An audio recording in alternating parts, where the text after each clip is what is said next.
Chapter 12:18. Flickering World, Emerald Star Cluster, Black Star Core Division.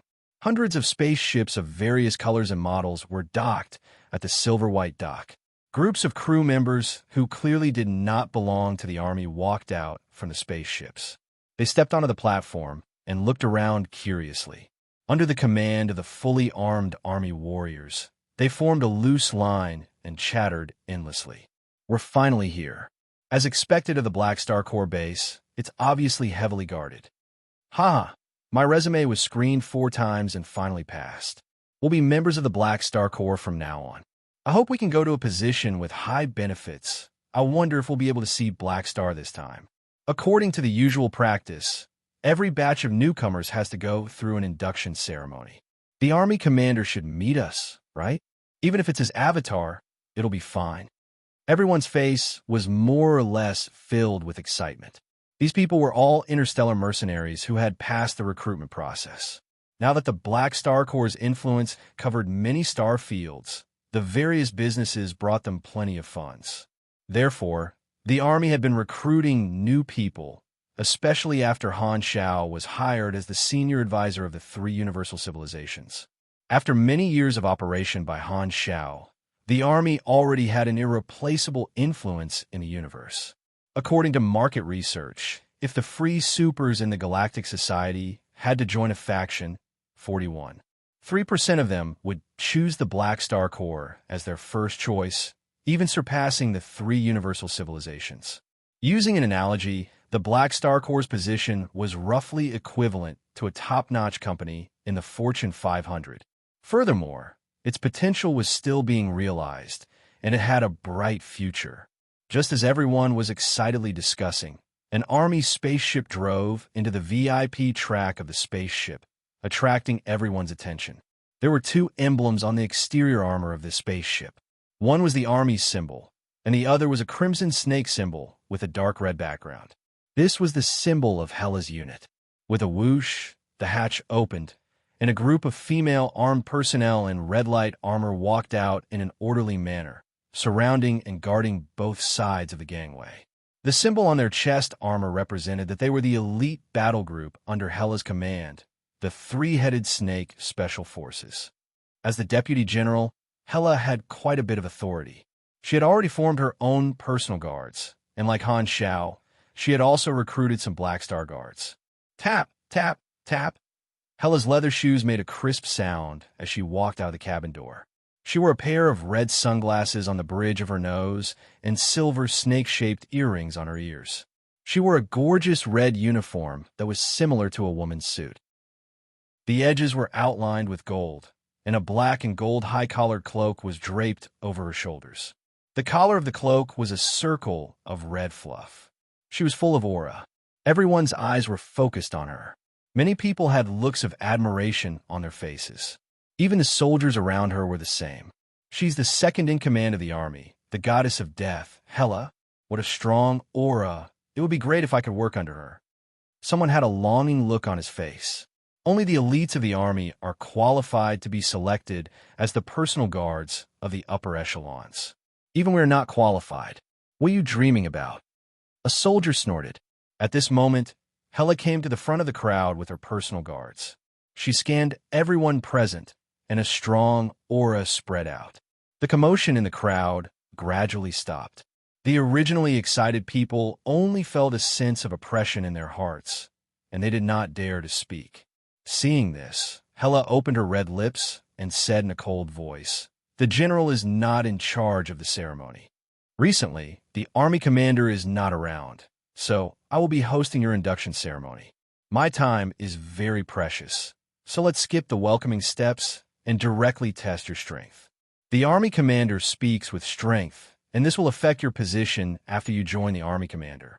So try to stand in front of me for as long as possible." After saying that, Hela could not be bothered to explain to the crowd. She directly released her high-level aura and swept across the entire place. Before many people present could react, they felt a sense of terror. The pressure penetrated their bodies and souls. Their whole body was trembling, and they were about to collapse to the ground at any time. Plop, plop. Groups of people could not withstand Hela's high-level aura and collapsed. The one who lasted the longest was only 30 seconds. Their faces were filled with fear, and they gasped for breath as if they were about to drown. Seeing this, Hela retracted her aura, looked at her watch, and said calmly, "Those who stand in the top 10% can be the squad leader. As for the rest, Philip will automatically assign positions based on your performance just now. You will be in your positions immediately. Adjourn." Then, she did not even look at the people who had collapsed to the ground. She turned around and entered the base with her personal guards. Normally, the induction ceremony for the newcomers would introduce the history of the army to cultivate a sense of belonging. Hela did not have the time to do that. From disembarking to completing the test, the whole process did not take more than 3 minutes. Halfway there, Hela took out her communicator, summoned Philip, and asked with a frown, "Can you contact Black Star?" "No, hum." Philip lowered his head and tapped his fingers together guiltily. "Where the hell did this guy run off to?" "I actually lost contact with him for several months." Hela's face was gloomy. She knew that Han Xiao had run to the secondary dimensions and was not convenient to contact. But even so, Han Xiao and Philip's main program should not have broken the connection.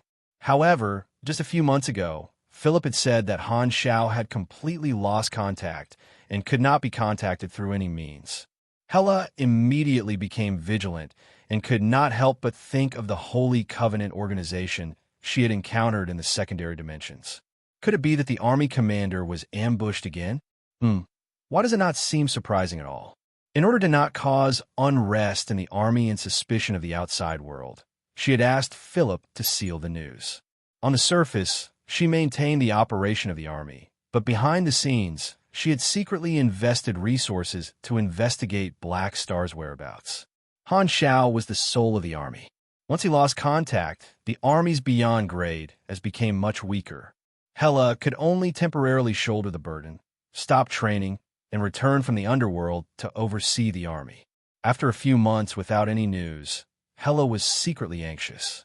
She had already decided that if there was still no news in 3 months, she would call Ames and enter the secondary dimensions to look for Han Xiao. Suddenly, Hela's footsteps paused, and a strange expression appeared on her face. "You guys wait for orders. I have something to do, so I'll leave first." After saying this, her figure suddenly disappeared, leaving the personal guards looking at each other in dismay. At the same time, Hela's figure appeared in the underworld dimension, and the earth goddess Onisilu appeared. "Why did you call me?" "I found a group of strange creatures approaching the underworld. They seem to be universal creatures that live in space storms. You know, monsters born in such environments are not easy to deal with.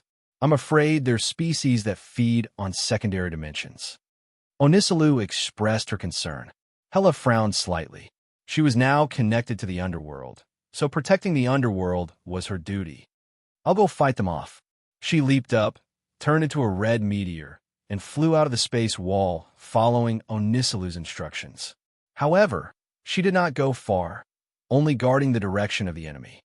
The dimensional energy of the underworld formed a spherical light film around Hela, providing her with defense, while also preventing her from being swept away by the space turbulence. Not long after, a wormhole suddenly appeared in the space storm, and huge space lice surged out in shocking numbers. So many? Hela subconsciously clenched her fists. She had been in the secondary dimensions before, and knew that there were some dangers here that could threaten the lives of beyond grade as. Although she had never seen space lice before, she instinctively felt threatened, which proved that these monsters could not be killed easily. Although Hela was not worried about her own safety, there were too many monsters. She was alone and could not guarantee that she could protect the entire underworld. If only Black Star was here. Facing such a situation, Hela could not help but miss Han Zhao's mechanical army. "You can only rely on me now." Hela gathered her energy and prepared to make the first move. However, at this moment, a familiar voice sounded in her mechanical suit communication channel, causing her to freeze on the spot. "Hela?" Among the space lice, Han Xiao, who was chasing away these little cuties, sensed Hela's energy fluctuations.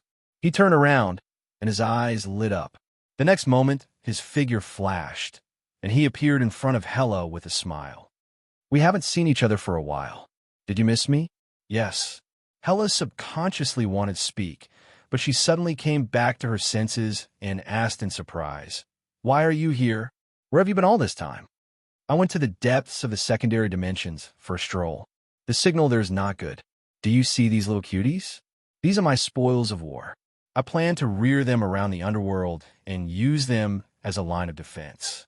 Their combat strength is very impressive." Han Xiao gave a long-winded introduction, pretending that he did not see Hela hesitating several times. Having lost contact for several months, he knew that this would definitely arouse Hela's doubts and worries. However, he did not intend to reveal his experience for the time being, so he decided to hide the truth and beat around the bush. After listening for a while, Hela could not help but interrupt Han Xiao and ask, "Do you know the impact of your loss of contact on us? If not for me blocking the news, the army would definitely be shaken." Han Xiao chuckled. "You're the deputy army commander, so there's still you when I'm not around. Nothing will go wrong. I believe in you." Hearing this, Hela's expression became much better. She vaguely felt that Han Xiao was hiding something from her, but since he did not want to say it, she did not want to ask too much. The most important thing was that he was back. Hela did not ask further, only telling him to don't do this next time. She then turned to look at the group of willful space lice and asked curiously, "Are these creatures really comparable to a peak beyond grade A when they join forces? Their attack power is a little weak, but their resistance is definitely at that level. They feed on spatial turbulence, and not only will they not attack secondary dimensions, they will even protect them. They like the environment around secondary dimensions and will usually settle down and use it as a nest, attacking all outsiders." Han Xiao nodded. After catching a batch of space lice, he went home separately with Kisui. On the way, he did some research and figured out some of the habits of the space lice.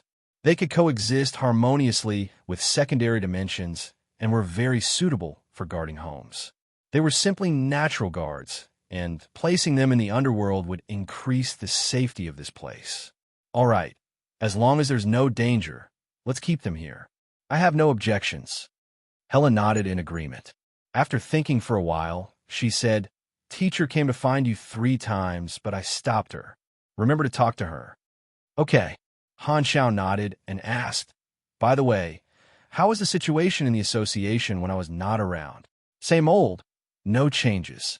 It's just that without the quarrel between you and Manison, everyone feels that the meeting is boring and is basically daydreaming.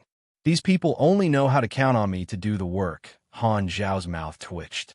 In the eyes of ordinary people, these beyond grade as were high and mighty, not to be offended. However, in his eyes, they were just a bunch of people. After exchanging a few pleasantries, he rejected Hela's invitation to torture him and left the space lice in the underworld. He then directly used the king to teleport back to the army's headquarters in the glittering star cluster. His vision blurred, and Han Xiao returned to the army's office.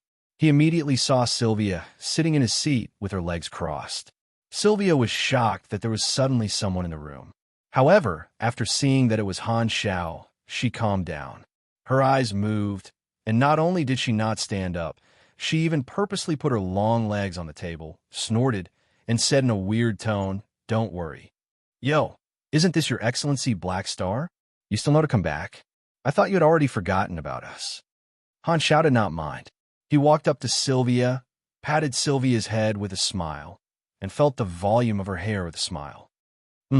Looks like you've been working very hard these past few months. It's been hard on you. Get lost." Sylvia slapped Han Xiao's hand away, got up, and moved aside. "I haven't been able to contact you these past few months, so there's a huge backlog of work waiting for your instructions. Hurry up and deal with it. I'm waiting for it."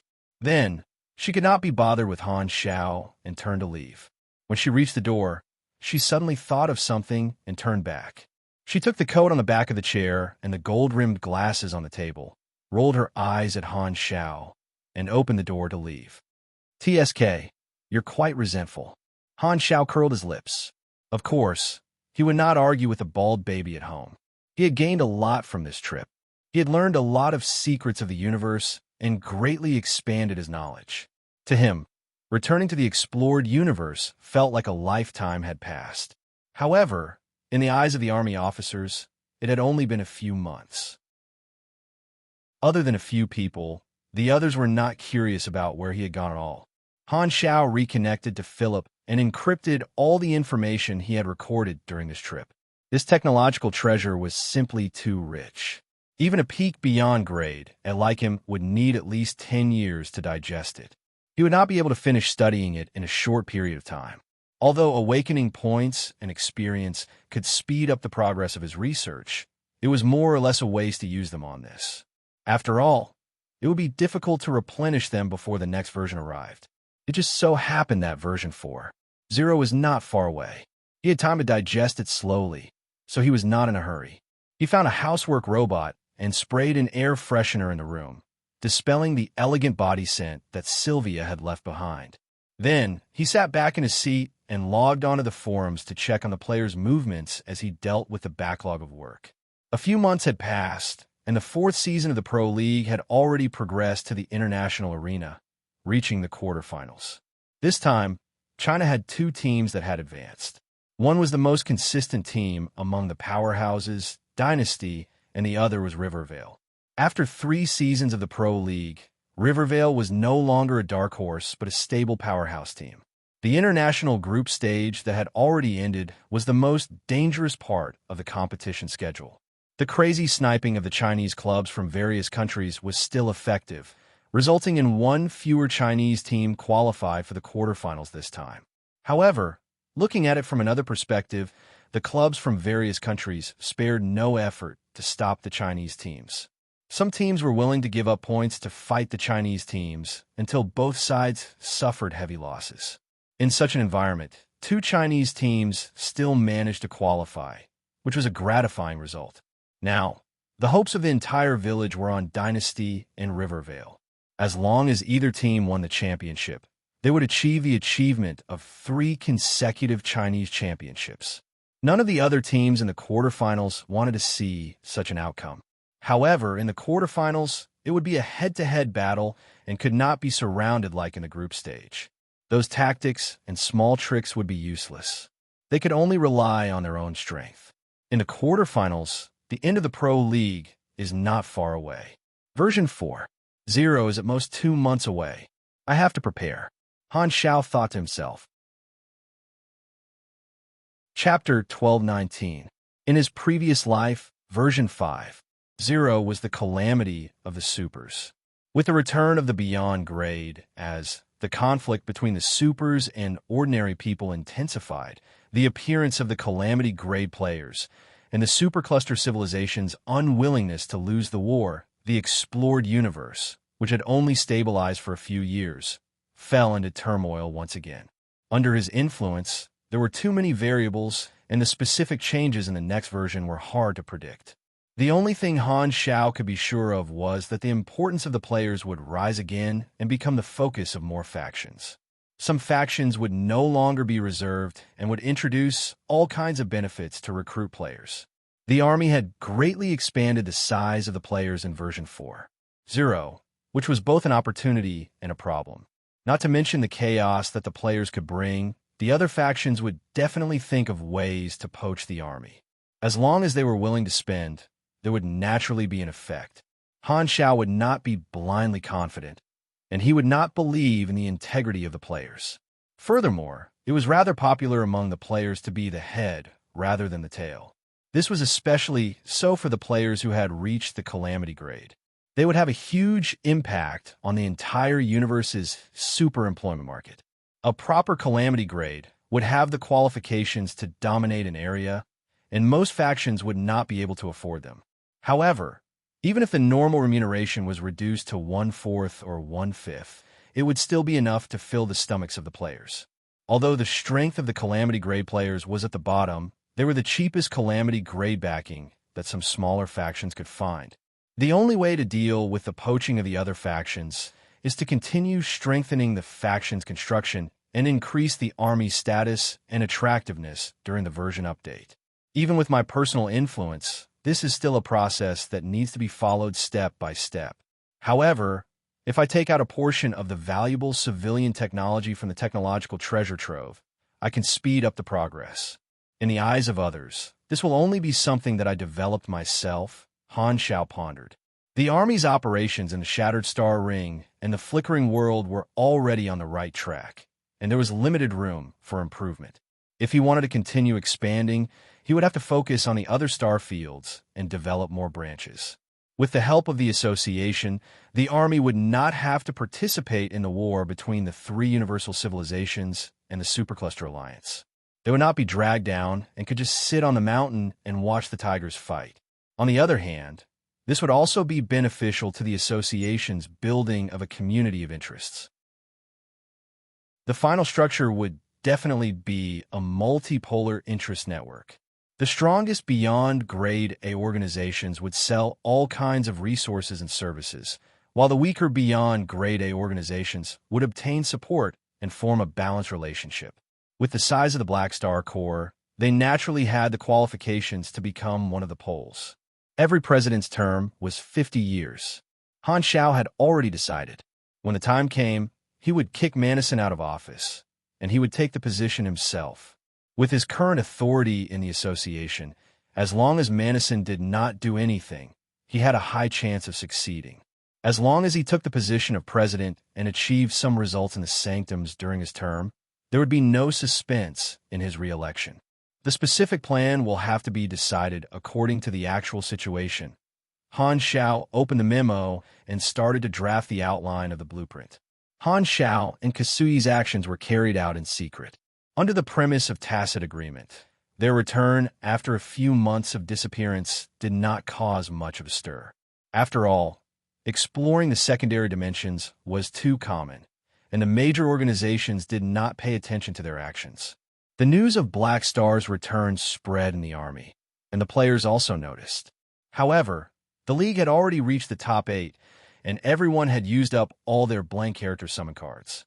They had missed the best time to use their character summon cards, and many people felt that it was a pity before returning to the competition.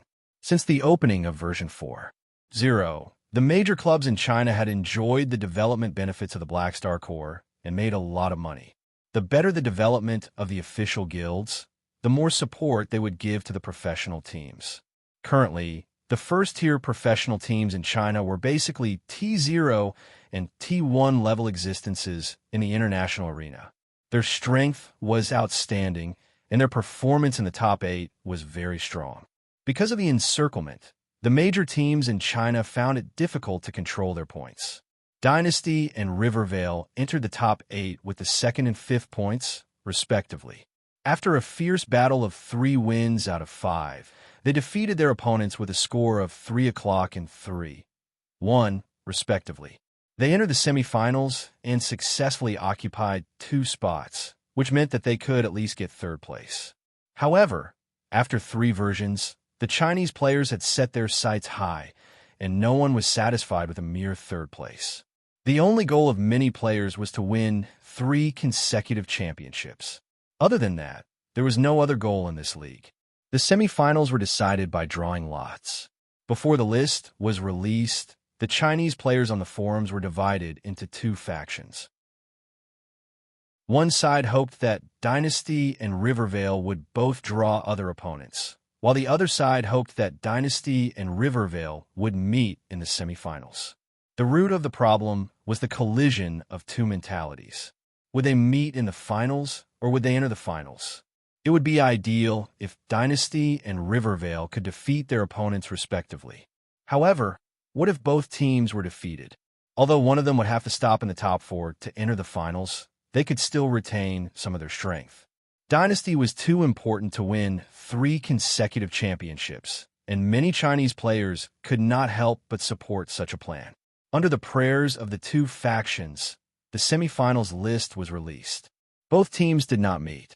Dynasty's opponent was the North American Thunderous Python, while Rivervale's opponent was the Korean Kimchi.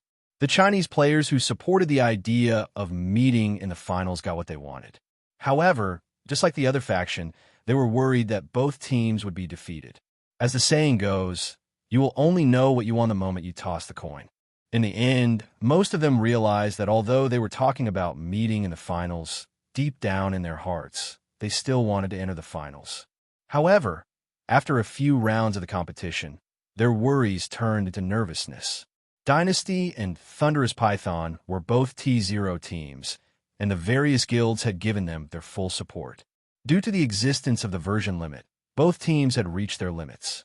The only thing that mattered now was their strategy, lineup, and improvisation. Under such circumstances, the outcome of the battle was uncertain, and no one could win for sure. Both sides gave it their all. Dynasty was one step behind and lost with a score of 2-3. They were unable to advance to the finals. Their plan of representing the finals fell through, and they were unable to replicate the situation from the previous season. On the other hand, Rivervale performed at a high level and qualified with a score of 3-1. They defeated Kimchi and carried the hopes of the entire village. As the saying goes, every version is a god. The mechanic class would gradually become more powerful in the middle and late stages of the game. Furthermore, due to the restriction of the version limit, the ability to continuously increase their strength by burning money became more and more popular among the professional teams. Rivervale was a team with the mechanic class as their main force. In the previous Pro League, Rivervale defeated the key team with great difficulty in the semifinals and successfully allowed the Chinese teams to meet in the finals. Although they did not win the championship, they still received countless praises. This time, they truly had a chance to win the championship and shoulder the hopes of the Chinese players once again. The date of the finals was set to be a few days later. The forums were extremely lively, and countless bets were opened. Outside of the players' vision, the Beyond Grade A Association's new regular meeting was held. Planet Finn, Beyond Grade A Development Union Headquarters. Remote projections of Beyond Grade, as descended on the venue, walked in the round-table conference room, took their seats, and chatted with their neighbors. Manison sat on the president's seat, looked at this harmonious scene, then glanced at the empty vice president's seat. He felt that the air was so fresh, and the atmosphere was so relaxed. Right at this moment, an untimely voice suddenly sounded from outside the door, breaking this harmonious peace. I'm back. Did anyone miss me?" Hearing the familiar voice, everyone turned around and saw Han Xiao, who had disappeared for a few months, appear again, walking into the conference room with an annoying smile. "Yo, Black Star is back. I haven't seen you in a few months. You look good. Where'd you been all this time? You didn't even tell us." As soon as they saw Han Xiao, many people laughed and greeted him. Even the direct members of the 3 universal civilizations who had been lurking around nodded. For a time, the venue became noisy. Han Xiao was now quite popular in the Beyond Grade A circle and had a good relationship with most people. He smiled and responded to the crowd, returned to his seat, and sat down. He turned to look at Manison and joked, "I heard you've been very comfortable in the past few months." "It's fine, I'm back." Manison was expressionless, looked straight ahead, and turned a deaf ear. Ever since Han Xiao appeared, he had put on a simpering face. Seeing this, the Beyond Grade as present all perked up. Their eyes moved back and forth between the two of them, looking like they were watching a good show. The meeting would not be complete without the quarrel between the president and vice president. The meetings in the past few months had been too plain, and everyone was drowsy from the meetings. Now that Black Star was finally back, they could finally enjoy the show that was reserved for the association. Immediately, no one was distracted. At this time, Kasui also came. After greeting them, he returned to his seat. Everyone could not help but look at him suspiciously. The two of them had disappeared for a few months, and now they appeared at the same time. Manison also looked at Kasui a few more times, suppressed the doubts in his heart, and did not ask on the spot. He looked around, coughed twice, and said, "Since everyone is here, let's start the meeting." Before he could finish, Han Xiao immediately raised his hand. "I have something to say." Manison was interrupted, but he was not angry at all. He was already used to it. As long as Black Star was around, he had never been able to finish his sentence. Instead, everyone's eyes lit up. It's coming again." Black Star is indeed the source of our joy. He's so dedicated. Han Xiao looked around. Seeing that everyone was waiting for him to continue, he turned around, pointed at Madison, and said with a deep voice, "After thinking about it, I've been thinking about it for a long time. The more I think about it, the more I feel that Madison's felon technology is not conducive to the unity of the beyond grade as. The modifications are too much. I think Madison should take the initiative to give up this technology and release the other felons." Madison was furious when he heard this. Everyone already knew about this. You didn't mention this during the meeting back then, and now you only jumped out a few months later. You're obviously looking for trouble today. The request to give up the felon technology was obviously a fantasy. Black Star knew that there would be no result from this topic, but he still brought it up. In Madison's eyes, he was just deliberately looking for trouble. Black Star, can you be more shameless? How long ago was this? Madison yelled, "What's wrong? We don't have a prosecution period. If you can do it, why can't I say it?" Han Xiao shrugged. "Ask everyone here who doesn't have a problem with this. That's right. It's against the rules to modify beyond grade as. Although this was before the association was established, there's no harm in talking about it." Khan was happy to see Black Star looking for trouble and immediately spoke up. Hearing this, everyone present also began to denounce him. Although it had been a long time, Madison's felon technology had always been a thorn in their hearts. Usually, everyone had a tacit understanding and did not talk about it, but now that someone was looking for trouble, they did not mind making a fuss, mainly to provide firepower support to Black Star. Madison's eyelids twitched, and he said with a deep voice, "Enough. Black Star only knows how to mess around, but why are you guys joining in the fun? That's not right. What do you mean by messing around?" Han Xiao crossed his arms and pretended to be serious.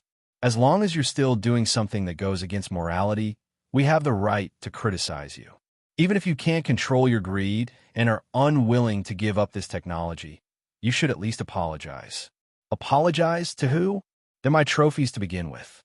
I have the right to do whatever I want with them." "I've never heard of apologizing to captives," Madison said coldly. "Don't apologize to them, apologize to us. You destroyed the unity of the association, and most importantly, you hurt everyone's hearts," Han Xiao said with a straight face. Madison was about to curse, but at this moment, the silent Kasuyi suddenly echoed. "Mecha Empire, your actions are indeed not conducive to the unity of the association." As soon as he said that, everyone was shocked. The originally noisy environment instantly quieted down. Everyone present stared at Kasuyi in unison, feeling bewildered. Kasuyi had always been neutral in the regular meetings and did not help either side. Furthermore, he had been friends with Madison for many years. Why would he suddenly hit him when he was down and help Black Star? Madison was also stunned. Olka was actually helping Black Star against me. When did they get so close? Are we no longer friends who play together? The two of them disappeared for a few months. What did they do together for their relationship to warm up so quickly? He stared at Kasuyi's calm face in disbelief. Chapter 12:20. "What do you mean?" Madison looked straight into Kasuyi's eyes and said in an unfriendly tone. Kasuyi sighed. Without avoiding Madison's gaze, he said softly, "Exactly what I said. I think Black Star is right. As the president, you are the role model of the association. You should indeed give up on the felon technology. Although this is a historical issue before the establishment of the association, we are now advocating class unity. If we go overboard with the changes, everyone will feel uncomfortable." Madison narrowed his eyes. This seemed to be a premeditated action. If Black Star and Kasuyi had secretly colluded, they would deliberately make things difficult today to show the other party's growing influence and at the same time attack his prestige. This would further make him a figurehead. Of course, there was also another possibility. Perhaps Kasuyi was only concerned about the matter and not the person, and simply had a problem with the felon technology. Madison had known this old friend for many years and knew that the other party did not like to offend people. There might be other reasons for his direct confrontation. Furthermore, Olka was not so easily bought over. Manison could not believe that Black Star had only used a few months to form a deep friendship with Kasui. He was more willing to believe in the latter possibility. It's also possible that Black Star has something on him. I'll ask him after the meeting. Manison quickly adjusted his state of mind, looked away, and said expressionlessly, "What I choose to do is mine. There won't be any results if we continue discussing this topic. Let's not waste time. Let's have a proper meeting." The felons were his trump card. Everyone present knew that forcing him to abdicate would not make him compromise. Most of them were just adding fuel to the fire. No one really thought that it would work. However, this move undoubtedly played into Black Star's plan. He believed that he would not give up on the felon technology and forced him to make such a statement. This way, it would at least intensify the majority of the members' dissatisfaction with him and indirectly reduce his prestige as the president. It could not be helped. After all, the felon technology itself was criticized. Black Star Spacetime Amber could only be considered a prison, and it was extremely safe. On the other hand, the felon technology was to conduct human experiments on prisoners, which was much worse. If he continued to argue, Manison would have nothing to say. It would only become more and more disadvantageous for him. So he directly put on a tough attitude and into the topic. Although it was within everyone's expectations that he would not compromise, everyone was more or less unhappy. It was all because of the mentality of a fox grieving for the death of a rabbit. Seeing this, Han Xiao did not continue this topic. Since the other party had already made his stance clear, there would be no result no matter what. If this continued, it would be considered as interfering with a normal meeting. Furthermore, his goal had already been achieved. Other than damaging Old Manison's reputation, he was also digging a hole for him. Old Manison did not know the details of the sanctums, so he was taking advantage of the information gap. Han Xiao turned to look at Kasui, revealing a tacit smile. Kasui shook his head in resignation. He stabbed Manison in the back, not only because he wanted to give Black Star a better position, but also because he was thinking about the future. After learning a series of information about the Sanctum revival, his mentality changed, and his view of the association also changed. After thinking about it carefully, he understood. Jays had said that the Sanctum revival could only revive the dead, and its existence was unique. Then, were the beyond grade, as who were transformed into felons, considered dead or alive? They were most likely alive. Then, as long as the beyond grade, as who were transformed into felons, were not liberated, would they never be able to be revived by the Sanctum? If he changed to an even more terrifying scenario, would someone use the ability of the Sanctum revival to set a trap, capture the newly revived beyond grade and make them into felons? Kasui shuddered. In the past, he could barely tolerate this technology, but the concept of the Sanctum revival subverted his beliefs. If there was no hope, he would have nothing to fear. However, now that he knew that his life had the chance to be extended indefinitely within an iteration, it was difficult for him to tolerate the continued existence of this threat. This was only from his own perspective. From a perspective of the overall situation, the felon technology was not conducive to the association's ability to control and maintain the Sanctum revival, and it was not conducive to the unity of the members. Kasui did not even need to think to guess several bad situations that could happen in the future. From the looks of it, Manison's path was definitely not going to work. It was foreseeable that once Black Star developed the Sanctum revival ability, the Mecha Empire with the felon technology would definitely become the target of public criticism. Who would be willing to revive a beyond grade A with the felon technology? At that time, perhaps even death would become a luxury. If most of the beyond grade as went to the extreme, they might work together to send Manison into the space-time amber to prevent him from being revived by the three universal civilizations and being squeezed out of the felon technology. Kasui and Manison still had some friendship, and he did not want to see Manison end up like this. It could be said that it was for Manison's own good. However, he knew the severity of the matter. Before Black Star's research results were out, the information of the sanctums could not be revealed to unreliable people, so he could only persuade him. As for whether Manison listened to him or not, it was his business. In any case, Kasuyi felt that he was already loyal enough. Without Han Xiao fanning the flames, the regular meeting continued as normal. However, everyone present was absent-minded, their eyes constantly moving between Han Xiao and Kasuyi. They all had different thoughts, secretly guessing what kind of soup Black Star had fed Kasuyi. Sorokin quietly sized up the two of them, his heart filled with fear. Kasuyi has also been roped in.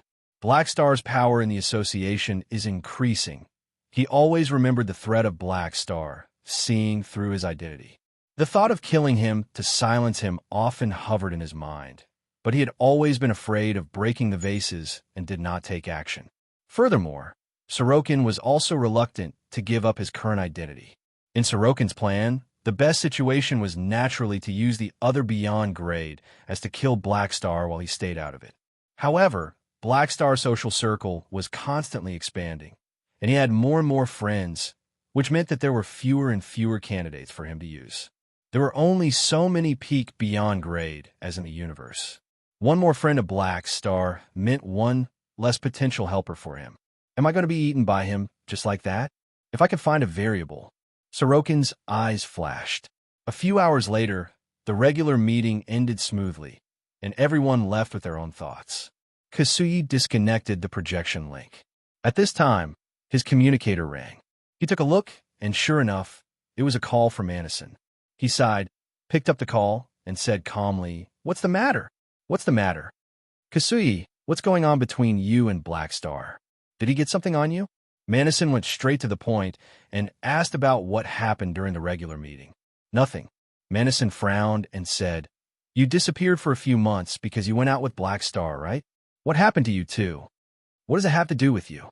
Kasuyi replied indifferently. Hearing this, Madison's expression changed. This was an admission, and from his tone, it was obvious that he was unwilling to reveal any information about Black Star. It seemed like he had guessed wrong. Kasuyi was supporting Black Star. Their relationship had really improved by leaps and bounds in the past few months, and he did not even hesitate to offend him for Black Star. Madison felt Kasuyi's coldness and alienation, and he did not feel good. This feeling was like his companions being stolen away by an opponent. He felt like his social circle was also being invaded by Black Star, and everything that belonged to him was gradually leaving. At this time, Kasuyi said casually, "Is there anything else you want to say? If not, then hang up. I'm very busy." Even if it was a private conversation, he was unwilling to leak any kind of secret. He just wanted to send Madison away as soon as possible. "I understand." Madison was silent for a few seconds, suppressed his disappointment, and took the initiative to end the communication. Kasuyi put down the communicator with a complicated expression and a little sigh. During the intelligent plague, Madison had gone for wool and come home shorn. He had gotten himself into trouble, which had caused him to change his team members. In the end, such a rare opportunity had fallen into Black Star's hands. In Kasuyi's opinion, Madison had picked up sesame seeds and lost a watermelon. If Madison had not jumped out and the series of events that followed did not happen, Kasuyi felt that he would have still asked Madison to team up. In that case, Madison should also have a copy of the information in his hands and would not be kept in the dark. Unfortunately, there were no ifs. This is fate. If I had teamed up with you back then, you would be the one with the advantage of intelligence now. Kasuyi shook his head and felt sorry for Madison. The undercurrent of the Beyond Grade A Association did not affect the activities of the players. A few days later, the finals of the 4th Pro League finally began. The viewership ratings on the forums broke the historical record. If Rivervale carried the hopes of all the Chinese players, then Thunder Python carried the hopes of all the foreign clubs. Only they could stop China from building a dynasty of 3 consecutive championships. Under the eyes of thousands of people, the two sides were locked in the first round. Although Rivervale performed steadily, they fell for the secret tactic that Thunder Python had been hiding until now and suffered a loss in the team competition. In the end, they lost the first round with a small point difference and were led by Thunder Python 1 o'clock. This immediately made the blood pressure of the Chinese players rise. However, in the second and third round, the Rivervale team withstood the pressure and fought steadily under the leadership of Mad Blade. Although there were not many exaggerated moves, they relied on the endurance advantage of the mechanic class to forcefully play the game into a bladder game, grinding out the point difference and winning 2 rounds in a row, obtaining the match point. In the 4th round, the Thunder Python tried its best, hoping to win this round. It played very cautiously, but it was 1 step behind and was beaten up by Jiang Chung, making it dizzy. In the end, Rivervale caught up with 3 opponents and won the championship. Ever since they entered the top 8, Rivervale's results were always 3-1. The glory of the mechanic class was displayed vividly by them. They were very strong in all aspects and had almost no shortcomings. Under the nervous, excited, and ecstatic gazes of countless spectators, the last player of the Thunder Python team fell on the stage. The sound of him falling was like a drum, ringing in the hearts of all the spectators. This was like a signal, announcing the birth of China's dynasty of 3 consecutive championships. Just a few seconds after everything was settled, the forum fell into a frenzy and turned into a sea of revelry. Chapter 1221. The moment Rivervale defeated the Thunder Python, the Chinese players could not wait to flood the forums, venting their joy and excitement. Congratulations, Rivervale. Congratulations, China. 3 in a row, amazing. Ha ha ha. Continue to surround our teams. Even if they target us, we will still be able to break through. That's great. Those little tricks against us won't work anymore. You have to be strong enough to forge iron. Congratulations, North America. First place, laughing emoji. Ever since the start of the group stage, the Chinese players have been suppressing their anger. They could only watch as the Chinese teams suffered unfair treatment and were constantly targeted. Now, they could finally hold their heads up high and vent out all the frustration in their hearts. Since the 2nd season of the Pro League, Long Sky, Dynasty, and Rivervale had each brought a championship trophy to China. As the saying went, nothing is done more than 3 times. Winning 3 consecutive championships had a special meaning in the eyes of the players. It meant that they were dominating and extremely honorable. The official members of the Rivervale Club quickly posted an announcement after their team won the championship. In just 3 minutes, the number of replies exceeded 1 million, and all of them congratulated them. With the popularity of winning the championship, it instantly rose to the top of the trending list. The Chinese players were not the only ones who came to congratulate them. Making history by winning 3 consecutive championships also attracted a large number of fans overseas. Among the players of various countries, there were also many spectators who had been supporting the Chinese teams. Achievements were not separated by nationality. Even the supporters of the other teams felt like they were witnessing history at this moment. Dynasty, Long Sky, and the other Chinese teams that had been eliminated early also posted congratulatory posts in the name of their clubs at the same time, celebrating China's historic achievement of winning 3 consecutive championships. They mentioned that this was the result of everyone's hard work. The efforts of the Chinese teams in the previous 2 seasons had laid the foundation for winning 3 consecutive championships, and many players approved of it. While the Chinese were celebrating, many of the foreign teams were feeling terrible. Their sniping had failed, and the teams that had participated in it were mocked and ridiculed. They were disappointed and helpless. We did everything we could, but we still couldn't stop China from winning the championship. What else can we do? We can only accept reality. 3 in a row. Impressive indeed. In the office, Han Xiao looked at the celebration on the forums and could not help but smile. In his previous life, no country had ever achieved 3 consecutive championships. Even the most dominant team, North America, had won 3 consecutive championships, but they were all separated. Now, under his influence, the Chinese teams that could not even win the championship in his previous life had achieved such a good result and become the dominant team. He also felt proud. As the main faction of the Chinese players, the benefits were obvious. He could foresee that the faction's attraction would increase again, which was extremely beneficial to his plan. In the next version, if the other factions came to poach him, the success rate would definitely further decrease. Han Xiao was secretly overjoyed, and he immediately recalled his thoughts during the country war. It's time to give them a reward. The Yin-Huang alliance had become the winner of the national war. Back then, Han Xiao had planned to buy Planet Milton and give it to the Yin-Huang alliance as a reward. Now was the best time. Although Planet Alliance, the Alliance, and Planet Alliance, alliances star and alliance to find a way, but that did not. With the status of the army, no matter which force obtained Planet Milton in the end, they would not stop such a small transaction. This way, it was equivalent to reserving Planet Milton. As long as the war ended, they could pay and receive the ball. In the 10 days after the Rivervale team won the championship, the forums were still very popular. During this period of time, Galaxy Times sped up their production and finally produced a new episode. They invited the 3-time champion teams of Rivervale, Dynasty, and Long Sky as guests. It was an unprecedented event. Han Xiao was also watching, and the comments were all over the screen. On the screen, a male and female host sat on one side, and the players of the 3 teams led by Mad Blade, King Admiral, and Hao Tian sat down. The interview had already started for a while. Since the first Pro League, we have witnessed the rise of Rivervale step by step. The team has continued to mature, and after 4 versions, they finally obtained the highest honor and laid the foundation for being a powerhouse. Captain Mad Blade, what do you think about this? The female host asked. With a proud smile, Mad Blade said, "First of all, I would like to thank the club for nurturing me. After the first Pro League, Rivervale decided to rebuild the team and gave me a lot of power. It can be said that without their support, there would not be the current team. Next, I would like to thank my teammates. Everyone worked hard together to achieve the results we have today.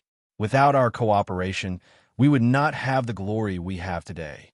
Then I would like to thank Dynasty, Long Sky, and the other Chinese teams. Without their efforts in the first 2 Pro Leagues, we would not have been able to obtain the honor of 3 consecutive championships. This is the result of all the Chinese teams' hard work. Everyone is fighting for the glory of the country. Finally, I would like to thank the Black Star Corps. Although it is a little strange to say this, to be honest, I think that the Black Star Corps played an irreplaceable role in China's championship. They might even be one of the main factors." The male host nodded. There is indeed such a saying on the internet. Many people think that China's achievement of 3 consecutive championships cannot be separated from the unique faction benefits. In other words, there is a huge element of luck involved. Do you think so too? Mad Blade agreed. You can say that. The old players who have been through 4 versions all understand that the Black Star Corps was very weak at the beginning. At the very beginning, it was us who built it with our blood, sweat, and tears, and it also brought us long-term benefits. To be able to join such a faction with such a bright future at the very beginning is our luck. There is no need to deny this. Of course, the contribution of the team is equally important. As the saying goes, if a worker wants to do a good job, he must first sharpen his tools. The faction allowed us to develop very well, and we also used this resource to give a satisfactory answer. Hao Tian chimed in. Mad Blade is right. The Black Star Corps has a part of the glory of 3 consecutive championships. In version 1.0, he was one of the 4 great generals under Han Xiao. At this time, he also agreed with Mad Blade's words.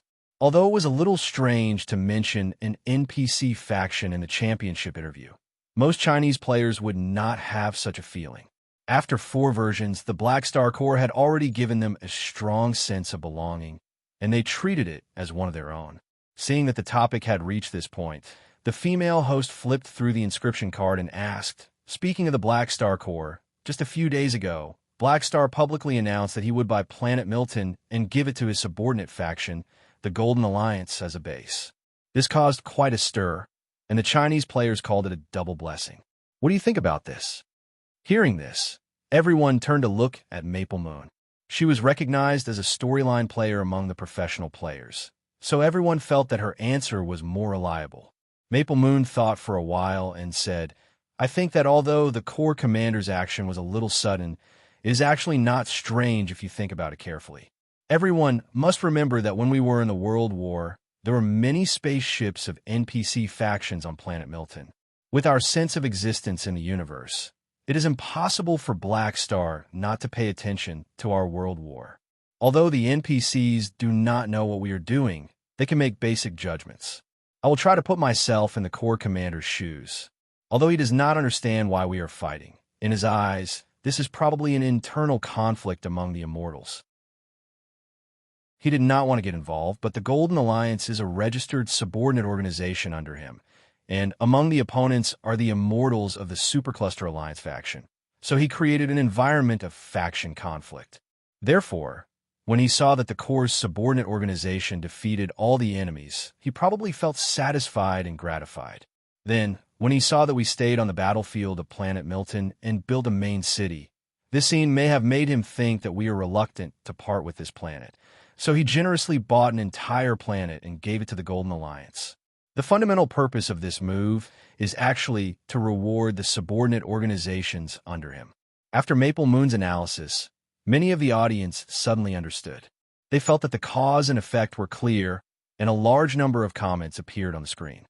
As expected of a professional player who is good at unearthing hidden plots, her thinking is quite clear. I understand now. What's the point of all this nonsense? Just shout that the Corps Commander is awesome. We are in a world war, and the faction actually gives us benefits. Only the Black Star Corps can receive such treatment.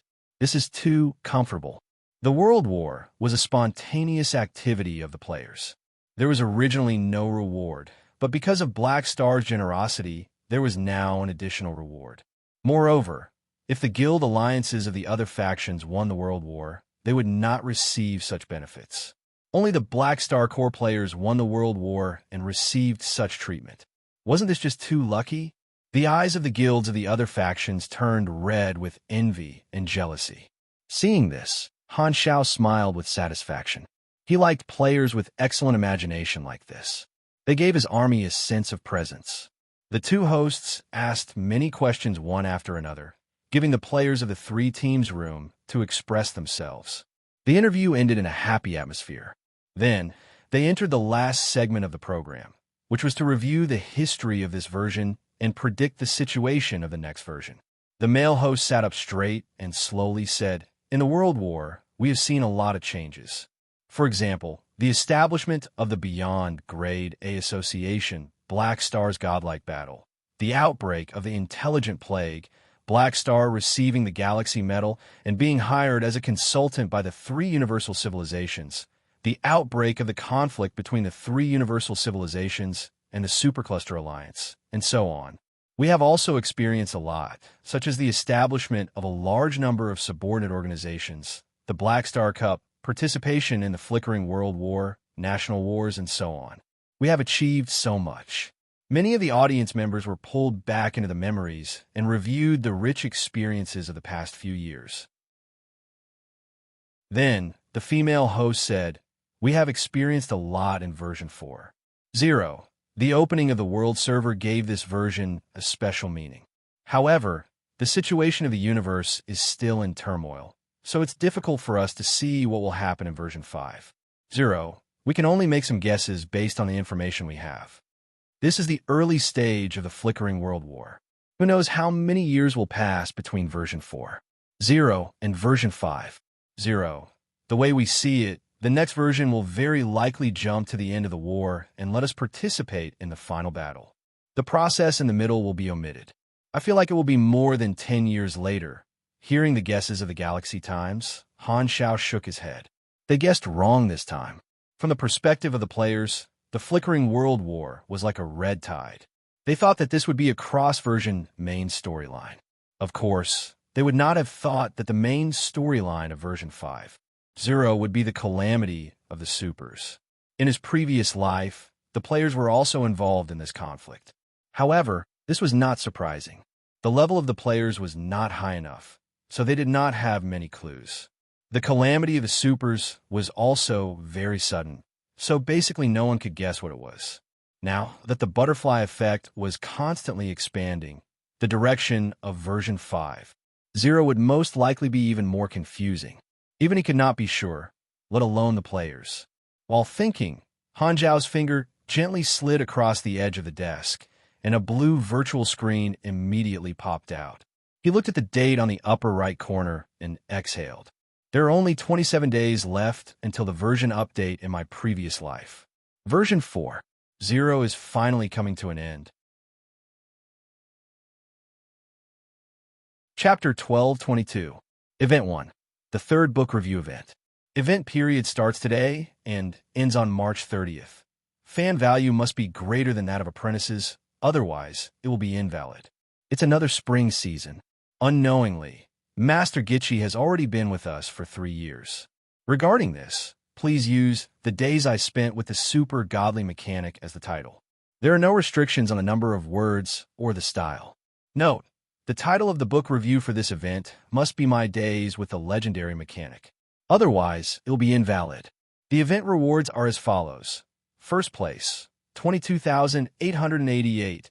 All units are in Chidian coins. Second place, 12,000. Third place, 10,000. Fourth place, 8,000. Fifth place, 5,000. Sixth to 10th place, 3,000. 11th to 15th place, 2,003 consolation prizes, 1,000 Most Lame Book Award, 4,088 Inches Edition. There are 5 lucky readers who will receive exclusive titles.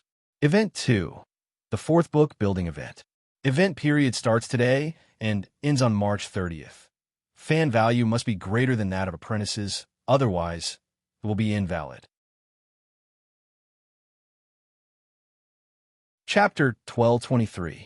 Almost a month later, in the outer ring base of Black Star Palace in the Garus Star Cluster of the Flickering World, today was the day of the update, and the hall was filled with a sea of people. Countless players had gathered in groups of 2s and 3s as they chatted. It was a hubbub of voices, and it was extremely lively as they waited to go offline. Pork Bun walked among the crowd, turned on the recording function, and recorded the scene in the hall excitedly. Beside him was a small assistant. In version 4.0, Pork Bun's career had made new progress, and he had become an important reporter for the club. Thus, he had created a studio and no longer edited videos alone. He had recruited some employees to be in charge of various matters, and the most important thing was to help him collect material. These employees all had their own work accounts, and their IDs had the prefix of the studio. The small assistant beside him had the ID of Pork Bun's studio, Little Mai. He looked like a funny little fatty. "Boss, why are we filming the base here? Can this be used as material?" Little Mai was curious. "Are you stupid?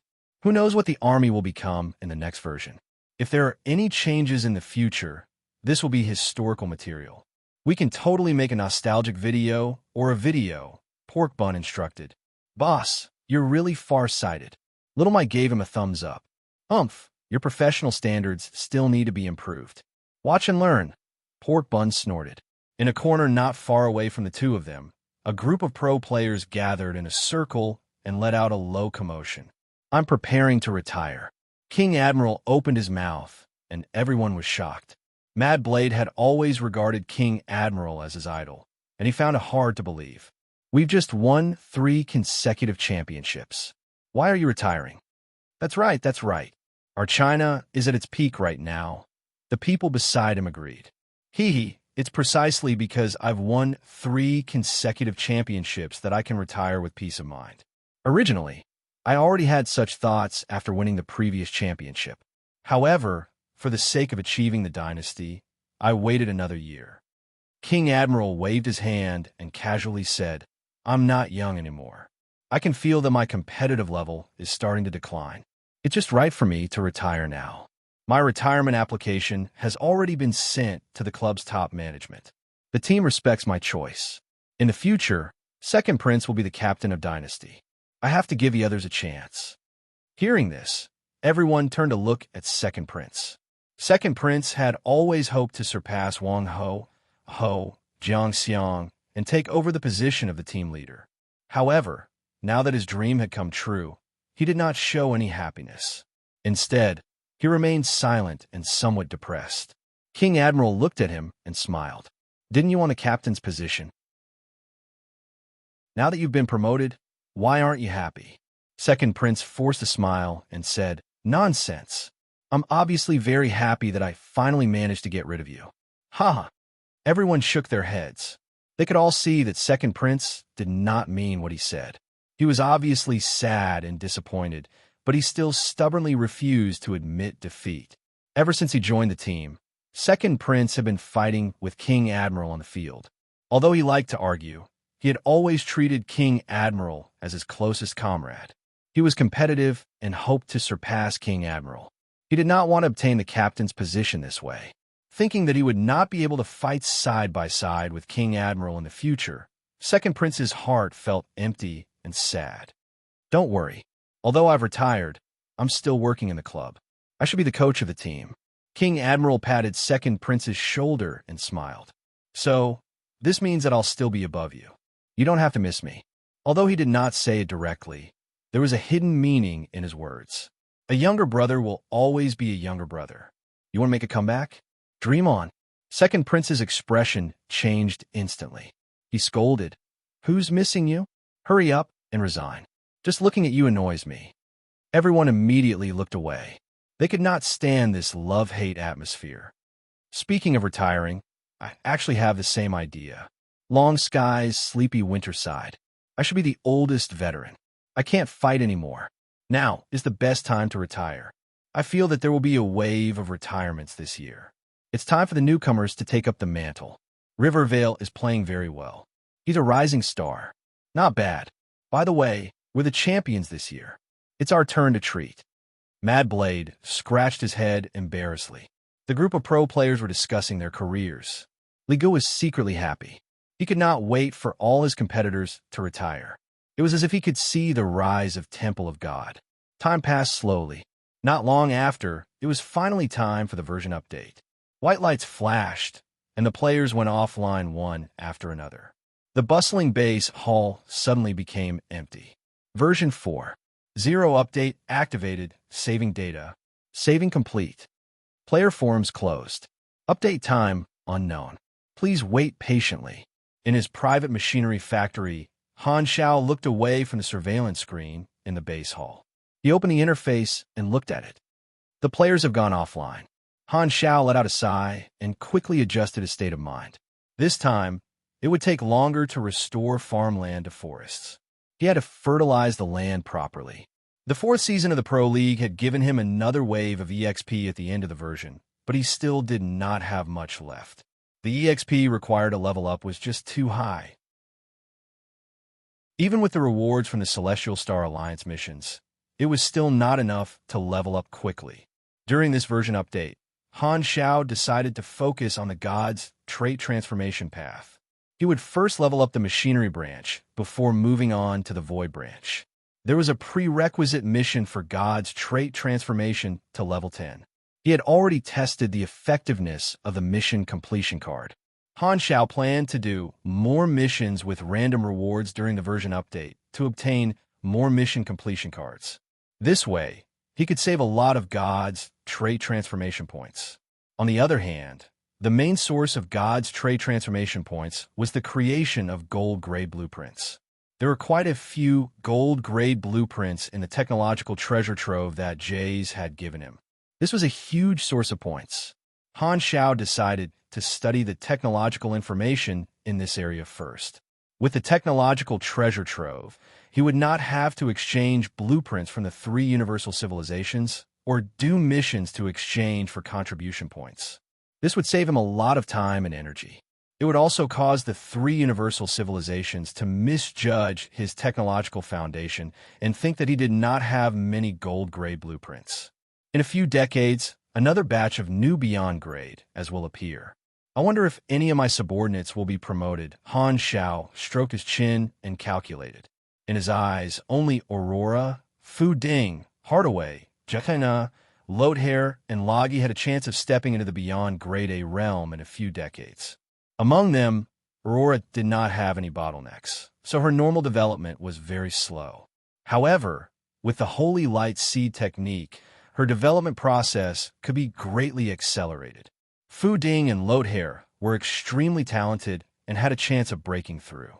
As for Hardaway, Jatina, and Loggy, they had a strong foundation and had a chance of breaking through.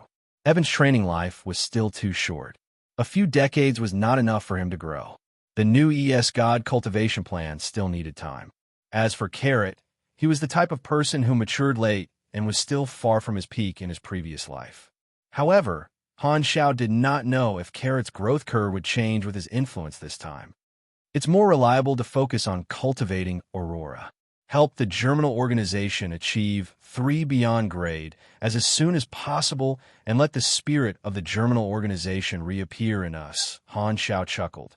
At the same time, in a certain base of the Holy Covenant organization, a secret hall was arranged into a large laboratory. In the center of the room was a circular mechanical base about 50 meters in diameter. It was covered with complicated patterns, energy transmission pipes, and magic circuits. At first glance, it looked like some kind of ritual venue. Around them, many members of the Holy Covenant organization in white lab coats were adjusting various instruments. Law and Fei were present to supervise. How long until the agreed date? 3 minutes left. We're about to enter the preset time range. The receiver has been warmed up and can be activated at any time. The information form stabilizer has been set up. All procedures are ready. Law looked at the time. His face was grave and his palms were sweating. Today was the day of the agreement, confirmed by Destiny's Child. According to the information passed down by the organization, the space-time flow of the sanctums was very special. It would temporarily overlap with the main universe at random times. Once the time node was missed, they would have to wait for a long time. The arrangement in the field was to connect with Oathkeeper. This was the first time everyone present had tried it, so they did not know how it would work. Everyone was tense. Time passed minute by minute, and it was finally the preset time node. Activate! Law immediately yelled. The next moment, all the instruments were activated according to order. The circular mechanical base in the center of the room started operating, and the energy circuits on the surface lit up from bottom to top. Buzz! Buzz! There was a sound of vibration in the room, and the space above the pedestal was visibly distorted. This lasted for more than 10 seconds before a light gate suddenly appeared in the sky and spat out a figure. It then disappeared without a trace in the blink of an eye. Everyone quickly looked up and was overjoyed. The person who landed on the ground was Oathkeeper, whom they had not seen for many days. Law and Fei rushed forward and helped Oathkeeper up. They saw that he was in a daze, as if he had just woken up. "Leader, you're back. How do you feel?" Oathkeeper looked at the two of them in a daze. After a while, he seemed to remember his identity. His eyes gradually focused, and he slowly came back to his senses. He immediately covered his forehead and snorted. "It seems like I had a very long dream. There is a very strong sense of illusion in the sanctum, just like in a dream. I seem to have discovered many shocking secrets, but only a small portion of fragmented information remained in my memory. Let me sort it out." He covered his forehead and recalled what he saw and heard in the sanctum with difficulty.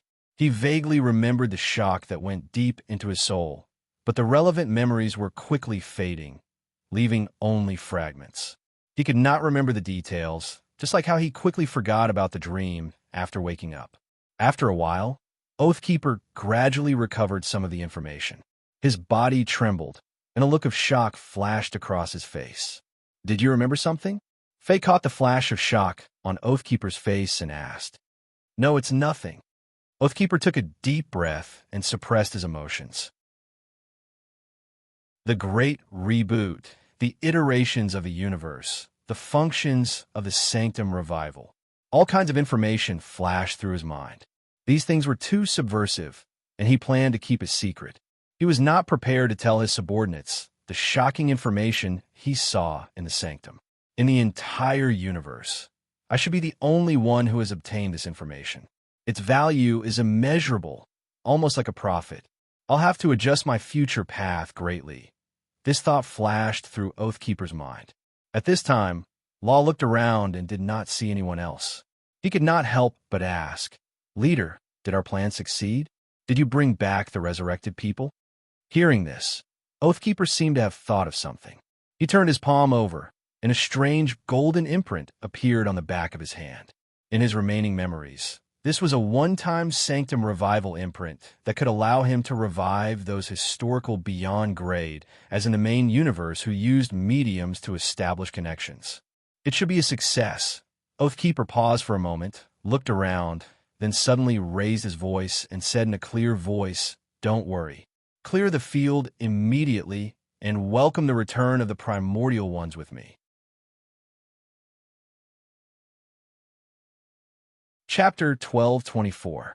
On an uninhabited planet in the desolate universe belt. Due to some concerns, Oathkeeper did not activate the Sanctum Revival brand in the base, but brought a group of his subordinates to another location. Several Holy Covenant spaceships floated in the outer space of the planet. Law and Faye led a group of technicians to operate various detection instruments. The monitors were aimed at the surface of the planet, and in the center of the screen was Oathkeeper, who had landed on the surface of the planet. In the yellow desert, Oathkeeper glanced at the Sanctum Revival brand on the back of his hand, took a deep breath, and took out a palm-sized disc-shaped device with his other hand. The information fragments in his mind showed that this brand was more like fuel. If he wanted to activate its function, he needed to prepare a switch himself, and this switch had to be a device related to the transformation of information states. If he did not have this technology, then this brand would probably only be a decoration. The disc in his hand was one of the Holy Covenant's Esper ability technologies. The researchers had developed an information state disturbance device through the analysis of Destiny's Child.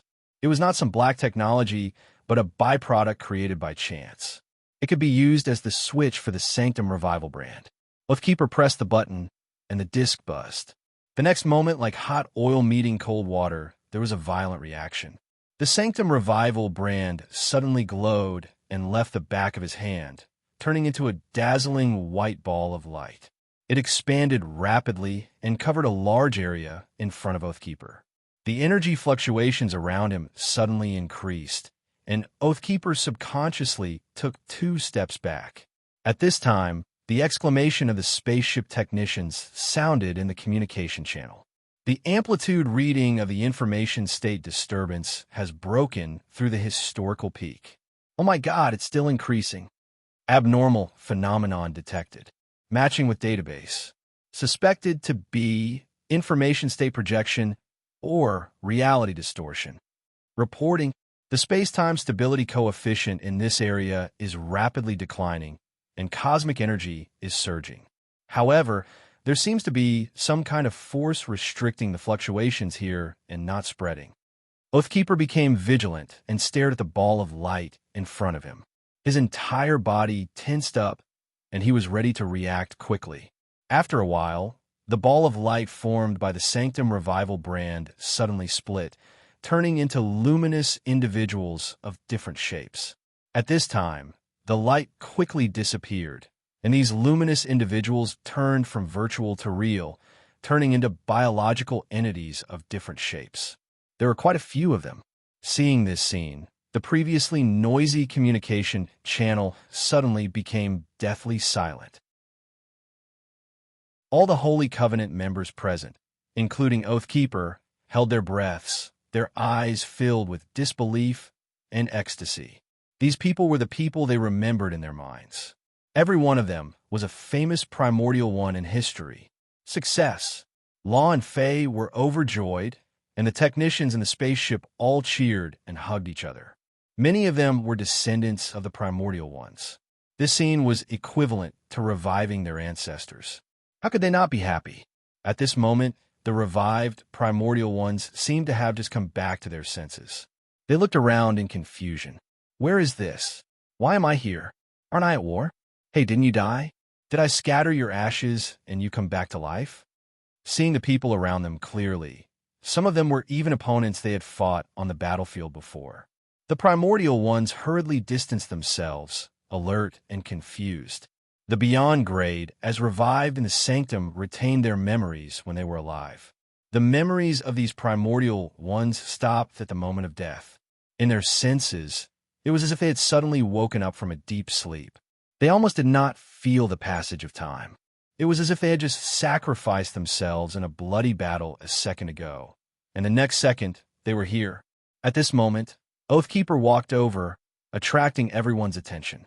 The primordial ones were too shocked to notice that there was another person present. Oathkeeper slowly took off his hood, revealing his face.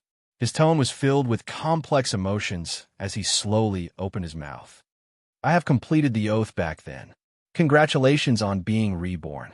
Seeing his face clearly, the primordial ones present were stunned. They all knew Oathkeeper. It's you. Did our plan come true? In other words, we've been revived?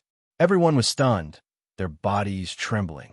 Ecstasy, shock, disbelief, and various other emotions appeared on their faces. The target of the Sanctum revival required a corresponding medium. The ones Oathkeeper chose were the founders of the Holy Covenant organization. The partners who had made the oath with him back then were only a part of the primordial ones. These people served different civilizations during the exploration era. They had to kill each other because of their factions, but they formed a secret association in private and fought for a common goal. However, as the exploration era war progressed, the primordial ones died one after another, and the members of the organization dwindled. In the memories of those who died later, the Holy Covenant organization was almost dead by the end of the exploration era. They basically did not have any hope. However, to their surprise, the path they had imagined back then finally came true. What have you done? Everyone was extremely curious and hurriedly surrounded him. Back then, Oathkeeper exhaled and did not take credit. He only briefly described his experiences over the years. Back then, when the Holy Accord was wiped out, he was the only one left. He survived the exploration era war and kept a low profile. He no longer participated in any events and only focused on developing the organization. Gradually, the Holy Accord recovered its vitality and grew to its current size step by step. He had always treated the original oath as the purpose of the organization and had never deviated from the path. Although Oathkeeper said it casually, everyone could understand how difficult it was. This operation could be said to have saved all of them. This kind of spirit of keeping one's word moved everyone. For a moment, most of the people present were touched. They patted Oathkeeper's shoulder heavily with gratitude. Thank you for your hard work. It's nothing. I just kept my oath. Oathkeeper waved his hand and put on his hood again. How did you revive us? Is it really the Sanctum's credit? Not entirely. Luck accounted for most of it. Plus, this method may only work once. Oathkeeper narrowed his eyes and evaded the question, not immediately revealing the true mechanism of the Sanctum revival. Everyone had some doubts about this statement, but the degree of suspicion was not high. After all, they now had a very good impression of Oathkeeper. Most importantly, there was no way to verify it. Oathkeeper was the only one who had been to the Sanctum. Now, whatever he said was the truth, and no one could refute it. After this, the emotions of the primordial ones gradually calmed down, and all kinds of questions surfaced in their minds. What era is it now? What was the final result of the exploration era war? Someone asked the question that was on their mind. Oathkeeper sighed. The exploration era war ended long ago. The Radiant Federation, the Red Empire, and the Arcane Church became the overlords of the universe. You guys have been out of touch with the times for too long. There's still a lot of information you need to cram. Hearing this, everyone nodded. Their hearts were itching, and they could not wait to understand the structure of the modern universe. At this moment, a tall figure who had been silent at the edge of the crowd suddenly spoke. Does my civilization still exist? Everyone turned to look, and their expressions changed slightly. They all recognized this person. It was the King of War, Pangan Philly, a famous war fanatic. As this question was thrown out, everyone also realized some sharp problems. The excited atmosphere froze, and the atmosphere gradually became subtle. Their primary goal back then was to revive in the future, but everyone's goal of revival was different. Some wanted to avoid war, some wanted to realize their ambitions, and some wanted to live forever. Some people's civilizations were wiped out in the exploration era. Did they want to take revenge? Some people's civilizations were now advanced civilizations. Did they want to return? These were all problems left behind by history. When the common goal of revival was achieved, they lost the foundation of unity. The result was that they were destined to part ways and pursue their own futures. After understanding this, everyone's stance quietly changed. They were vaguely divided into several factions and guarded against each other. Oathkeeper was not surprised at all. He had expected this and had no intention of forcing it. He said calmly, "As for the situation of each civilization, you can look up the information yourself. In short, I'm just keeping my promise and reviving you. As for what you're going to do, I don't care, and I don't intend to force you to return the favor. As long as you don't betray the Holy Covenant. It's just that you lack understanding of the current era. So I suggest you stay with me first and figure out the situation." "Sure." Pangan nodded slowly. Seeing this, no one had any objections. No matter what their relationship would become in the future, at least they were now the founders of the Holy Covenant in name, and there were many descendants in the organization. Furthermore, after being revived, everyone felt weak and their strength seemed to have decreased. Thus, they were very restrained and did not want to cause any trouble. They only wanted to find a place to recover, and the Holy Covenant was the best place to go. At this moment, a primordial one turned to look at Oathkeeper and asked, "What about you? What about you? What are you going to do after reviving us?" "The Holy Covenant organization is my life's work, so I'll continue to develop it. If any of you are willing to stay and help, that's naturally the best. If not, I won't force you. Now, our advantage is that we're unregistered. The civilizations in the universe don't have our records. As long as we don't show our strength casually, we can hide our names and live freely, free from the restrictions of our faction." Oathkeeper answered calmly. "So, other than us, no one else knows about our revival?" Someone asked. Just as Oathkeeper was about to answer, a figure suddenly popped up in his mind. His expression changed instantly, and his calm expression immediately broke. He hesitated for a while before saying, "No, there's one more person who knows." Everyone was shocked. "Who is this person?" Oathkeeper said helplessly. "His nickname is Black Star, and he's also a Beyond Grade A who was only born a few decades ago. In this era, his strength and organization are both top-notch. I don't know where he found out about my target. There might be a mole in the organization. So, it's a newcomer." The primordial ones present naturally had never heard of Han Zhao's name and did not pay much attention to him. As the first batch of people to advance to Beyond Grade A, they naturally had their own pride and did not think highly of newcomers. Oathkeeper explained. "However, Black Star has no ill intentions.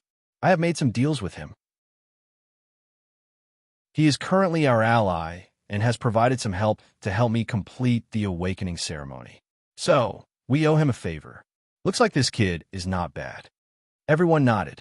Although they had never met him before, this junior called Black Star had saved their lives to a certain extent, so the primordial ones present all had a good impression of him. "So, I plan to inform Black Star about the revival and ask for his help among the Beyond Grade, as there aren't many who have the same authority as him.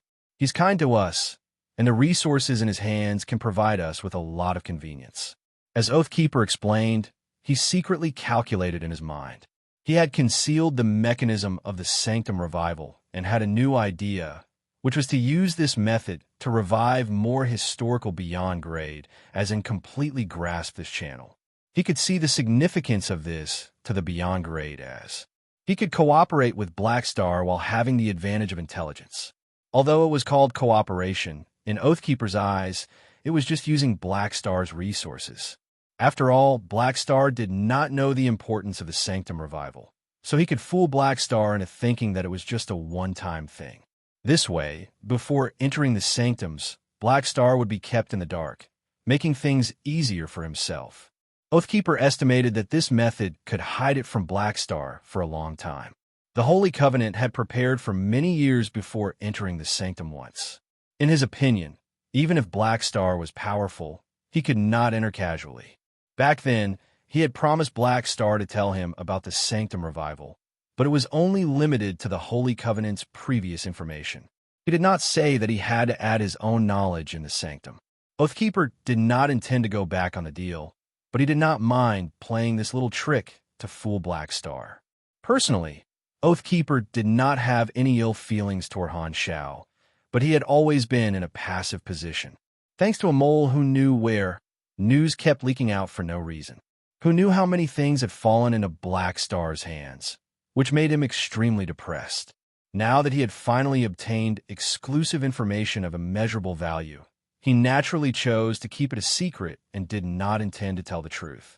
The revival plan has succeeded. It's time to talk to Black Star. I have to keep him calm and not let him leak the news. Oathkeeper's eyes flashed. Chapter 1225. At the same time, in Black Star Palace, return to the stage of history has been completed. You have received 1 legendary point. Universe Legendary Point.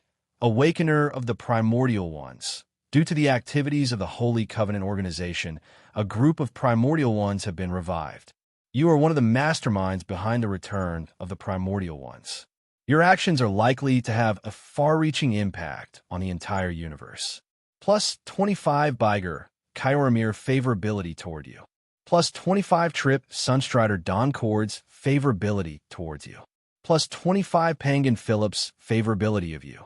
In his personal machinery factory, Han Shao, who was doing research, suddenly received a bunch of notifications on the interface. He opened them and was overjoyed. The mission has been completed. Does this mean that Oathkeeper succeeded? It had only been a few hours since the players went offline. Han Shao did not expect to receive such good news at this time. After losing contact with Oathkeeper in the Sanctum for so long, there was finally some reaction.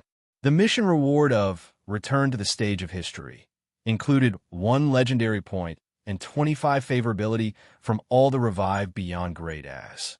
These favorability notifications should be from the revived Beyond Great As. Han Shao browsed through them carefully, his eyes sparkled. The names of these people were very well known. He only needed to search for their names online to find out their life stories in the Exploration Era. King of War Pangan, Mage God Biger, Omniscient One Trip. They're all famous Primordial Ones in history. As the first batch of people to reach the Beyond Grade A level, the Primordial Ones had a unique characteristic. Their nicknames were usually more powerful, and they had taken away many good nicknames. Han Shao immediately realized that there was another benefit to this mission reward. He could immediately see who the resurrected targets were, and he had an idea in his heart. Some of them were the ones who appeared in the Calamity of the Supers. The case could be considered solved, proving that the revival of these people was indeed related to the Holy Covenant. Han Shao noted down all their names and counted them. Suddenly, he frowned slightly and mumbled to himself. The number of revivals doesn't seem to match. He remembered the number of revived Beyond Grade, as in his previous life. 1 batch appeared during the Calamity of the Supers version, while the other batch appeared during the World Tree Civilization. The total number far exceeded the current number. Furthermore, the favorability notifications were all from the Primordial Ones. In the World Tree War version in his previous life, there were many historical Beyond Grade, as who were not Primordial Ones among the large number of revived Beyond Grade, as brought by the Holy Covenant. But now, the number of resurrected people was much less than the total number in his previous life. What was the reason for this? An idea suddenly flashed through Han Zhao's mind. I think I understand now. In the blink of an eye, he connected the clues in his heart and suddenly felt enlightened. Jays revealed the mechanism of the Sanctum revival. With this important information, he finally understood the actions of the Holy Covenant organization in his previous life. The Holy Covenant revived a group of Primordial Ones in version 5. Though some of them probably had differences, so they went their separate ways and ran out to trigger the Calamity of the Supers. However, they probably did not reveal the secrets of the Holy Covenant. The remaining Primordial Ones continued to hide under the leadership of Oathkeeper. The reason for this was most likely that Oathkeeper discovered the secret of revivals in the Sanctums, so he wanted to control the lifeline of this Beyond Grade A, so he had been secretly developing. During this period, the Holy Covenant must have obtained new results and revived more Beyond Grade As. They must have used some method to convince the subsequent Beyond Grade as to participate in this plan. That was why the total number of revived people did not match the number in his previous life. Just like that, the Holy Covenant organization continued to hide until the World Tree War version. Only then did they have to expose themselves and participate in the war, shocking the explored universe. This makes sense. From the looks of it, the nature of the Holy Covenant organization in his previous life was similar to the current Beyond Grade A Association. Their goals were very similar, planning for the future of the Beyond Grade As. This is probably the reason behind the storyline in my previous life. Han Zhao's eyes flickered. Although it was just a guess, his intuition told him that this was most likely the case. In that case, Oathkeeper already knew the true mechanism of the sanctums, and he and Kasui were no longer the only two who knew about it. In that case, the plan he had set might have to change. Perhaps he should reach a deeper level of cooperation with the Holy Covenant. Oathkeeper's attitude was very important. Han Zhao had limited understanding of him, so he did not know what the other party was thinking. At this time, black flames suddenly appeared in Han Zhao's vision, condensing into a familiar figure. Speak of the devil. I was still wondering when Oathkeeper would come looking for me. I didn't expect him to be here so soon. Han Zhao's eye sparkled. Very soon, Oathkeeper's mental projection was formed, and he nodded at Han Zhao. We meet again, Black Star. I've returned from the sanctums. Looks like you're planning to fulfill the deal today. Han Zhao's eyes flickered, and he deliberately asked, did your awakening plan succeed? At this time, he still did not know how much information Oathkeeper had, so he did not want to reveal his cards immediately. He planned to use words to test Oathkeeper's bottom line and see how much information he had. It succeeded, and it went quite smoothly. Oathkeeper nodded. Yo, I didn't expect this method to really work. How many people have been revived? Han Zhao pretended to be energized and put on a very interested expression. A few dozen. Oathkeeper answered ambiguously, making it clear that he did not want to reveal this information to Han Zhao. Quite a lot. Han Zhao naturally knew the exact number. Seeing that Oathkeeper did not want to say it, he was not surprised and did not dwell on it. He changed the topic and asked, what's the situation in the sanctums? Oathkeeper thought for a while, his tone uncertain. It feels like I'm in a dream. My consciousness is fluctuating, and I seem to have experienced many things, but it also seems like only an instant has passed. The only clear impression I have is that I'm in a boundless space, and there are countless white light clusters floating within my sight. Most of them will avoid me, as if there's some repulsive force on me. I seem to see different images in every light cluster. Hearing this, Han Zhao stroked his chin thoughtfully. Combined with Jaze's explanation, those light clusters could be information form existences with different contents. A light cluster could represent a civilization, a beyond grade A, or even a period of history. These were all uncertain. Is there danger in there? I don't think so. Oathkeeper hesitated. Han Zhao pondered for a few seconds, smiled, and said, let's talk about the method to revive beyond grade, as in the sanctums first. We agreed that you would tell me the relevant information after completing the awakening plan. You won't go back on your word now, right? Of course not. Our understanding of the sanctums is like this. Oathkeeper's eyes flickered. The opportunity had come. According to the plan, he told Han Zhao the relevant information that the Holy Covenant organization had accumulated in the past, but did not correct the wrong guesses. At the same time, he concealed the repeatability of the sanctum revival and deliberately said that it was a one-time method. His explanation was also very simple. Because the revival method was related to information form projection, he deliberately distorted the concept and described the revival process as cutting out the target's information from the sanctums. This meant that the corresponding information in the sanctums would disappear, so he logically characterized it as a one-time function. On the other hand, Oathkeeper did not reveal the origin and use of the sanctums. He did not mention any information about the universe iterations or the Great Reboot, intending to make Han Zhao mistakenly think that the sanctums only had the function of reviving. Oathkeeper spouted nonsense, and the content was very different from what Jaze had said. Han Xiao felt that something was wrong halfway through the conversation. The two versions were different, so one of them had to be wrong.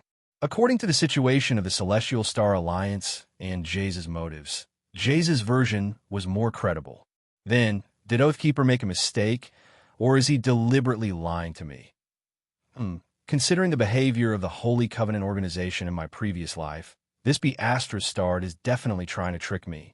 Han Zhao's eyes suddenly narrowed, and a playful emotion flashed through his eyes. He did not refute immediately. After Oathkeeper finished speaking, he suddenly sighed and changed the topic. I'm very curious. You just said that the existence of the sanctums is closely related to the information form, and the revival is done through information form projection. Does that mean that the sanctums have recorded the information of all beyond grade as? That should be the case. Oathkeeper replied cautiously. Then I find it strange. Why would the sanctums store the information of beyond grade as? Don't you find it strange? I am indeed very confused. Oathkeeper tried to control his tone. Han Xiao pretended to think and frowned. I feel that the sanctums don't seem to be a natural phenomenon. It's very likely to be the product of someone or a civilization, and its function should be more than just reviving beyond grade as. What do you think? I'm not sure either. In my opinion, it shouldn't be made by a civilization. The three universal civilizations don't have the technology to do so, and the previous civilizations were even more so. I feel that the sanctums might be some kind of space wonder. Oathkeeper had no choice but to go along with the topic and secretly guide him. He did not dare directly refute, fearing that he would be seen through. Hearing this, Han Xiao stroked his chin, pretending to analyze seriously, and slowly said, Okay, fine. Let's assume that the sanctums are space wonders in the information form and have the function of recording information of beyond grade as.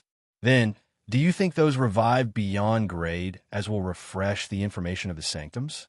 In that case, although the original records in the sanctums are cut, new records will appear in the sanctums.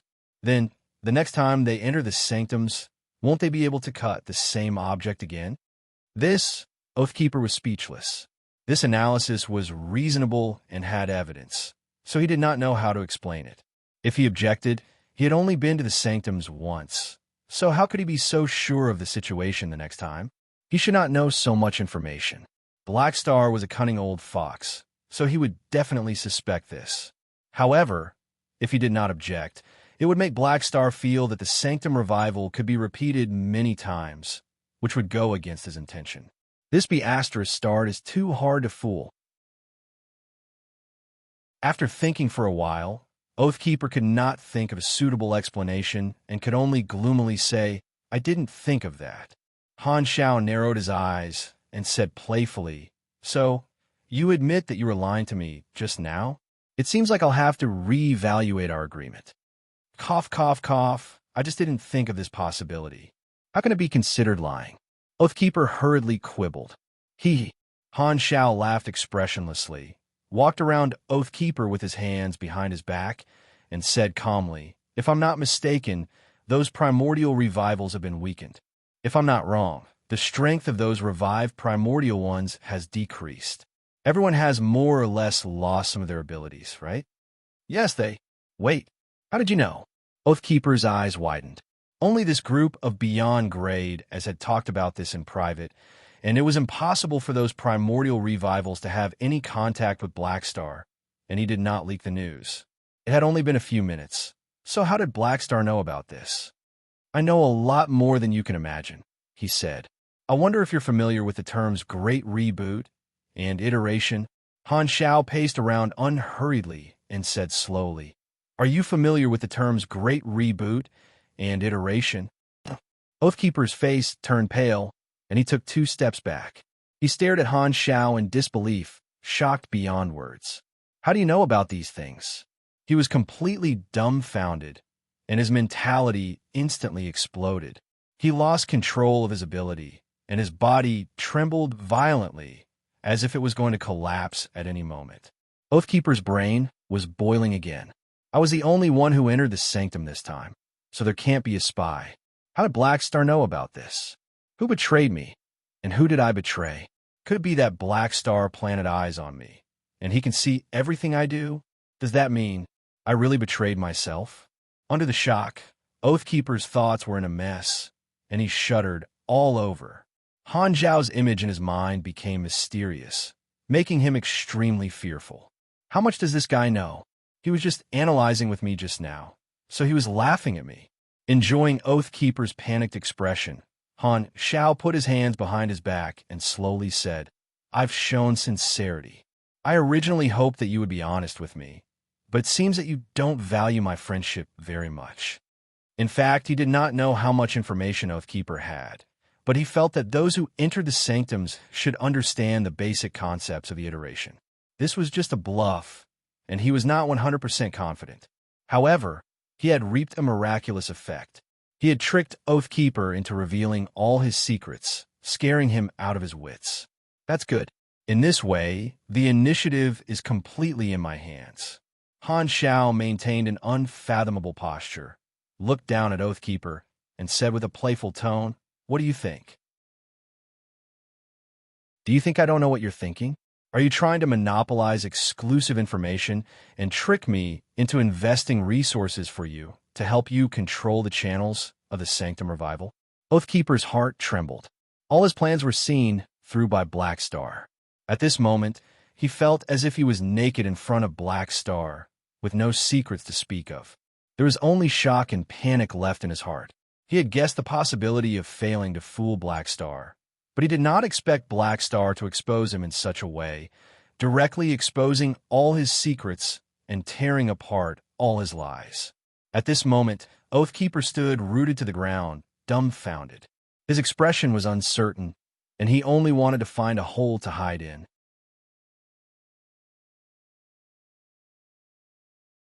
Chapter 1226. How exactly did you? Oathkeeper's head was full of question marks, and he could not control the shock in his heart. He had not even gotten used to this top-secret information yet, and he had already heard it from a second person. It was like he had just met a beautiful stranger on a messaging app last night, and his girlfriend called him early in the morning and scolded him. He was so scared that he was about to vomit. Without any precautions, his secret was exposed. This feeling made his hair stand on end. Han Zhao raised his hand, interrupted him, and said meaningfully, "I've said before that I have my own intelligence channels. You only need to remember two things. First, the information I have is far beyond your imagination. Second, our goals are roughly the same. As for the details, you don't have to ask." Oathkeeper could only shut his mouth. His brain was spinning rapidly, secretly guessing the source of Han Zhao's information. Under the sudden shock earlier, he had almost thought that the problem was with him. However, after regaining his senses, his rationality told him that this possibility was very slim. There was most likely another reason. Top-secret information, like the Great Reboot and iterations, should only be known by those who had come into contact with the Sanctums. He could think of a more reliable explanation, which was that Black Star had some sort of interaction with the Sanctums, so he obtained this information by accident. Beyond grade, A-Supers had a very low probability of interacting with the Sanctums, which gave them some random revelations. This was how the earliest information about the Sanctums was obtained in the organization. This was also the foundation of the Holy Covenant. However, when Oathkeeper thought of his previous interactions with Han Zhao, he felt that things were not so simple. Black Star definitely had some means that outsiders did not know about. He could not think of an explanation that could convince himself, and he felt that Han Zhao was giving off a mysterious aura. This time, Han Zhao clapped his hands, pretending to be profound, and said, "You can't hide your little thoughts from me. I don't like people tricking me. I hope this is the last time. Otherwise, since we've already spoken, and we've both seen each other's trump cards, I think we can be honest with each other." Having his thoughts exposed, Oathkeeper's face lost all light, and he was too ashamed to show his face. He forced himself to calm down and suppress the surging emotions in his heart. He asked cautiously, "What do you want? First of all, I hope that you will tell me the truth. This is the basis of our mutual trust." Han Zhao raised his eyebrows. Hearing this, Oathkeeper hesitated for a few seconds before he spoke again. This time, He honestly did not tamper with the information. He knew that he had lost the initiative, and Black Star had already grasped the most important secret. It did not matter whether he revealed it or not. It was very likely that this was still a test, so he did not dare to play any more tricks. Han Xiao listened patiently for a while before a smile appeared on his face again. You know you're wrong, and you can change. Not bad, not bad. This time, Oathkeeper's words were basically the same as Jay's.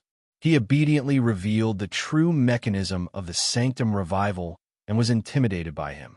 After Oathkeeper finished speaking, he paused for a moment before cautiously saying, I've already told you what I know. Since you know the true situation of the Sanctum revival and also know what it means to a beyond grade, you won't try to monopolize it, right? Han Xiao did not answer directly. Instead, he changed the topic and asked, Do you think that the Sanctums will be monopolized by anyone? What do you mean? Oathkeeper did not understand what Han Xiao meant. Han Xiao paced around, stopped smiling, and slowly said, Let's put it this way. The existence of the Sanctums is independent and should not be controlled by anyone, just like a public library. Since we can borrow the functions of the Sanctums, others will have the same opportunity.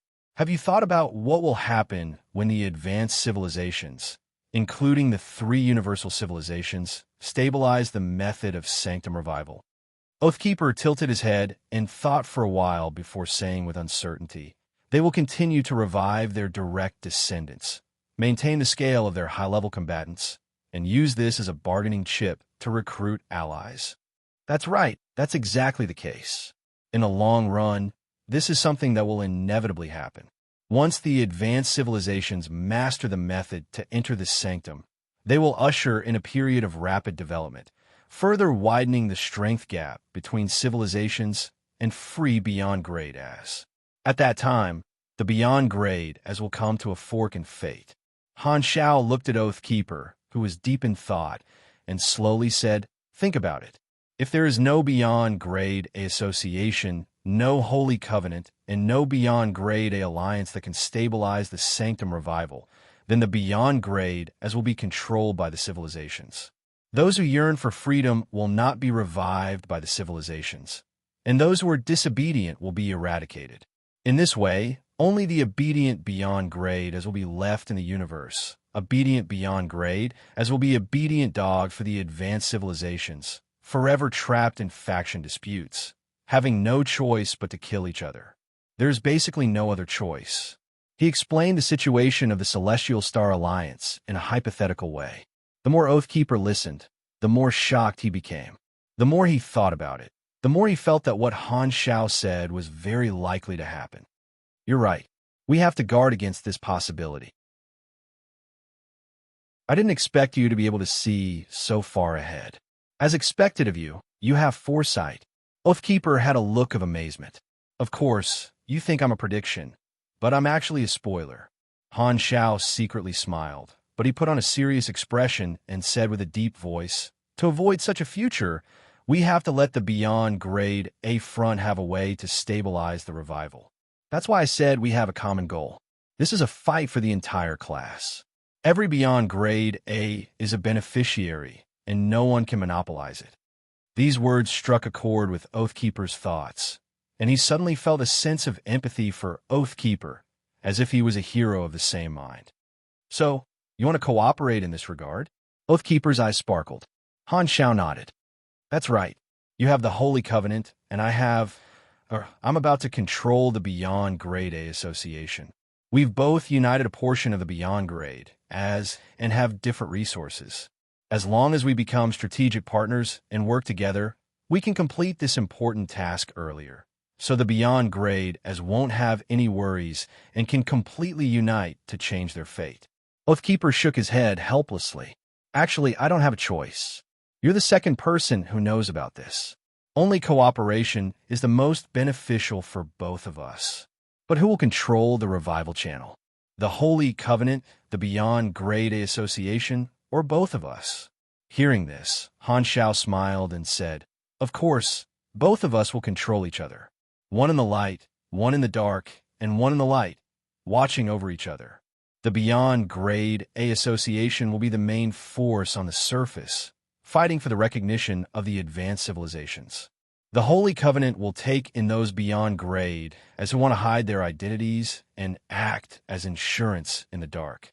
After all, the advanced civilizations won't accept the fact that the beyond grade as are continuously reviving so easily. They're very likely to do something to the association. It's best to let a portion of the beyond grade as hide under the surface and not let the advanced civilizations see our full strength. This way, they'll hesitate to take action. If possible, Han Shao also wanted the association to monopolize the Sanctum Revival channel.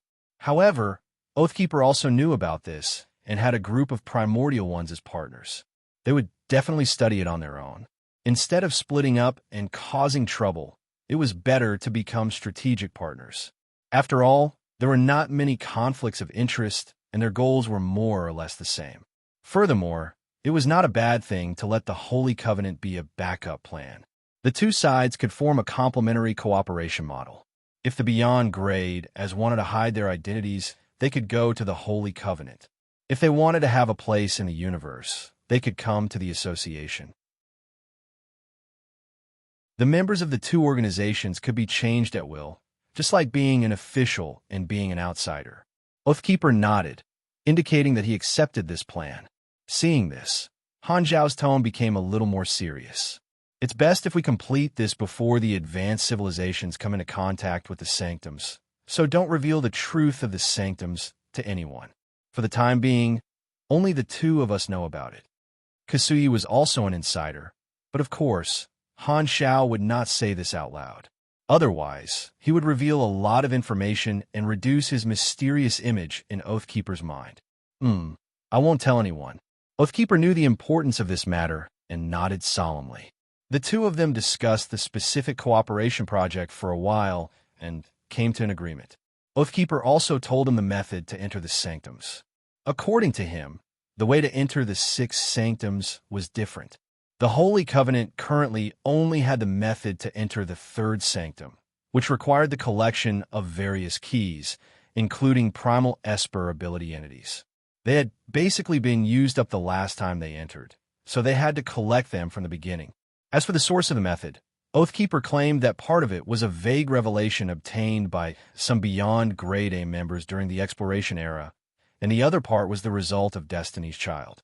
He said that Destiny's Child was very special and might reveal what the keys of the different sanctums were. The probability was extremely low and completely random. The Holy Covenant mainly used this method to restore the complete method to enter the 3rd sanctum and also obtained incomplete information about the other sanctums. Han Shao was more curious about the 1st sanctum, but from the looks of it, entering the 3rd sanctum should be the fastest route. With the experience of the Holy Covenant organization, coupled with their own resources, they could greatly reduce the time needed to collect the keys again. However, in order to revive more Beyond Grade, as they still needed to collect the relevant mediums and the descendants of the Beyond Grade, as were the biggest targets. By the way, since we decided to cooperate, I hope to meet the revived primordial ones. Why do you want to meet them? Oathkeeper was subconsciously on guard. He would not completely trust Han Shao. Han Shao smiled and said, I remember you saying before that you can't force the revived primordial ones. There should be many among this group of people who want to occupy a place in the universe and develop their own organizations. In that case, the Beyond Grade A Association will be their best backer. I hope to contact them and convince them to support me after joining the association.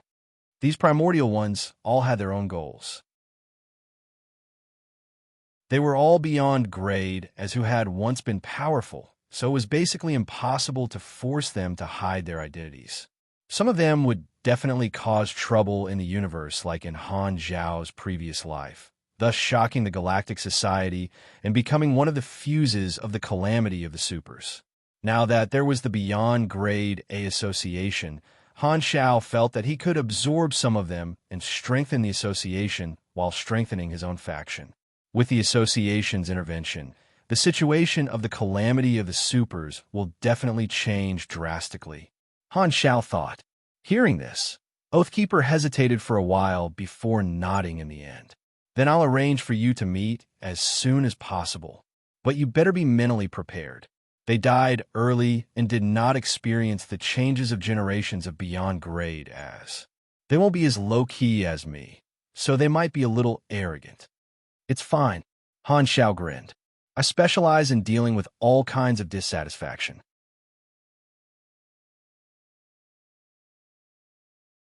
Chapter 12:27. After sending away Oathkeeper, who was still in a daze, Han Xiao finally relaxed and let out a sigh of relief.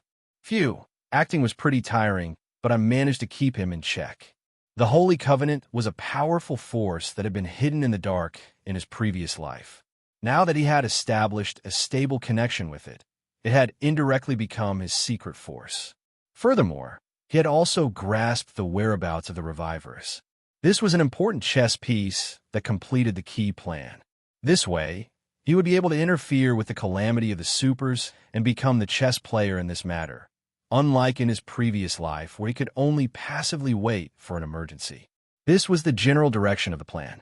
There were also some specific issues, such as the impact of the primordial ones revealing their identity and the shock after entering the Beyond Grade A Association. Since he was the leader, he had to deal with these details. Looks like I'll have to do another job during the version update. Visit the primordial ones and help the old people integrate into the new era. It feels a bit like a neighborhood committee. Han Xiao shook his head and laughed. According to Oathkeeper, the primordial ones had been in the war era, and the smell of blood and fire had yet to dissipate. They were basically unruly people. As the tide of an era, most of them had yet to adjust their mentality when they suddenly came to an era that did not belong to them. If he wanted these people to accept him and support him, it was not enough to just use his mouth. He had to convince them. It was best to let them accept the beating of society, recognize the reality, and understand the principle of the new generation of the Yangtze River surpasses the old, and the old generation bursts on the beach. However, they were his future partners, so it would not be good to be too rough. It was best to use peaceful means before resorting to force. If they did not know how to appreciate his kindness, he would have to teach them a little lesson. In this regard, Han Xiao was still quite confident. After all, the primordial ones were only the first generation of Beyond Grade as. There might be some geniuses who reached the peak Beyond Grade A level, but there were not many of them. The average strength of the primordial ones was probably about the same as the modern Beyond Grade as. The main reason was that the long war had shortened the gap between the two. However, he did not have all the advantages. There was one problem that could not be avoided, which was that he was only the second in command in the association. Old Manison was still in the toilet, so he could not rule out the possibility of some primordial ones contacting him.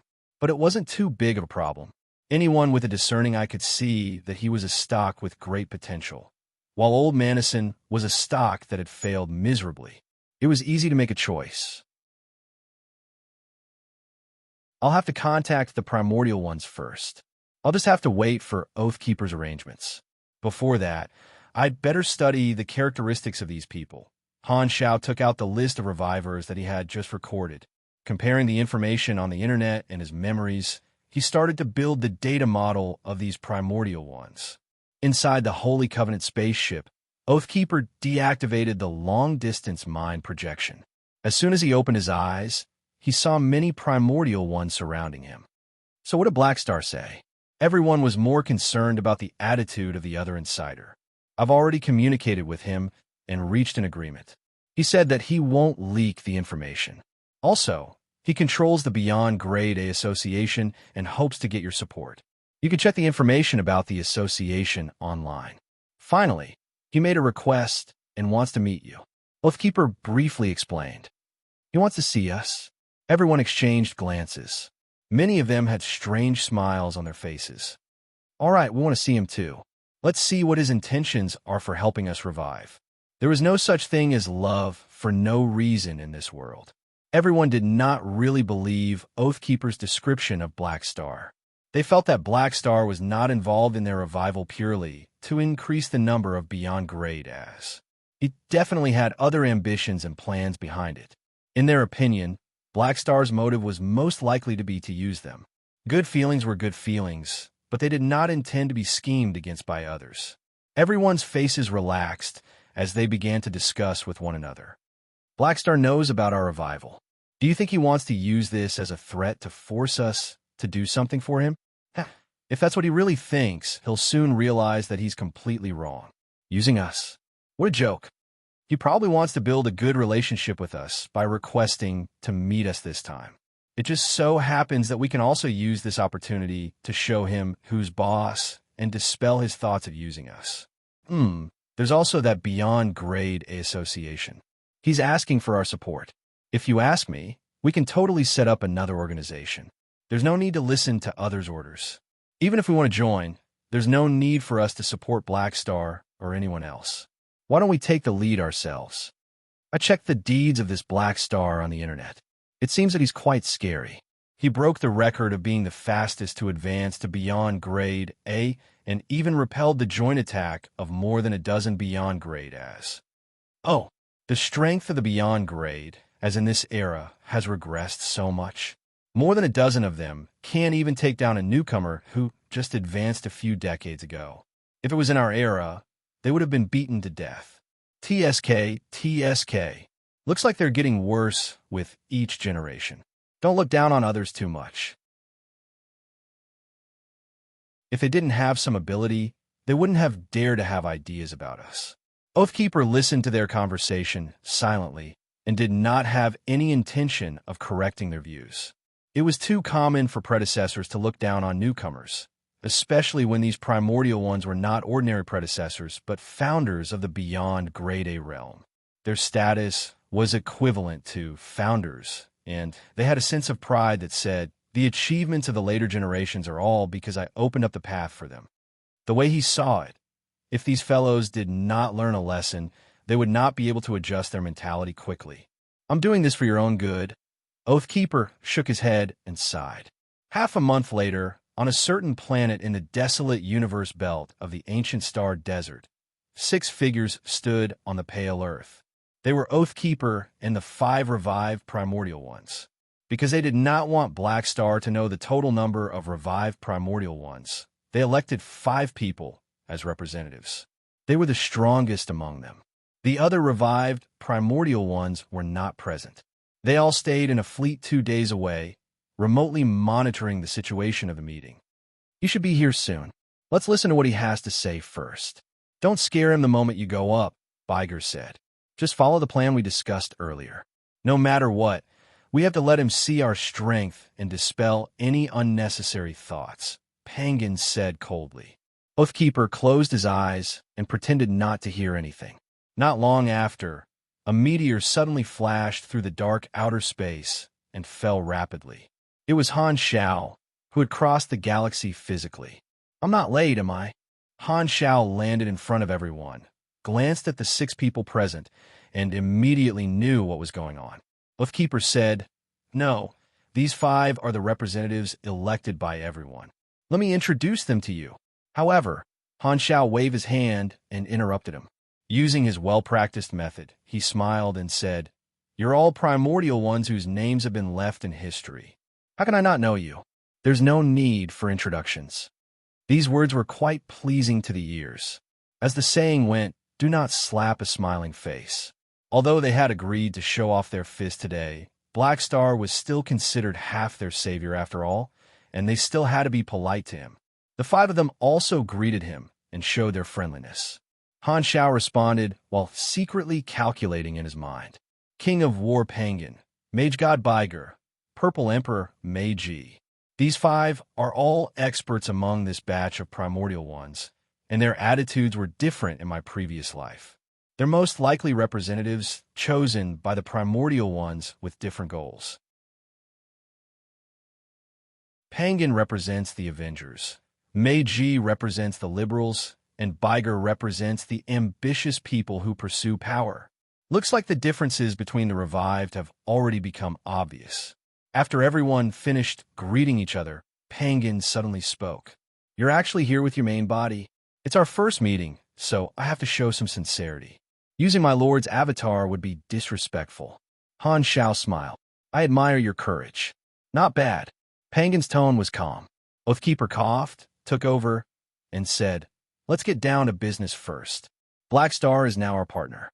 He requested this meeting and said that he's willing to provide the relevant resources to help everyone integrate into this era quickly.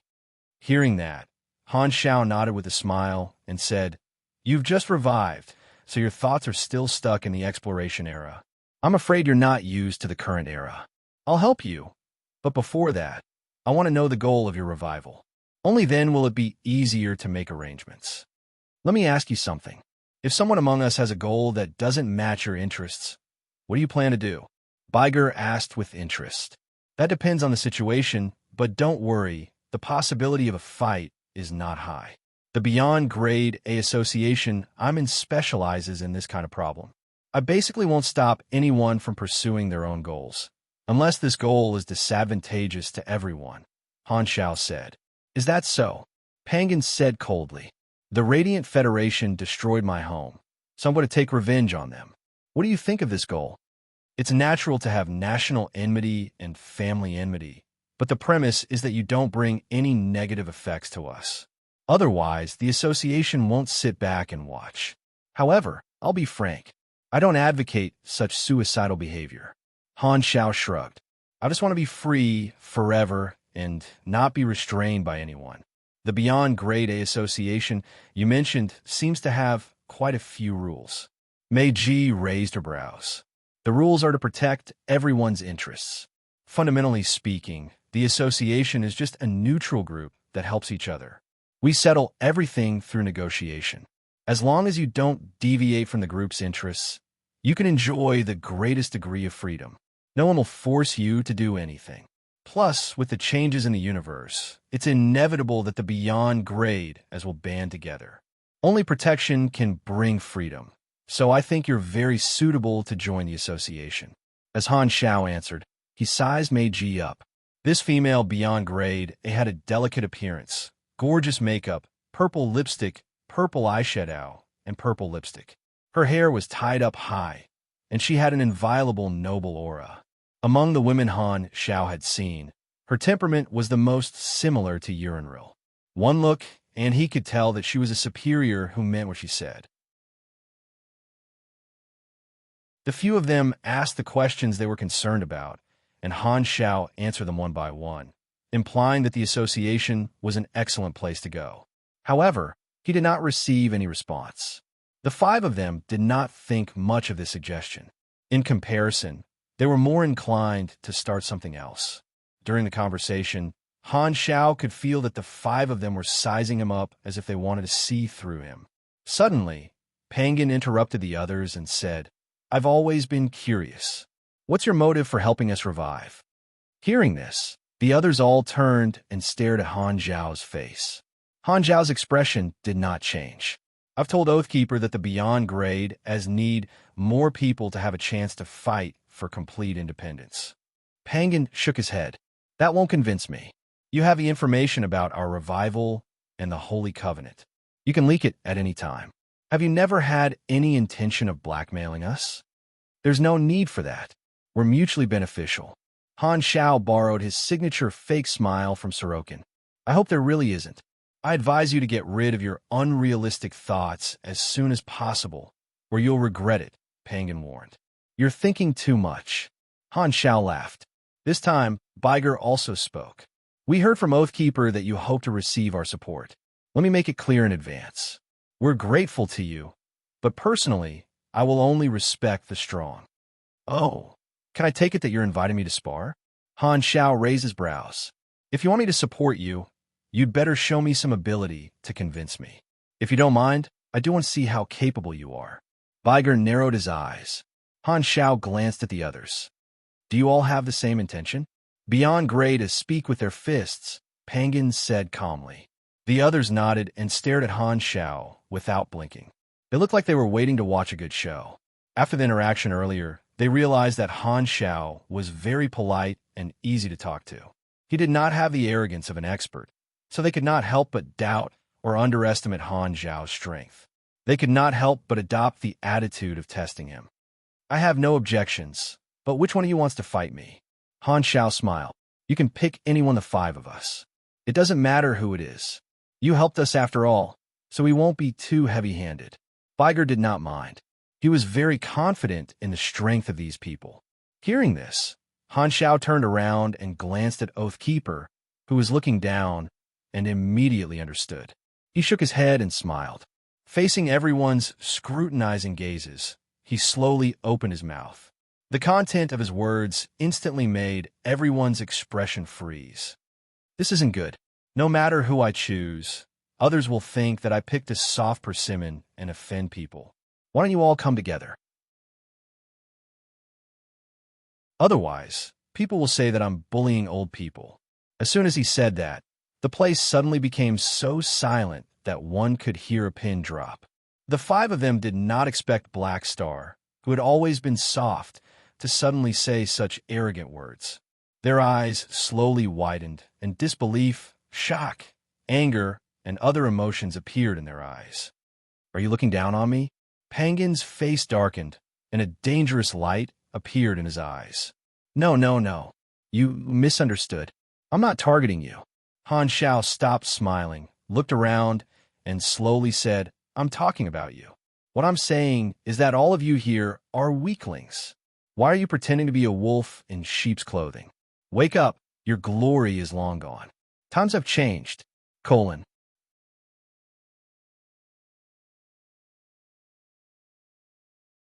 Chapter 1228.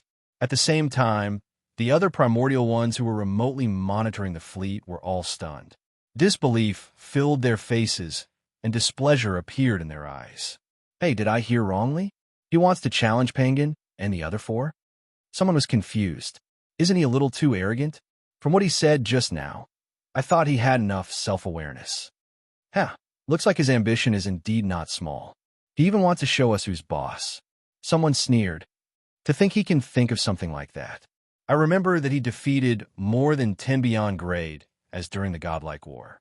Could it be that this made him overconfident? That's possible.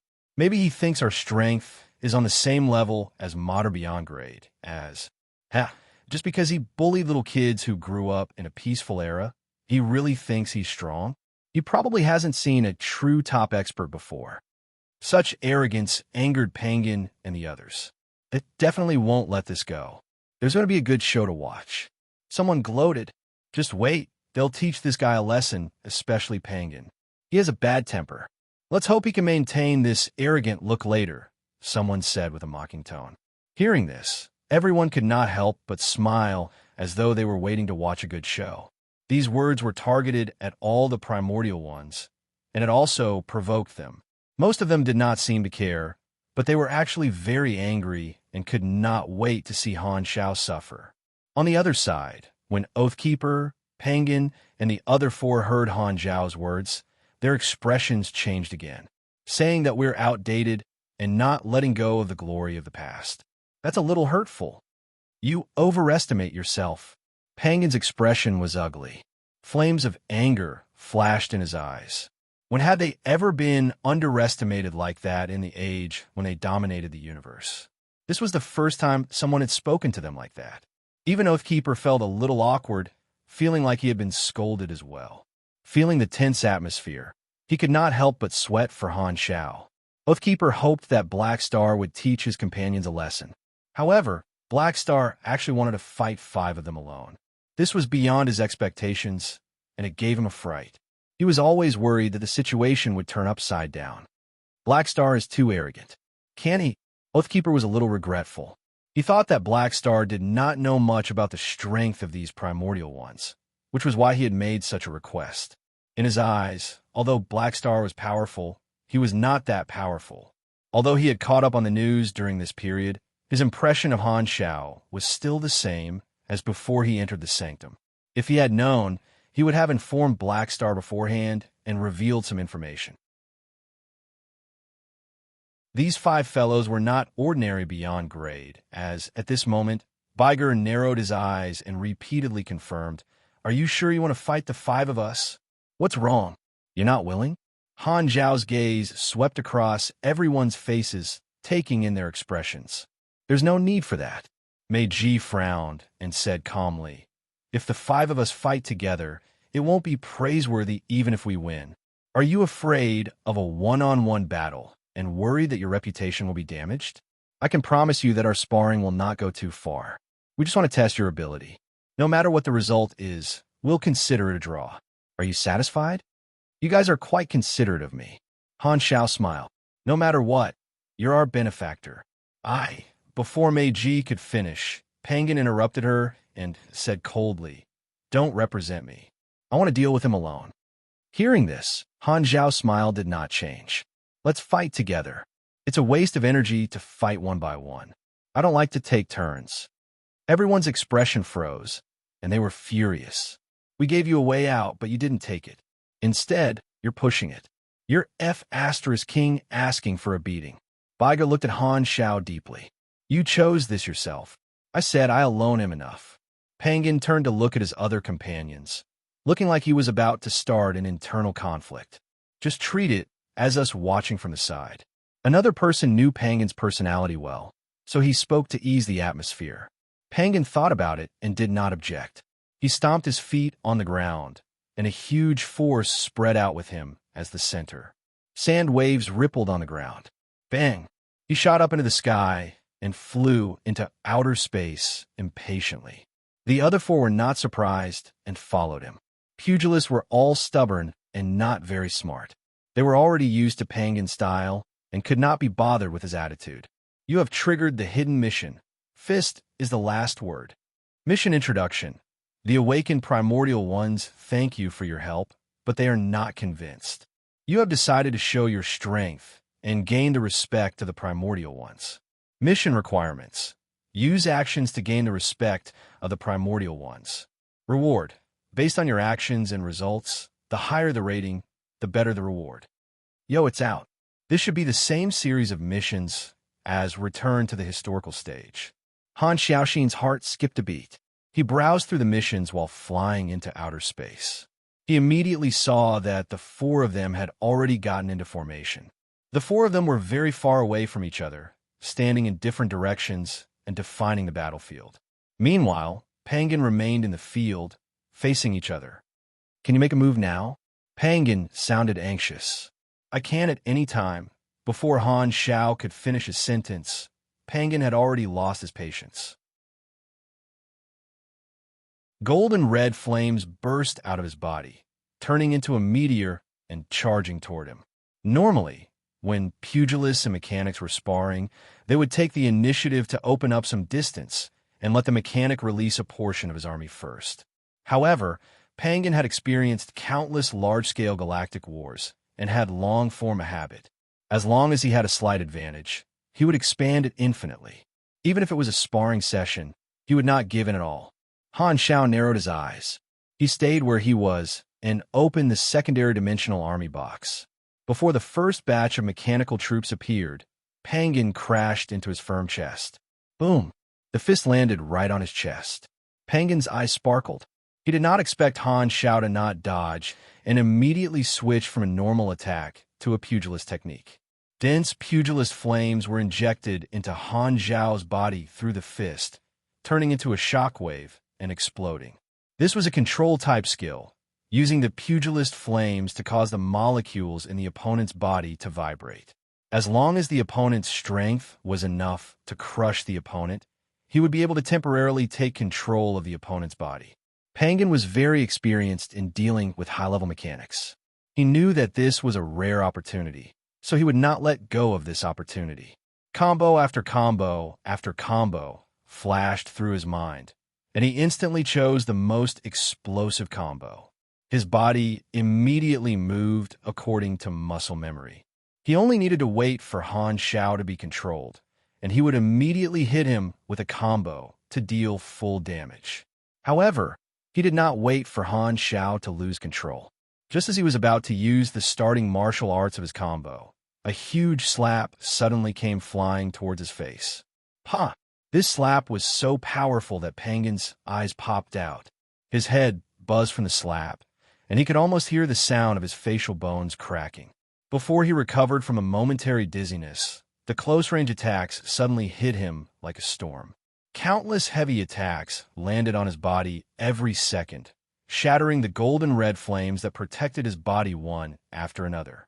His muscles rippled and caved in continuously. The excruciating pain swept through every nerve like a tide. Pangan instinctively raised his hand to block, protecting his vitals. His mind was still a little dazed. Wait a minute, a mechanic was closed in by a pugilist like me, but not only did he not retreat, he even took the initiative to fight back. It's fine if he fought back, but what's with his strength? It's ridiculously strong. After being chased and beaten up by Han Xiao for a few seconds, Pangan finally found an opening. He twisted Han Xiao's arm and pulled him into his arms. He then wrapped his arms around Han Xiao and formed a lock. Don't even think about running. Pangan spat out a mouthful of bloody saliva. The pugilist flames stimulated his body, and his muscles suddenly bulged. His body expanded, and his strength increased exponentially.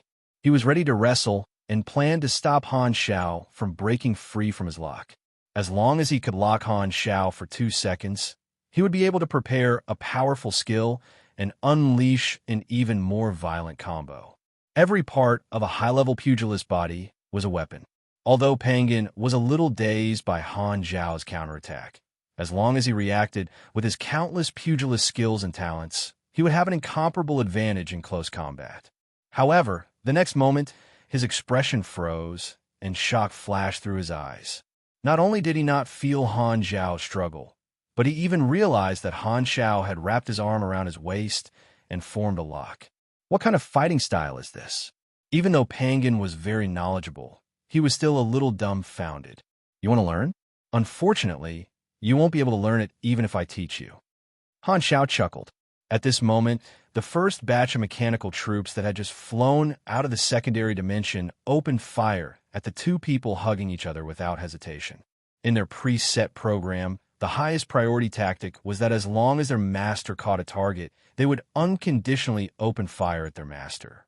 There was no need to actively control them. Seeing this scene, Pangan's expression changed. Isn't this a mutual destruction tactic? Damn it, this person is even fiercer than me. As the saying goes, the unreasonable are afraid of the reckless, and the reckless are afraid of the reckless. Although his physique was tough, he did not want to take a psionic bath with his enemy. A layer of his flesh would be washed off. Pangan hurriedly let go of his hand and wanted to retreat. However, his waist was tightly held by Han Xiao's arm. Han Xiao's strength was so great that he could not break free for a while. Don't waste your energy. I'm really curious. You knew that I was coming to visit half a month ago, but you didn't go online to check my information. If you had carefully studied my battle video, you wouldn't have stupidly rushed to my face. Do you have to be so arrogant? Or did Oathkeeper cut you off from the internet? Han Xiao was a little speechless. He really did not plan to use this move, because he felt that as long as the primordial one studied his information online, this traditional skill would not work. At the very least, after seeing the nickname Indestructible Body, they would be more or less on guard. However, he did not expect an iron-headed girl to come and find him right from the start. Even he did not underestimate his enemy and constructed a data model of his opponent in advance. This only proved that these primordial ones did not take him seriously at all. Then don't blame me. You're the one who delivered yourself to me. Eat my old and fresh hands, all of you. Go. Yellow. Spring. Boom. Boom. Boom.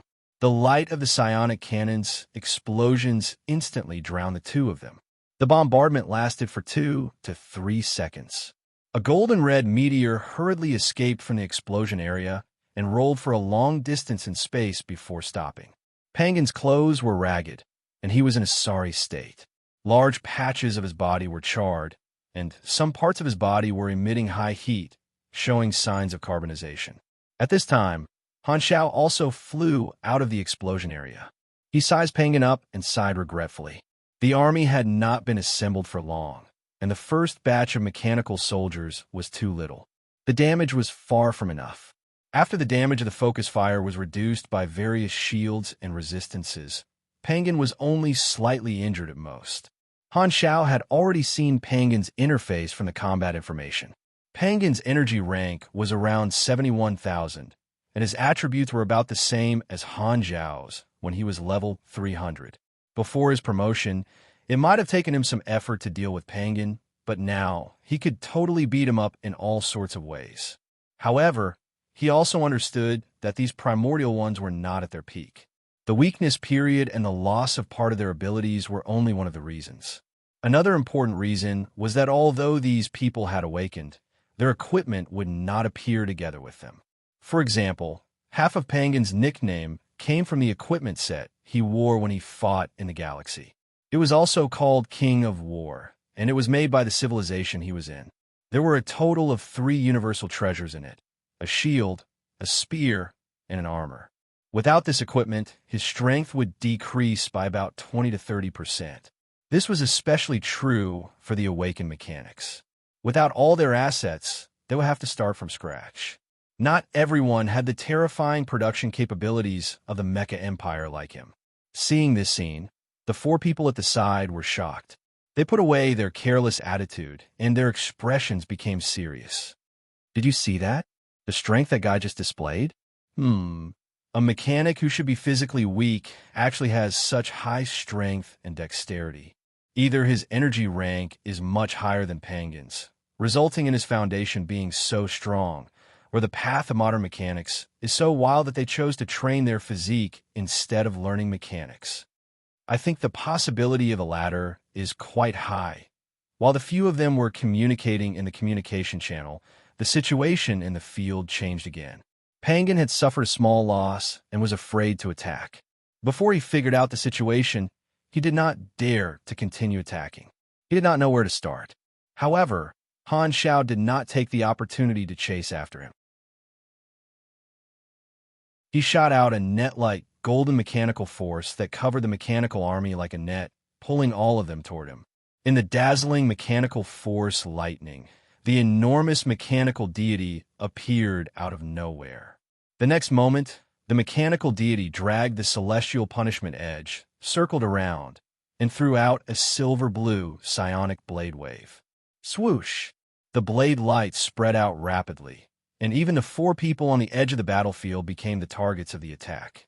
Light flashed, and magic formations, Esper abilities, psychic abilities, and other means appeared at the same time.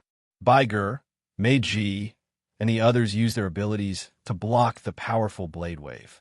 At the same time, Han Zhao's teasing voice sounded in the public channel. I said I'll fight 5, so I'll definitely fight 5. You want to watch the show from the side? Dream on. Baiger and the others looked at each other. Without any hesitation, they joined the battle together.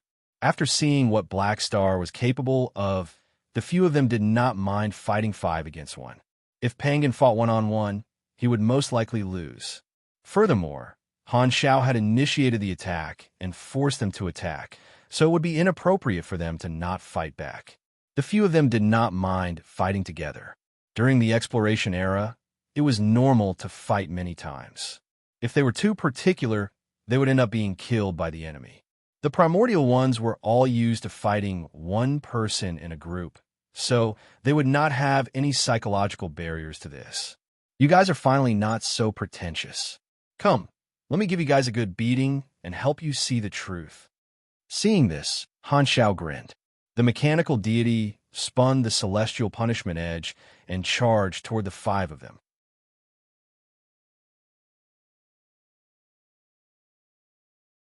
Chapter 1229. Boom, boom, boom.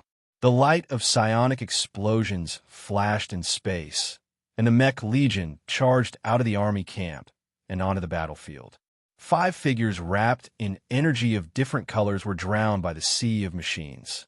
They shuttled back and forth among the machines like meteors, and the light of various abilities lit up in the gaps between the machines from time to time.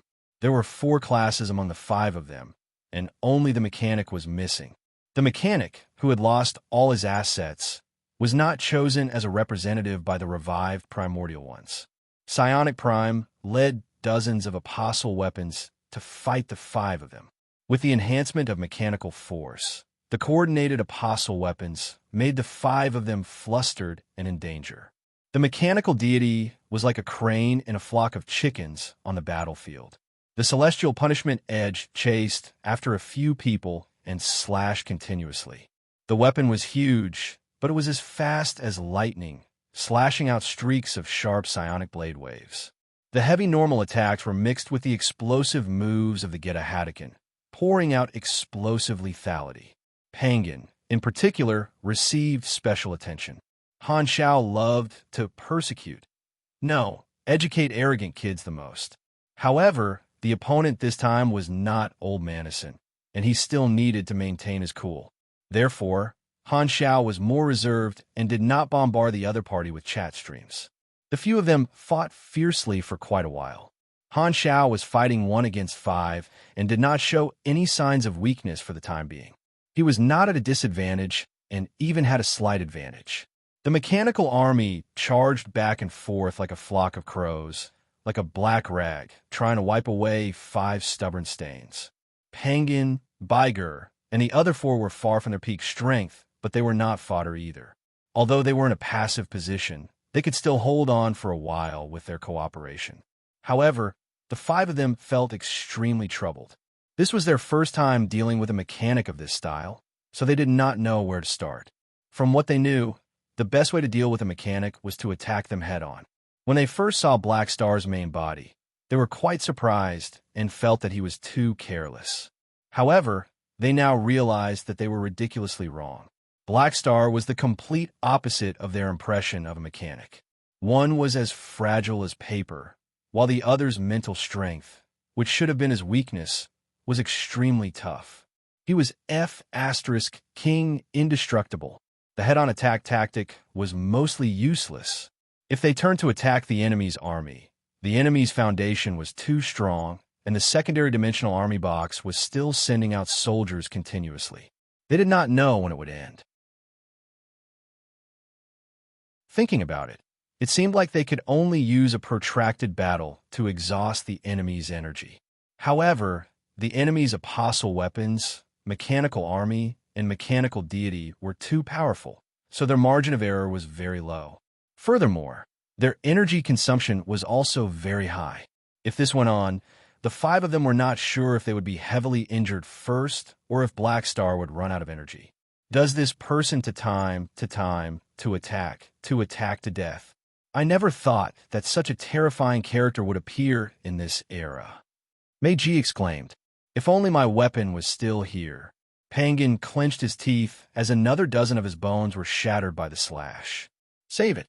A pugilist was beaten up by a mechanic at close range, and you still have the face to talk?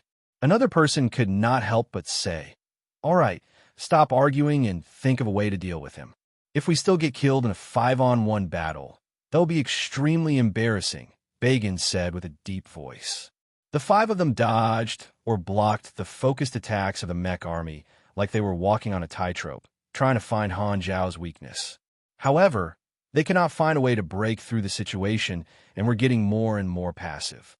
With the support of Fearless Heart and legendary battle technique, the focused attacks of the mech army were extremely powerful. Among the 5 of them, only Penguin had true damage reduction. The other 4 would not be able to survive many rounds of attacks. If not for Psychic and Bagan continuously giving them shields, some of them might have already been heavily injured. Most importantly, they were shocked to find that Han Xiao was becoming more and more courageous as he fought, and his strength was still increasing as he fought. Baiger maintained the state of phase illusion and avoided the attacks of a few apostle weapons. He said decisively, "The battle has already been dragged into the opponent's rhythm. If this continues, the situation will only get worse. Let's try again. The 5 of us will attack his main body together. I don't believe that his physique has no limit. Other than that, there are no other effective methods. What do you plan to do? His main body is now hidden in the mechanical deity and is being protected. Have you forgotten the forbidden space spell I have? I can temporarily pull the target out of the mechanical deity and create an opportunity." A few of them quickly reached a consensus. Bagan did not delay and formed a hand sign. An exquisite enchantment circuit lit up on his neck, and a spatial repulsive force burst out with him as the center. The mechanical soldiers around him were all pushed far away, squeezing into a cluster. Then he raised his hand and cast a group blink spell, teleporting the other four to his side and gathering them together. He did not stop chanting and instantly constructed a new magic circuit. The space not far away suddenly rippled. Han Xiao, who was supposed to be inside the mechanical deity, appeared out of thin air at the location Bagan had pointed out. Han Xiao only felt his vision blur, and his position changed. He looked up and saw the concentrated fire of the 5 people charging toward him. The light was dazzling, and the momentum was fierce. Yo, what a small combo. Han Xiao even had the time to tease him. He then opened a new gate beside him. With a tug of his hand, rows of space-time amber balls were pulled out and stacked into a transparent wall in front of him. Splash! The next moment, the long-range attacks of the 5 of them hit the space-time amber barrier. Like water pillars landing on a lotus leaf, they immediately slid in all directions. Han Xiao, who was behind the barrier, was unharmed. What is that? Seeing this, the pupils of the 5 of them constricted. At this time, Han Xiao's laughter sounded in the public channel. This space displacement spell is not bad. I have a similar ability too. Do you guys want to try it? As soon as he said that, Han Xiao's figure flashed, and he returned to the mechanical deity with void hyperdrive. Before the few of them could take any further measures, he immediately used void displacement and switched locations with one of his targets. Whoosh! Pangan's vision blurred, and he was shocked to find himself inside the mechanical deity. Before he could react, the space around him suddenly disintegrated, turning into a mech legion that surrounded him and focused fire on him immediately. Ironhead Doll was being beaten up far away, and Han Zhao's figure switched to the other 4. Facing the shocked gazes of the 4 of them, he smiled, shook his body, and suddenly activated the void prison. The next moment, the movements of the 4 of them became extremely stagnant, and they were all trapped in this domain. Only Han Xiao could move freely. He activated apostolization with all his strength, and countless mechanical troops fed back a huge amount of attributes to him. His right arm bent like a bow, and energy circuits lit up on the surface of the mechanical suit. Psionic energy rippled out like water. Get a ripple fist, star-piercing hammer. Han Xiao punched forward, and the fist wrapped in dazzling psionic energy hit Biger's face. In the slow-motion view of the void prison, Biger's face could clearly be seen shaking, deforming, and bursting open, with a stream of blood dripping out. Boom! A dark blue shockwave burst out, and Biger was sent flying away. Han Xiao did not stop moving. The firepower of the mechanical suit was at full power, and he punched the remaining 3 people in the face. It was as if there were afterimages shuttling back and forth between the 3 of them. Gotcha! After being beaten up for a while, the few of them finally broke free from the restrictions of the void prison. They hurriedly retreated, and there was pain all over their bodies. They felt like they had been beaten up from head to toe dozens of times. At the same time, Pangan, who was far away, was not locked up by the strong man. He crashed through the Mech Legion's blockade with difficulty and broke out of the encirclement. However, he was hit multiple times in a short period of time. He was covered in blood, and his injuries were not light. Han Xiao stayed where he was and did not chase after him, but the 5 of them stayed far away from him. All of them had cautious and serious expressions on their faces. Biger held his bleeding face and was shocked. Not only did his strategy not work, but he was also beaten back by Han Xiao.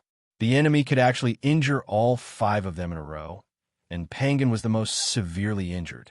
This series of results shocked a few of them. They did not know what special abilities Han Xiao had, so they did not dare approach him easily, fearing that they would be hit again. Seeing that Han Xiao was sizing them up, the 5 of them became extremely vigilant and completely dispelled their last bit of contempt. They focused all their attention and nervously prepared for Han Xiao's next round of attacks. However, at this moment, Han Xiao stopped all the movements of the Mech Legion. He glanced at everyone and chuckled softly. I think we should stop here. I'm sure everyone has a direct understanding of my abilities. If we continue to spar, the situation might not be very pleasant. I agree with Meiji's suggestion. Let's stop here and consider a draw. Let's not hurt the harmony. Hearing this, the five of them were stunned for a moment. Seeing that Han Xiao did not seem to be faking it, they relaxed their tense bodies. They looked at each other and more or less showed bitter smiles, shame, and shame on their faces. How could they not know that Black Star was giving them a way out so that they would feel better? However, this only hurt them more. How is this a draw? It's clearly 5 of us against 1, and we're still being tortured. We don't feel comforted at all. We only feel embarrassed. A powerhouse like you is unique even in the exploration era. I admit defeat. We underestimated you. Biger sighed with a complicated expression. After experiencing it firsthand, Black Star's combat strength was completely beyond their expectations, and they were completely stunned. Even without that fancy combo, just based on the strength of the Mech Legion, everyone could see that Black Star's raw strength was far superior to theirs. Thinking of this, their faces were more or less lonely, and their arrogance could not be found. Putting themselves in their shoes, they could understand how big of a blow this was. The feeling of a new generation replacing the old was not good. It almost made them wonder if they had really been eliminated. Pangan was the most embarrassed. His expression was uncertain, and the wounds on his body were still burning with pain. However, compared to the trauma in his heart, the physical pain was nothing. This unacceptable result made him doubt himself. Han Xiao glanced at them, smiled, and said, I might not have controlled my strength, so I used a little too much force. I hope you guys don't take it to heart. Ahem, this is a small matter. We don't mind. Biger blushed a little. He still remembered that he had said something similar to Black Star not long ago. Then, can we continue talking now? Han Xiao shrugged. Of course, of course. Let's go down and continue. Their attitude changed 180 degrees, and their tone was filled with respect and reverence. Although they were not used to this change psychologically, beyond grade as were respected, and their fists were the foundation, they naturally could not bring out their arrogant tone to face someone who could kill any one of them single-handedly. Seeing this, Han Xiao smiled and returned to the surface of the planet. He immediately saw Oathkeeper staring at him. Why are you looking at me like that? Nothing. Oathkeeper suppressed the shock in his heart and tried to make his tone sound natural and calm.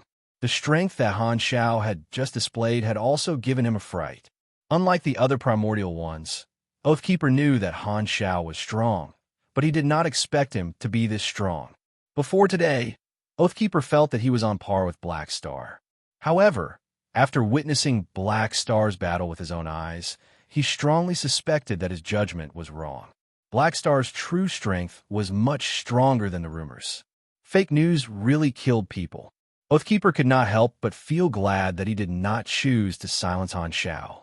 Otherwise, he would have been the one to be silenced. At the same time, the remote monitoring room of the Holy Covenant spaceship far away was dead silent. It was so quiet that even a pin drop could be heard. The many primordial ones watching the battle were stunned. Their eyes were wide open, and they were speechless from shock. After more than 10 seconds, someone finally spoke in shock, his tone filled with disbelief. 5 against 1, and they still lost? As soon as these words came out, everyone instantly exploded, and the entire room was in an uproar.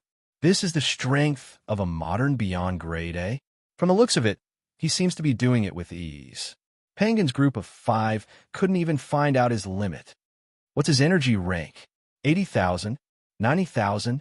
Could it be that he broke through the 100,000 mark? Maybe he's right. We're outdated. Times have really changed. The primordial ones present felt like their worldview was shattered.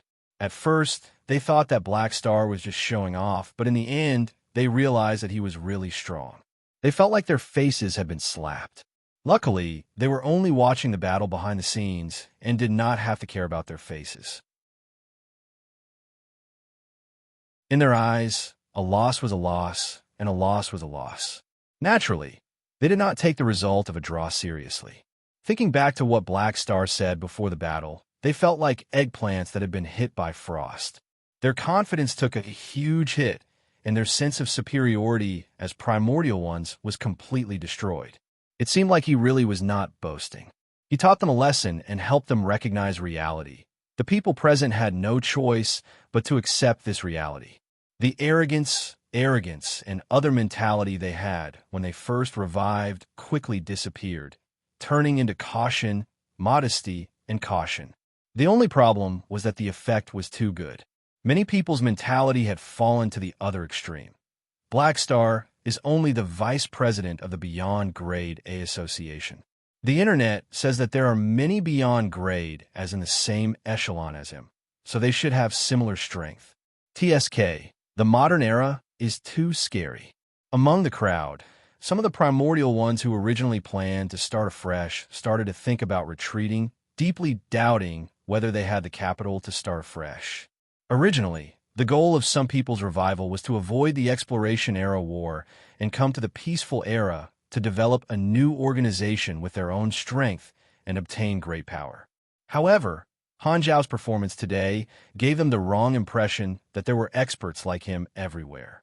This spar had not only destroyed their self-confidence, but it had also scared some of them into temporarily burying their ambitions. With our strength, we'll be courting death if we rush to start something.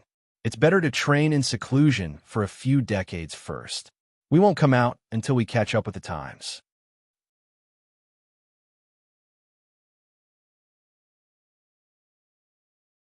Chapter 1230. Baiger, Penguin, and the others returned to the Pale Planet. When they were fighting in space earlier, they had consciously avoided this planet. Some of the shock waves were neutralized by Oathkeeper, so the planet was spared. Han Xiao picked up the topic from earlier and continued to talk with the others. This time, he could clearly feel that the atmosphere was much better. Baiger and the others listened to his opinions seriously. As the old saying went, as long as your fist was big enough, you could make the other party listen to you calmly. Lu Shuren was not lying. Your current situation is definitely not suitable for you to come out. After all, your combat strength has declined after your revival, and you're already behind the times. It's best to find a way to make up for this gap. If you ask me, you should spend more time in seclusion to train and learn new technology and knowledge. Han Xiao said. This would not have been very convincing before the sparring, but now, everyone agreed. They thought that they could only revive once.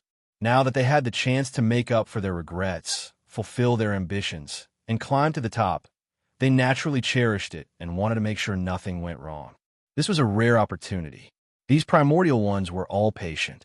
There was nothing they could not wait for. Black Star, you've really broadened the horizons of us old antiques today. Even in the exploration era, not many people were your match. Baiger sighed. In the sparring earlier, they had lost all face, but they did not hold any grudges. At this level, they were not people who did not know what was good for them. They were not enemies. Although Han Zhao's words were harsh, they were the truth. A powerful benefactor naturally had a special place in their hearts. I've always suggested that you join the Beyond Grade A Association. Although the modern era is more peaceful than the exploration era, there are still undercurrents. Beyond Grade as are not safe. You can check the tragedy of the Pinnacles online. That was a purge by the advanced civilizations. They've always wanted to control our numbers, so it's necessary for us to stick together. Han Xiao began to promote the association again. This time, other than Penguin, who chose to abandon this life for the sake of seeking revenge, the other 4 people swept away their previous disapproving attitude and began to take Han Zhao's opinion seriously. They lowered their heads and seriously considered this route. Seeing this, Han Xiao continued. There are more benefits to joining the association. You just revived and are all alone. You don't have any organizations under you. So even if you want to develop from scratch, it'll take a lot of time. Furthermore, the cake of the various star fields has already been divided up by the various large organizations. Even if you have the strength, you'll still encounter many obstacles. On the contrary, if you become a member of the Beyond Grade A Association, you'll immediately be able to borrow the intelligence, resources, military, and other resources of the other members. If you want to build an organization, We'll also help you and provide you with all kinds of help, helping you become a member of our collective interests. Hearing this, everyone couldn't help but nod, and they were more or less tempted. The universe was too big. Without money and manpower, it was inconvenient to do anything. During the exploration era, they had been supported by various civilizations, and they were used to the taste of power. Now that they had to start from scratch, they were not used to it. Meiji pondered for a while before saying, "We're willing to support you, but you're only the vice president, so you can't make all the decisions. Furthermore, with your strength, the president definitely won't be too weak." That makes sense. We're grateful for your kindness, but we also have to think for ourselves. In comparison, wouldn't it be better to support the leader? Biger asked. Han Xiao smiled. You guys don't know this. I have a problem with the president, and our paths are different. He's too ambitious and radical. He wants to bind the association to him and walk the same path as him to the end, which has already angered many people. There's no chance for him to be reelected. Furthermore, he's old, and he might pass away one day, so there's no future in supporting him. However, I have a lot of friends, and the position of the next president is basically set. Furthermore, the chances of me being reelected are very high.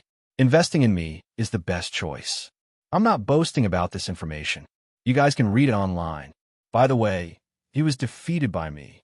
Although he had only defeated the Mecha Empire once and lost more than he won, it was not a lie to say that the other party was defeated by him. Anyway, old Manison was not here, so what could he say? I see. The few of them realized that old Manison's reputation had been damaged again. They talked for a while, and Han Xiao gave a lot of opinions. He also analyzed the current situation of the universe. Biger and the others listened carefully and learned a lot. After talking about the subtle relationship between the three universal civilizations, Han Xiao stopped talking, changed the topic, and smiled. Speaking of which, I'm very interested in the exploration era, but the only way to know about it is to find information online. You guys are all involved in that era, so maybe you can tell me more about the specific situation of that era? His trip this time was not only for the calamity of the supers, but also to exchange information with the primordial ones. Seeing that the time was right, he threw out this topic. Then you've asked the right person. Who else in the universe knows more about that era than us? It had always been Han Xiao talking while they listened. Now that Han Xiao brought up a topic that they were familiar with, they immediately became interested and talked about the glory of the past, from the Dark Forest to the War of Heroes. They talked about everything under the sun. Han Xiao nodded and listened, interrupting from time to time to ask questions. He learned a lot of secrets about the exploration-era war from them, as well as some information about the primordial ones. Speaking of which, do you guys know this person called Soul Emperor? Han Zhao's eyes sparkled. Rovel Sisak? I fought with him a few times on the battlefield. This guy is quite capable, but I died earlier than him. I don't know what happened to him after that. Meiji said. He died in battle. Biger shook his head. I killed him. You killed him? Han Xiao was immediately interested. To be more specific, Soul Emperor died in the encirclement on the battlefield. I was one of the participants. There were two others who participated in the encirclement, but I was the one who delivered the fatal blow. Yo, isn't this a coincidence? Han Xiao was very curious about Sorokin's expression after Biger joined the association. With how cunning Sorokin is, even if he's shocked, he'll probably still have a fake smile on his face. Should I provoke him then? Han Xiao suppressed his evil thoughts and asked, Are you sure he's really dead? His mental esper ability is quite unique. He might have transferred his soul without anyone noticing. You're saying he faked his death? Biger was stunned. He thought for a while and shook his head. I'm not sure. Anyway, I didn't notice anything unusual back then. I'm just guessing. If he lived to the modern era, like Oathkeeper, would you be able to recognize him when you see him again? This, it's hard to say. If he didn't change, my soul detection spell would be able to recognize him. By the way, Soul Emperor is also the previous owner of Soul Flame. Oathkeeper might be able to sense it when they meet, but the premise is that he didn't change his soul frequency.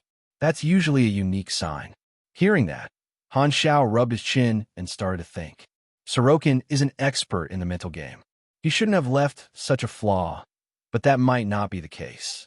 After all, Sorokin lived to the modern era. He wouldn't expect to meet a primordial one that he once interacted with. No one in the modern era could prove that Sorokin was sole emperor. Instead, this batch of revived primordial ones became strong evidence. TSK, if Biger recognized Sorokin on the spot when he joined the association, it would be a huge joke. Blackstar, I feel like you're hiding something. Do you know something? Is Soul Emperor really still alive? Biger could not help but ask. Who knows? Han Xiao shrugged.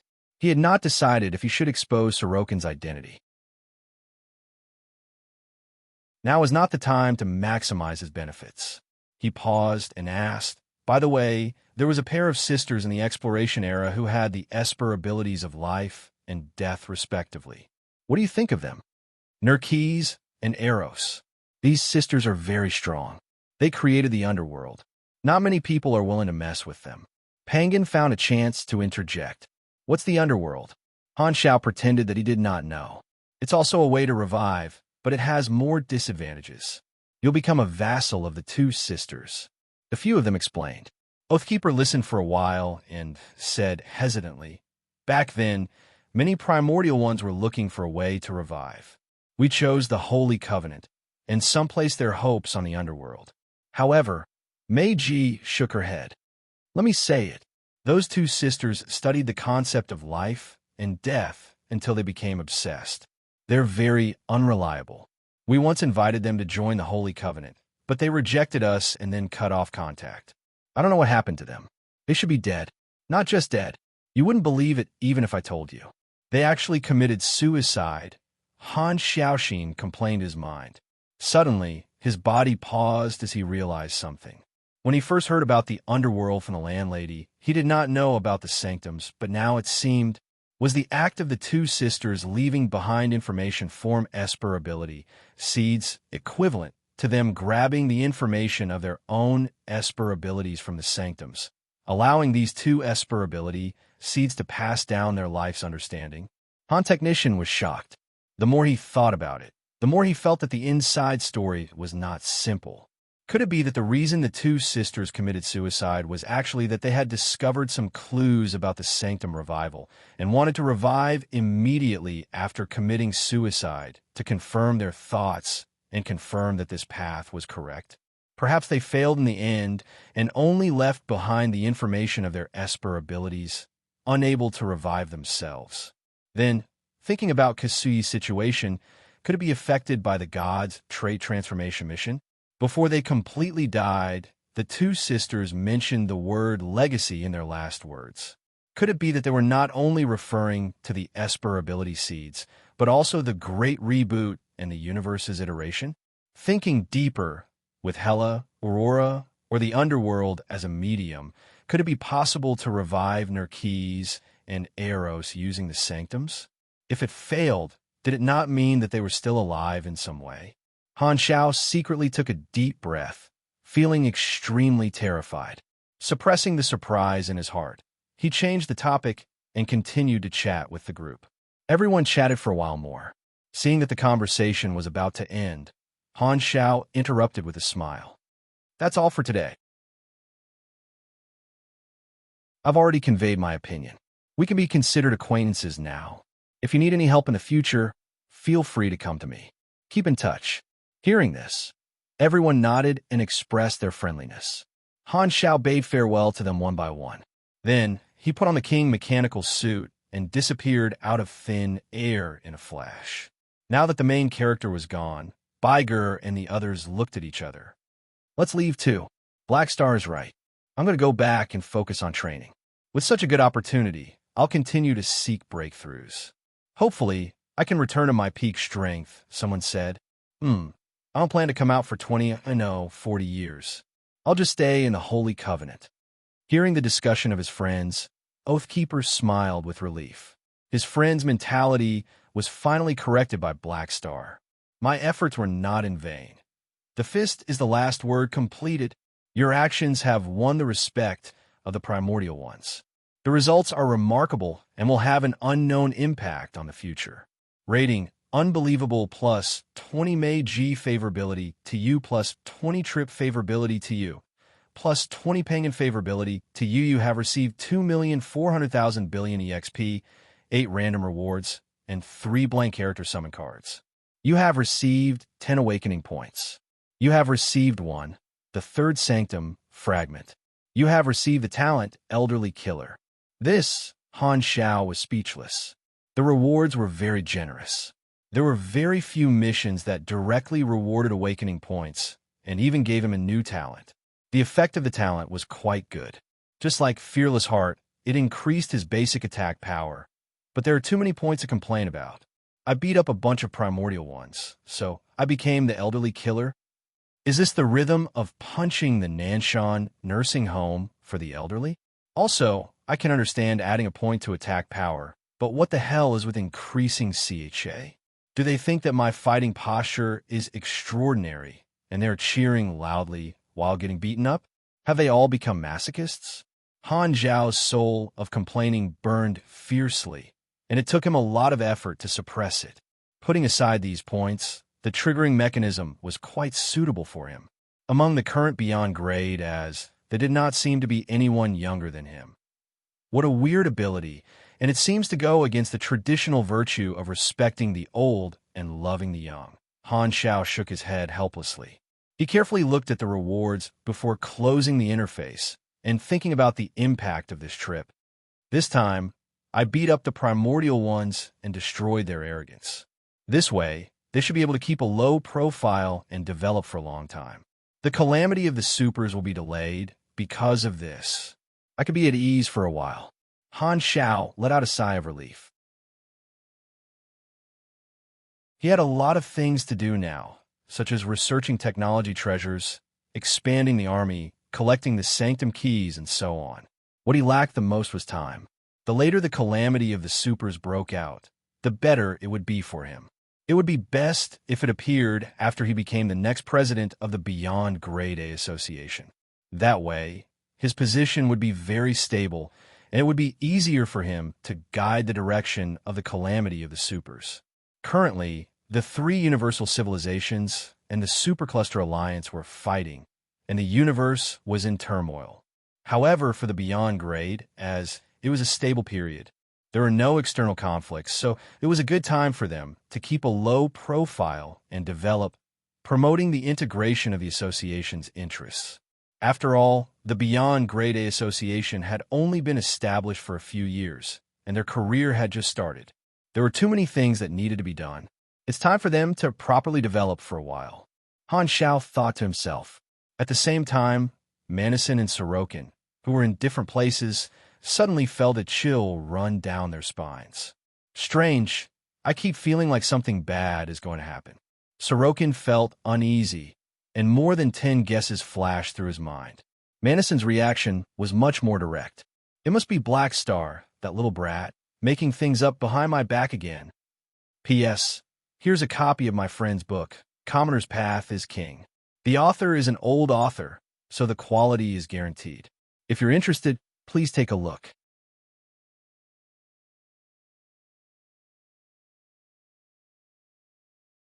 Chapter 1231. Time had no emotions. No matter how the scenery changed, it still did not look back and walked forward with the world in its arms. The galactic society in the war-torn era was filled with countless upheavals, changing the lives of billions of people in different ways. Some took the initiative to join the tide of the era, some were involuntarily dragged into the vortex, and some were determined to wait for death, hiding in small buildings, not caring about spring, summer, autumn, or winter. Demonstrations, independence, rebellions, political strife. Endless chain reactions spread across the various star fields. If one were to treat each eruption as a blooming flower, then the universe would be filled with a myriad of colors and blooming flowers. The source of the storm was the flickering war between the 3 universal civilizations and the Supercluster Alliance.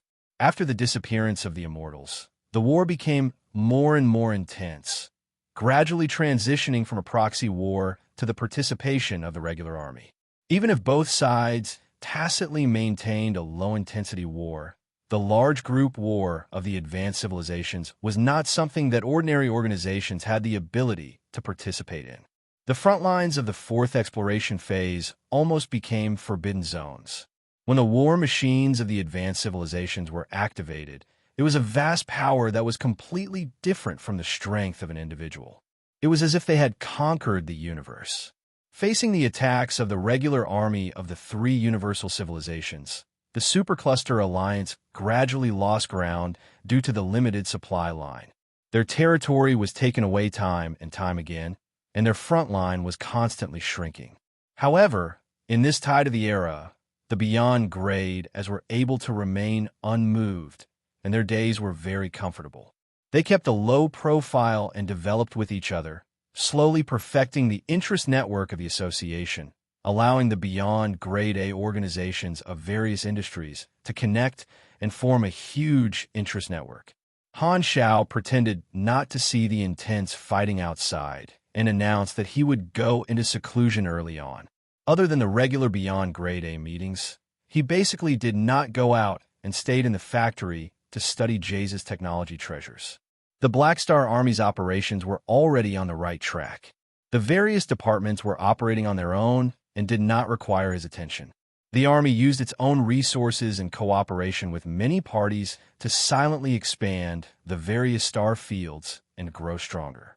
The rich profits became the expenses for the great mechanic Han's research. It was almost inexhaustible, and his ability to earn money was getting stronger and stronger. With his current position, no one dared to provoke him. Only those who did not know the immensity of heaven and earth, or those who were opportunistic, could be dealt with by the army. There was no need to trouble Han Xiao.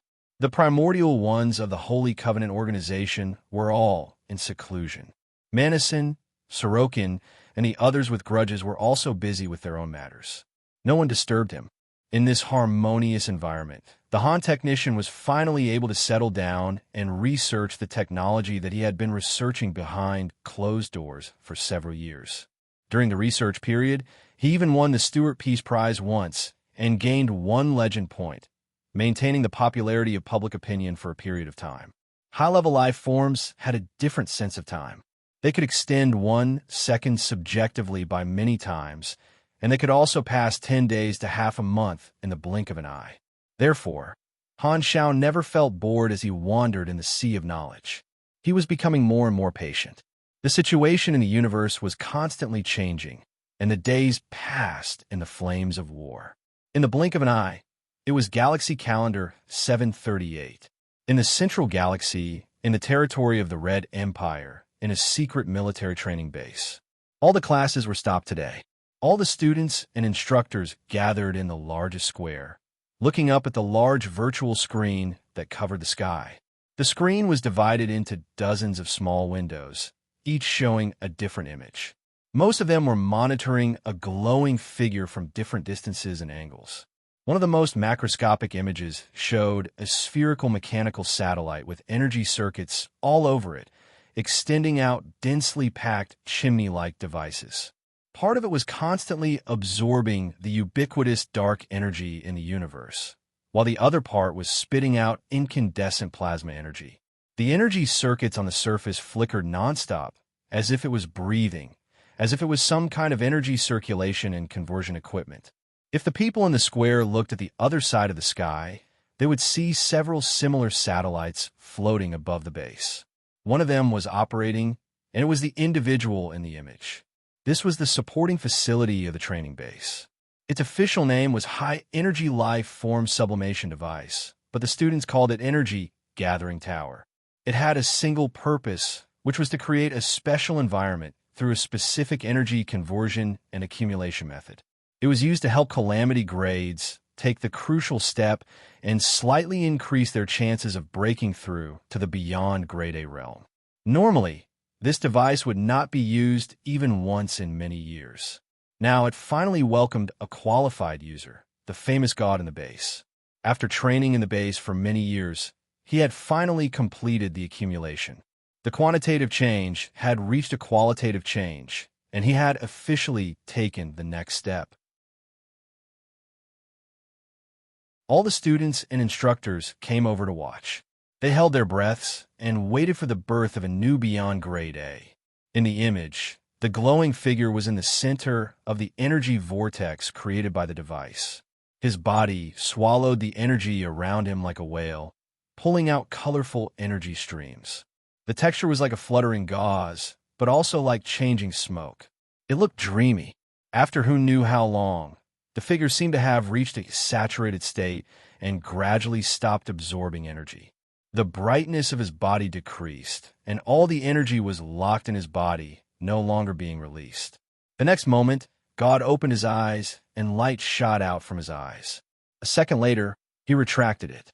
His body moved, turned into a meteor, and flew out of the exit tunnel inside the device.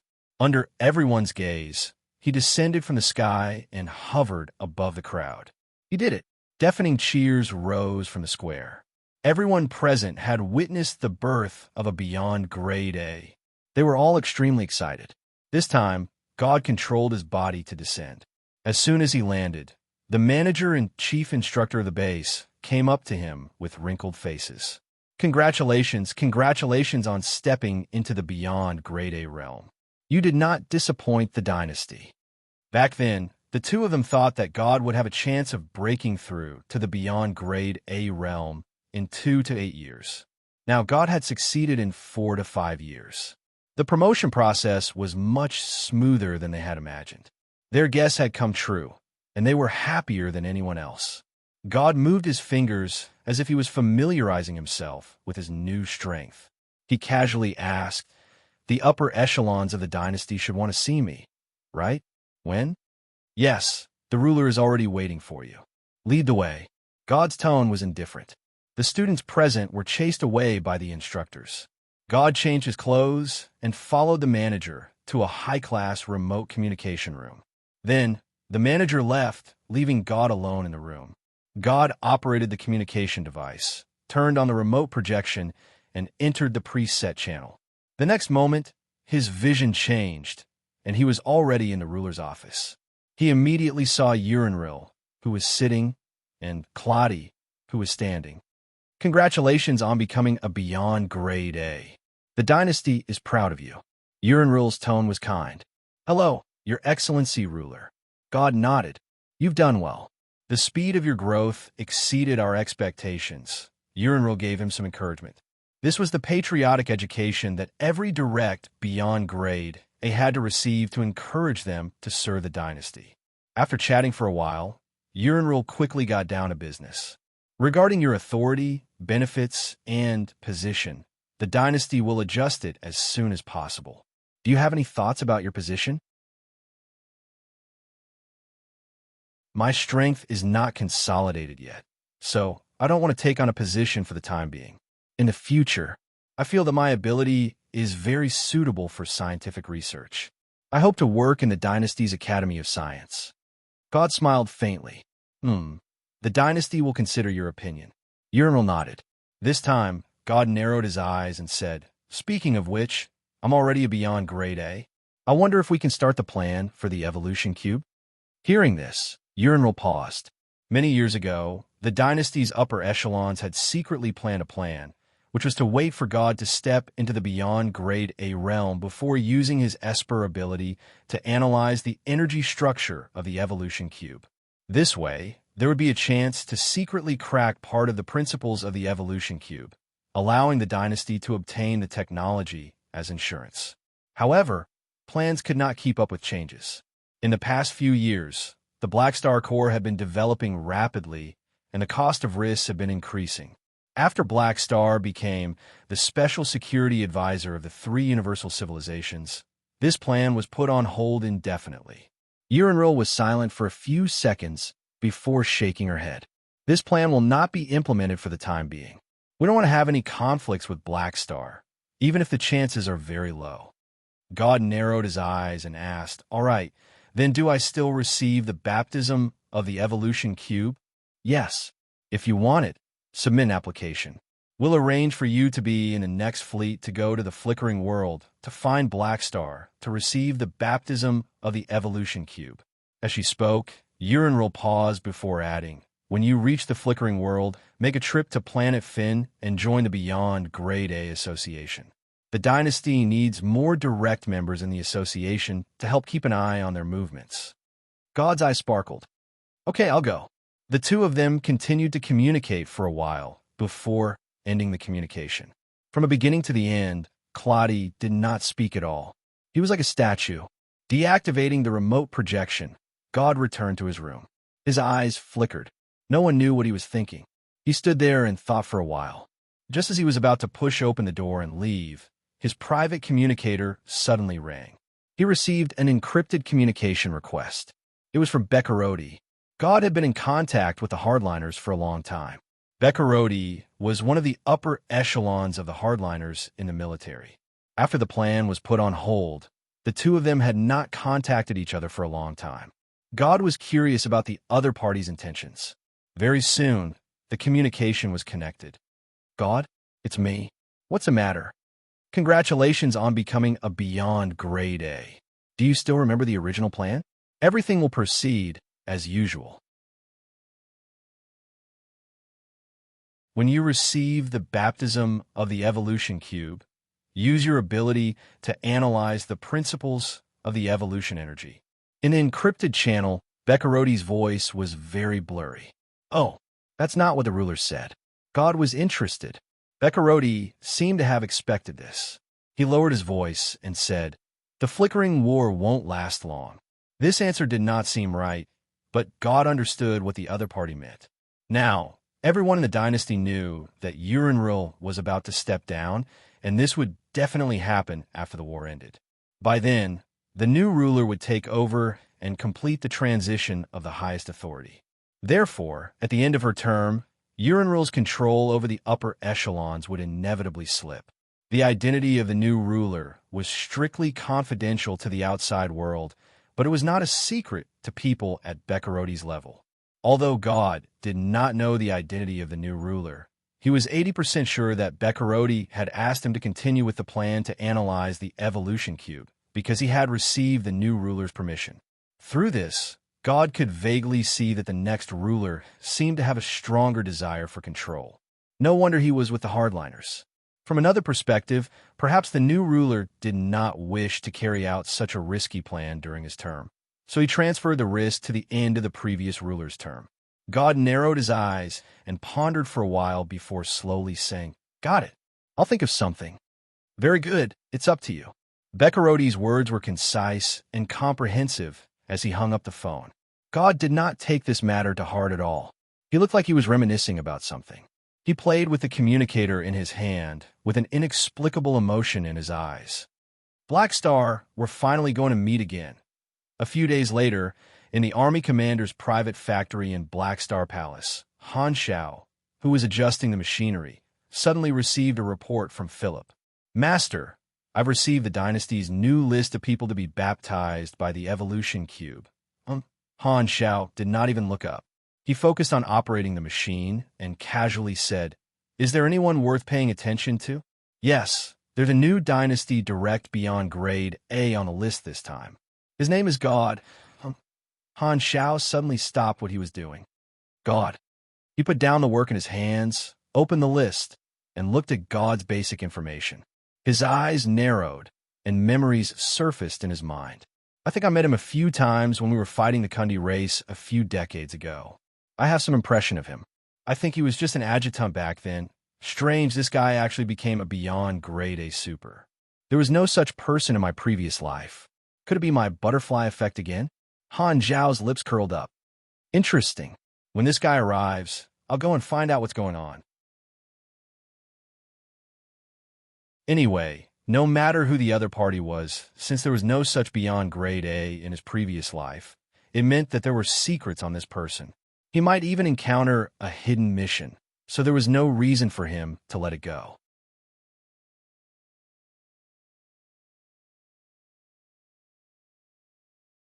Chapter 1232. Philip's report interrupted the work at hand. Han Shao pondered for a while and decided to take a break. He left the experiment area, entered his personal lounge, found a chair, and sat down. He waved his hand to get the mechanical assistant to bring him snacks and drinks. He then opened the quantum network and browsed the latest news. During the version update period, the player forums were frozen. Han Xiao did not have a great pastime. Other than teleporting to floating Dragon Island to accompany Ames, he could only go online and read the news. Looking at the situation of the flickering war, Han Xiaoxin had a thought.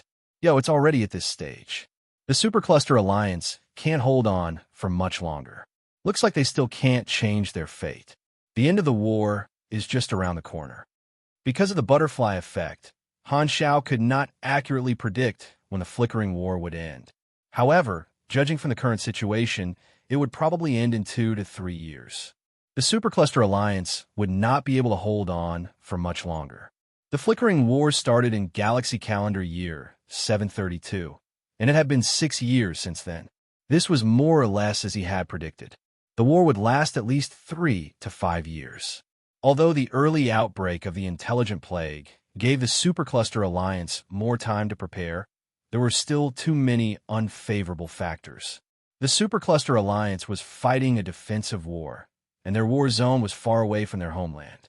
They were surrounded by the enemy like an isolated island. In the past few years, the 3 universal civilizations had cut off a lot of the enemy's secret supply lines, causing the Supercluster Alliance to receive less and less external support. If the Supercluster Alliance wanted to break out of this situation, they could only start from the outside. They could send troops from their homeland and open up new war zones in other star fields. However, that would be completely different. The order between the advanced civilizations would be broken, and the war would escalate to a higher level. No one dared to start. They were only taking a small gamble. No one could bear the consequences of flipping the table. Han Xiao stroked his chin and pondered. When the war is over, the Red Empire and the Radiant Federation will be changing. Unravel will retire, and the new ruler, TSK, what a troublesome guy. He did not know if his butterfly effect would change the choice of the dynasty's next ruler, but the chances were not high. With what he had seen in his previous life, he naturally knew the identity of the new ruler. To be fair, although he had some conflicts with Urinril, they had generally worked well together. However, the new ruler was a hardliner, and his style was different from Urinril's. In the previous life, the calamity of the Supers and the Silver Revolutionary Army were both scandals that happened during the reign of the first Prime Minister of the New Republic. The new ruler's attitude towards Supers was not to be ignored, and that was one of the reasons for the calamity of the Supers. Furthermore, the next president of the Federation of Light was not a good person either. He was a troublemaker. When a new ruler takes office, he'll definitely contact all the beyond Grade A allies. Hopefully, the status quo can be maintained. Han Xiao shook his head. Throughout history, every time the old and the new were replaced, it was always an eventful period. He put this thought aside and opened the interface. Currently, God's trait transformation, machinery, had been upgraded to the 12th level. He had used the mission completion card to complete all the prerequisites, spending a total of 7 God's trait transformation points. The cost to upgrade to the 13th level was now 8 points, with 3 prerequisites. This meant that he would have to spend at least 5 God's trait transformation points. There were gold blueprints in Jaze's technology treasure, which was a mountain of gold that needed to be slowly digested. Han Xiao had only studied a part of it in the past few years, but he already felt that his foundation had become much richer. If he accumulated contribution points to exchange for gold blueprints from the 3 universal civilizations, who knew when he would be able to accumulate so much wealth? Han Xiao currently treated these technologies as his trump cards and had not used them yet. He believed that once he used them, the various civilizations and the other beyond grade as would not be able to sit still, and trouble would follow. It was better to develop steadily for now. More than 2 months later, a dynasty fleet arrived at Black Star Palace, carrying the new batch of dynasty elites who were going to be baptized by the evolution cube. Spaceships followed the tracks and entered the dock of the outer ring base of Black Star Palace. The hatch opened, and the elites of the various departments of the dynasty swarmed out and gathered on the platform. As the only beyond grade A in the team, God was naturally recognized as the leader. As soon as he stepped onto the dock, a few army receptionists greeted him. Elites of the dynasty, welcome to the Black Star Corps. The army commander has been waiting for a long time. Please follow me. Then, the army receptionists led the way, and the crowd followed obediently. They soon came to a fork in the road. This time, the receptionist stopped, turned to God, and said, Your Excellency wants to talk to you. Your Excellency, God, the army commander would like to have a chat with you. Please follow me to see the army commander. As for the others, my companions will bring you to the hall to receive the baptism. This was the army's territory, and both sides had worked together for many years. The dynasty elites naturally had no objections. Furthermore, Black Star's reputation for having connections was known throughout the universe, so they were not surprised. Lead the way, then. God nodded with a calm expression. The crowd split into two and walked further and further away. God followed the receptionists, and the orderly footsteps of the crowd quickly disappeared from his ears. The two of them came to a private guest room. God opened the door and walked in. He immediately saw Han Xiao standing in front of the window with his back facing him. The starry sky outside the window was bright, and the figure in front of the window had broad shoulders and a muscular body. He gave off a masculine aura and looked like a pugilist. Hearing the door open, Han Xiao turned around with a friendly smile on his face. He reached out and led God to his seat. You must be God. Another direct, beyond grade, A has been born in the dynasty. Congratulations. Please take a seat. We meet again. I wonder if you still remember me. God sat down. He looked very natural and casual. Of course. During the war with the Kundi race, we met once, Wang Chong said with a smile. Han Xiao sat opposite him and sized him up. He was even more certain that he had never seen this person in his previous life and did not know where this person came from. God nodded and said with a smile that did not look like a smile, That's right. Then you must remember what I said back then. I said that we would become colleagues sooner or later. It's true now. I admire your confidence. I like to make friends with people with potential the most. Han Xiao nodded in agreement, but he was secretly calculating in his mind. From the looks of it, this guy was a new star with a lot of confidence. Even in front of him, he acted very casually and did not use any honorifics. This was very common among new beyond grade As. He looked a little arrogant, but other than that, there was nothing strange.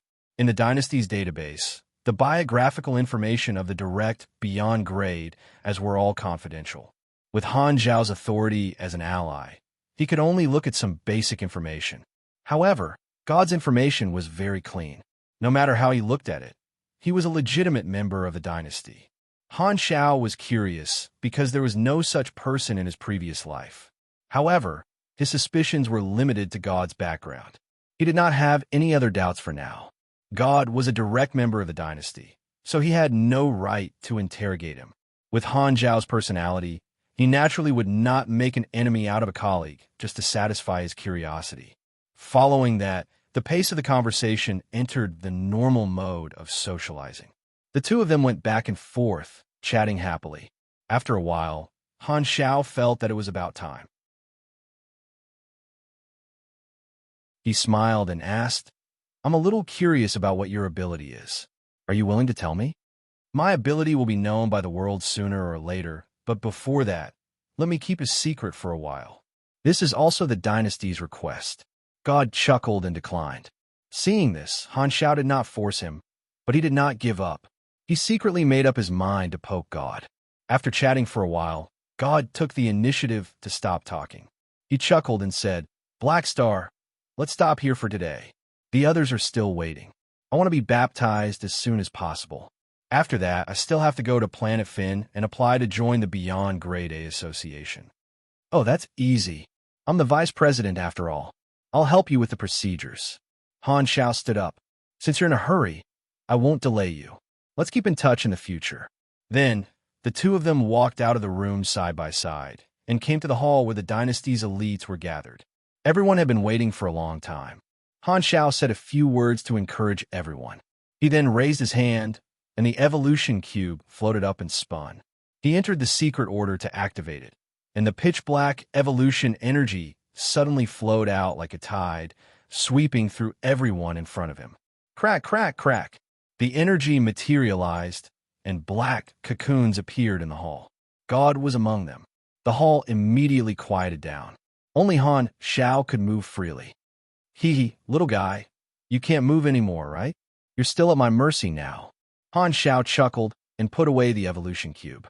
He then controlled the nanoparticles to turn them into thin needles and stab them into the black cocoon that God was in. He understood the feeling of evolution very well. The itchiness was unbearable, and the senses in his body would be magnified while his senses of the outside world would be dulled. Even if he was discovered, he was not worried.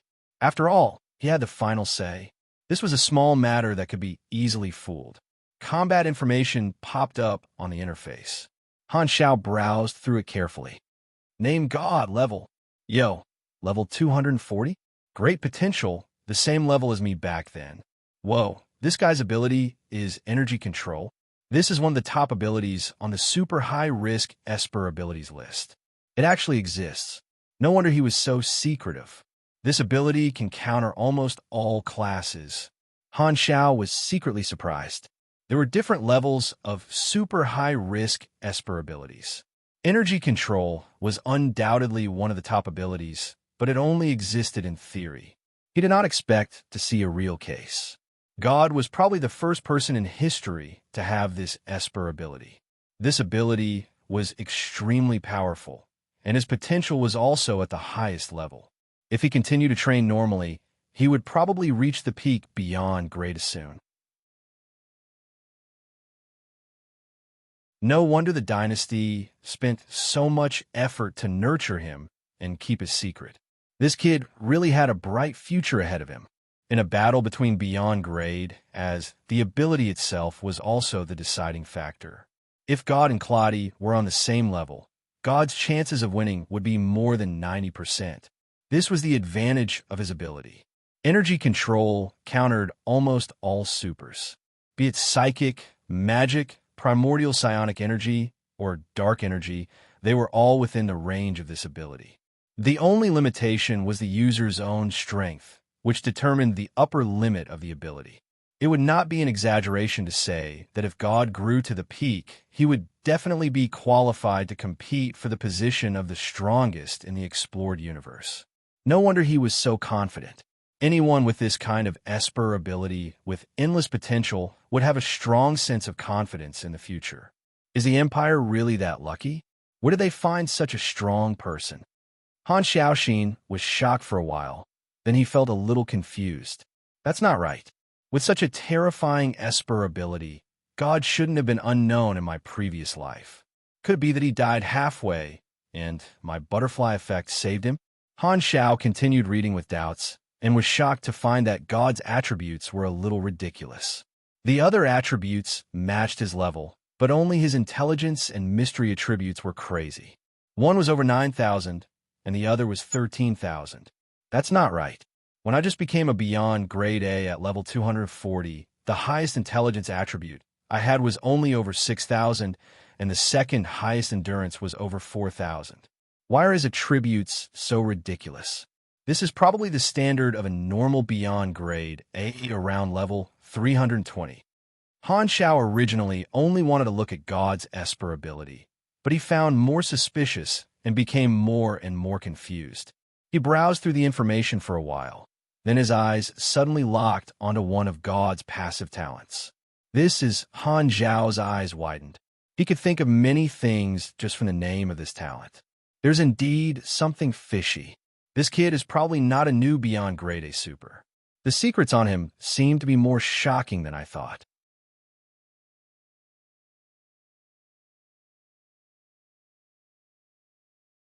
Chapter 1233. The body has been reborn, and the soul is still strong. This should be an ability similar to possession. Looking at God's black cocoon, Han Xiaoxin was surprised, and his brain started working quickly. According to the introduction of Esper ability, rebirth. Its effect was similar to a psychic's mind host, and it was also similar to Sorokin's ability to change identities. Judging from the various abnormalities in God's interface, this was most likely a big shot who had changed his identity. The specific mechanism of this ability was still unclear. It should be a change of body, and the soul would be inherited. Then, based on the strength of the other party's intelligence and mystery attributes, Han Xiaoxin could determine that the other party should have been a beyond grade A before he was reborn. Then, here came the problem. Esper ability.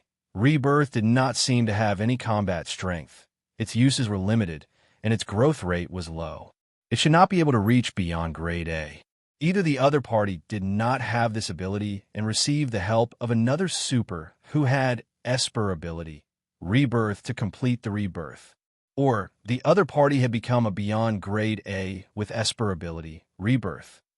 The former was impossible to speculate, but if it was the latter, among the people Han Xiao knew, there seemed to be only one person who had this ability, God. Could it be this be asterisk starred? His body was locked in the space-time amber, but his soul escaped? Han Zhao's eyes sparkled. As a researcher, he was used to making bold assumptions.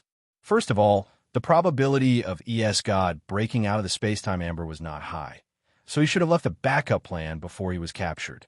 The possibility of this was not low. God was so reckless, and there were enemies everywhere. He would most likely have left a backup plan in advance. Furthermore, he had devoured so many strange Esper abilities, so the probability of him having a soul reincarnation ability was not low. Maybe this was why he was so confident, changing his identity after losing his main identity. However, the method of reincarnation for Esper ability, rebirth, was different. Using Sorokin as an example, no matter how the smirking boy changed his identity, his ability would not change. The foundation was his soul. The foundation of the ability to absorb Esper ability was the genetic chain of the physical body. God's body was trapped in the space-time amber. If God was really God, then he would have changed his body, and his ability would also change accordingly. The ability to absorb Esper ability would be gone, and it would become a single ability, energy control.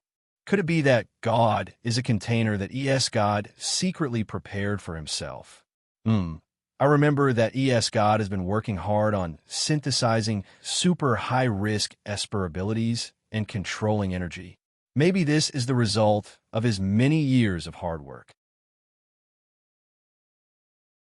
This be asterisk starred might have really succeeded, fusing a bunch of Esper abilities and creating a crazy ability. Through some unknown means, he implanted it into God's body. Han Xiao pondered. God did not appear out of thin air. He had a complete life history.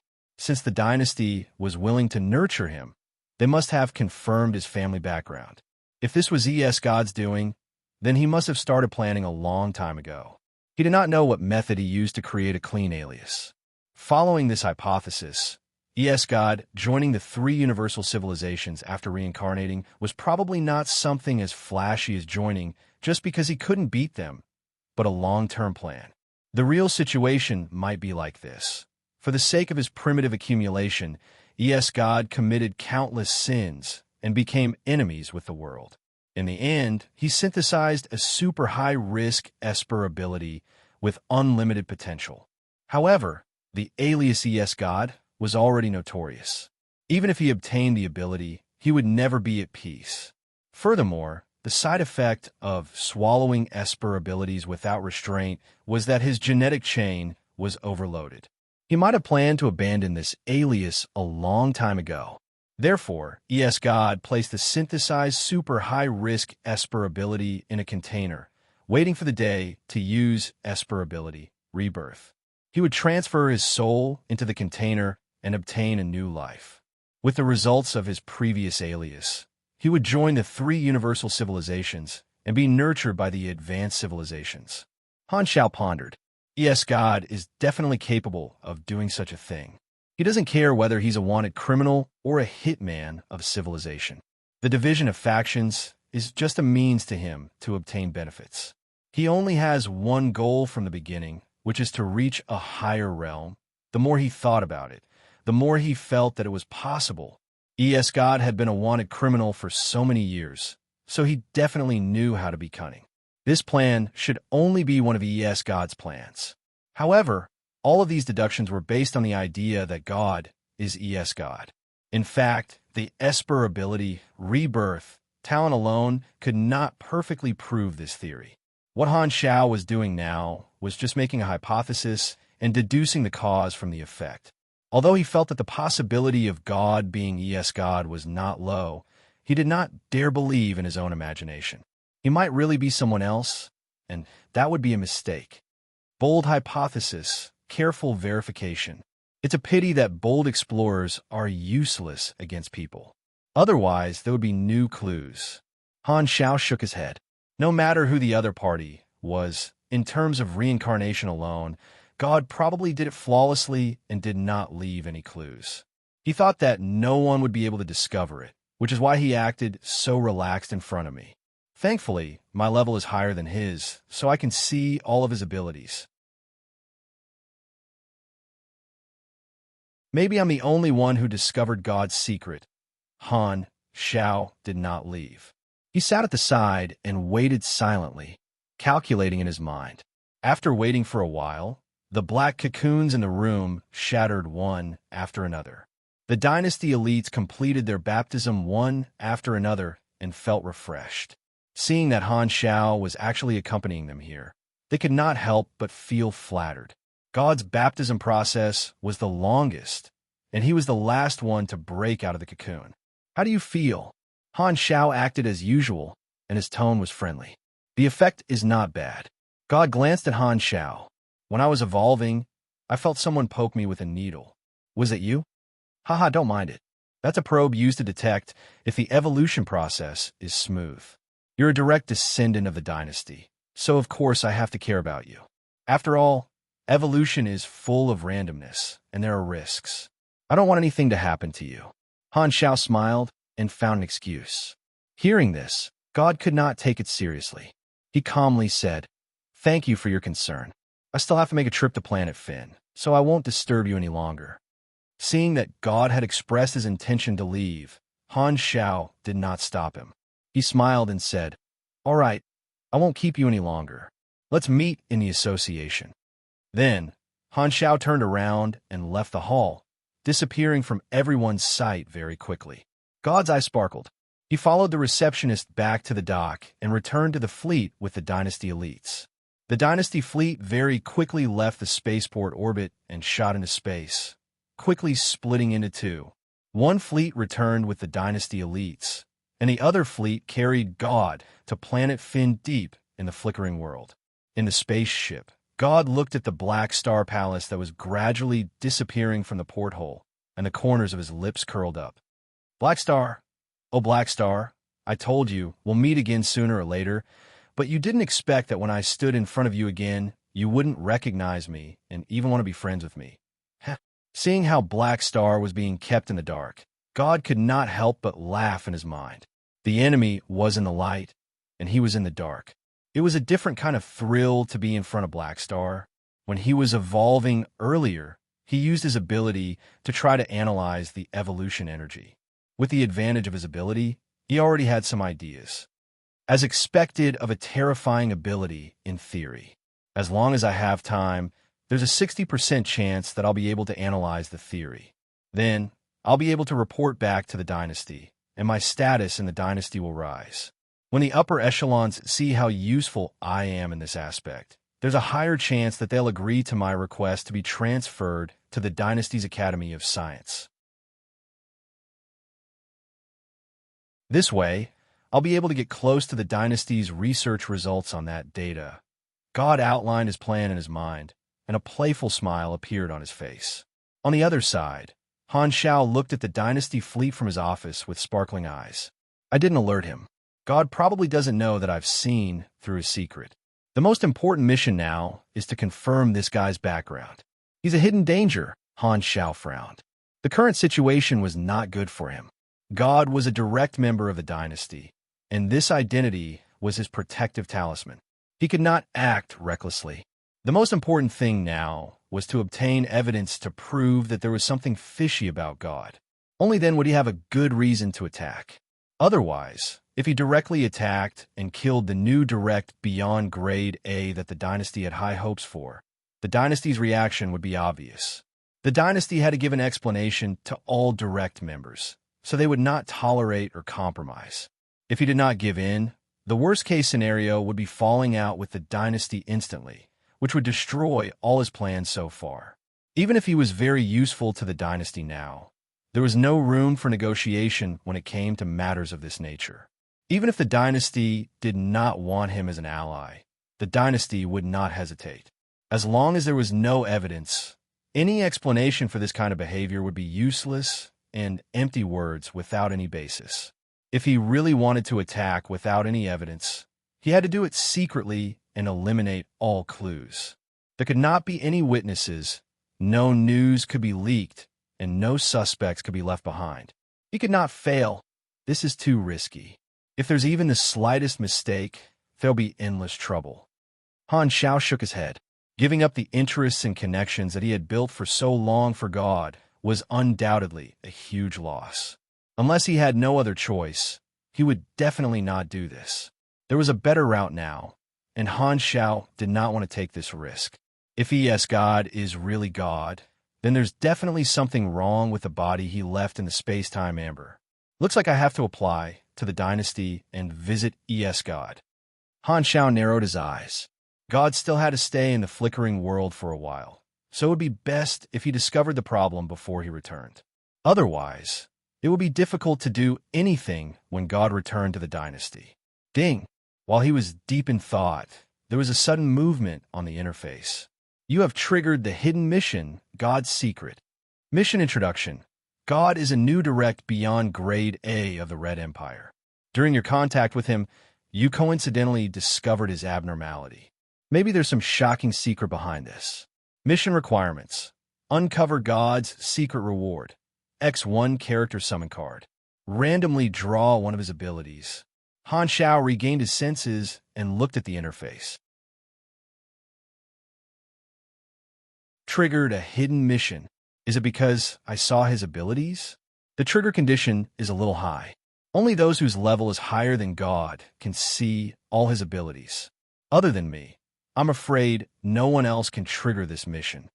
Speaking of which, Mount and Blade 2 is released today. My youth is over _ smiley face angle _:.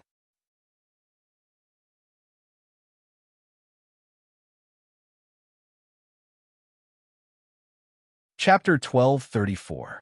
Han Xiao closed the interface, wrote an application, and sent a request to the dynasty to visit ES God.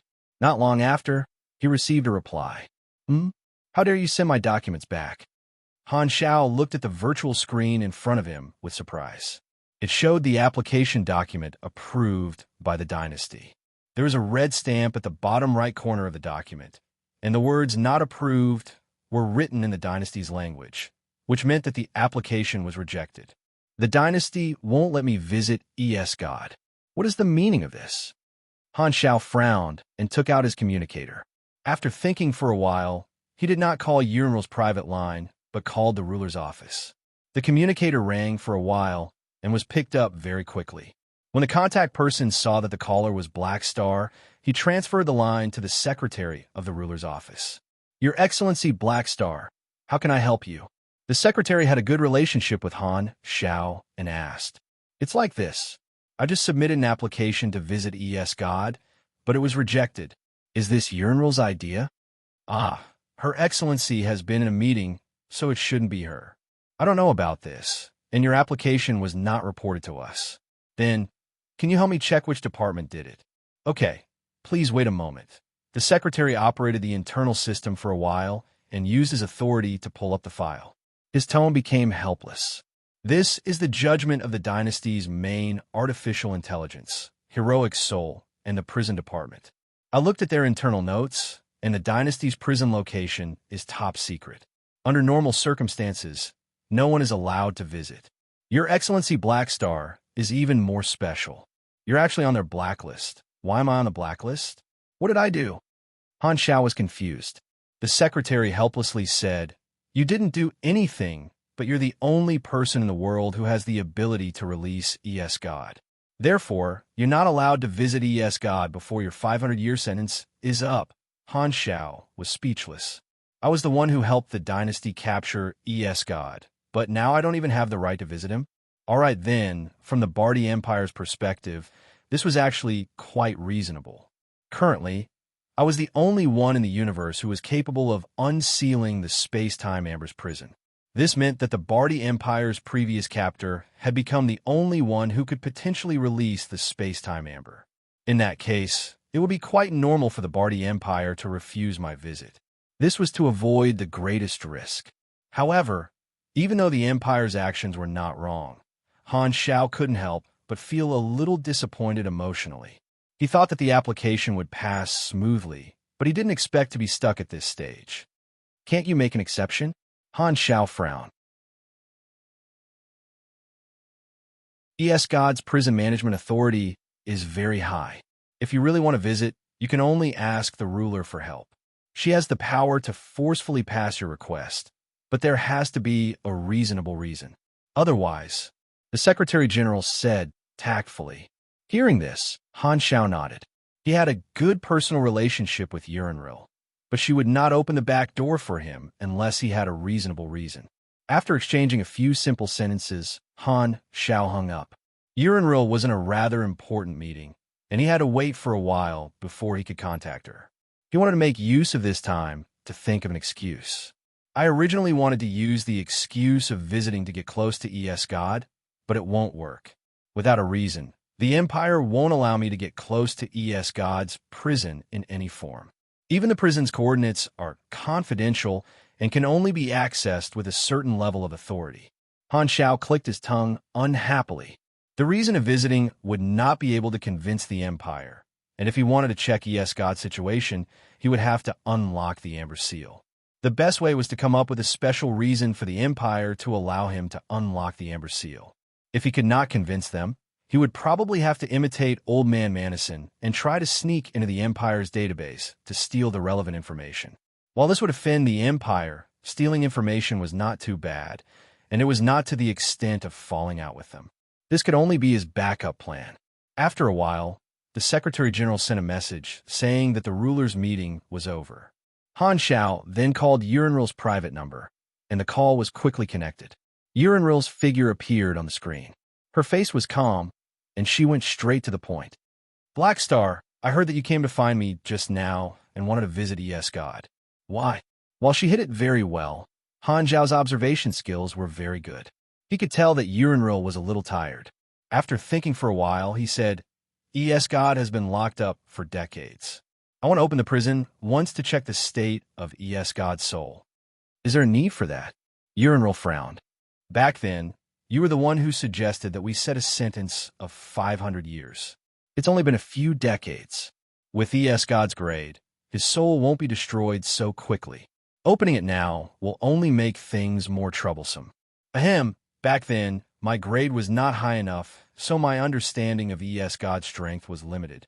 That's why I exaggerated the sentence as much as possible. 500 years was just an insurance statement. Now that I've grown to my current level and have a deeper understanding of the space-time Amber, I realize that it might not take that long to destroy the soul of a beyond grade A super." Han Shao told her the excuse he had prepared.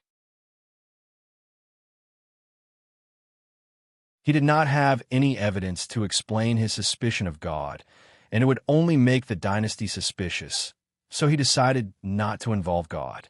Unravel did not suspect anything. She only shook her head and said, "I don't think there's a need for that. ES God is too dangerous.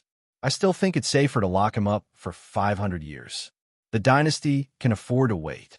Han Shao had expected the ruler to say this, so he was not surprised at all. He explained, "The experiment is only one of the goals. Actually, I still have some worries. I only understood how powerful this grade is after growing to this day. Thinking back, I realized that ES God was captured too easily. It was very strange. With my understanding of ES God, he might have left a backup plan for himself and escaped using his soul transfer. I'm worried that it's a trap, so I want to open the prison to check. Uriel's eyes flickered, but she still did not believe it. Where's the evidence? Han Xiao pretended to be serious and said, this is only a guess, so it needs to be verified. However, if you really want a witness, you can ask Lotus Swordsman. When we were killing ES God back then, she felt the strange mental wave of ES God. I suspect that there's something wrong with that. God was the new star that the dynasty had high hopes for, so it was not a wise choice to involve him in the conversation. Therefore, Han Zhao's words were mainly targeted at ES God. Hearing this, Uriel finally became serious.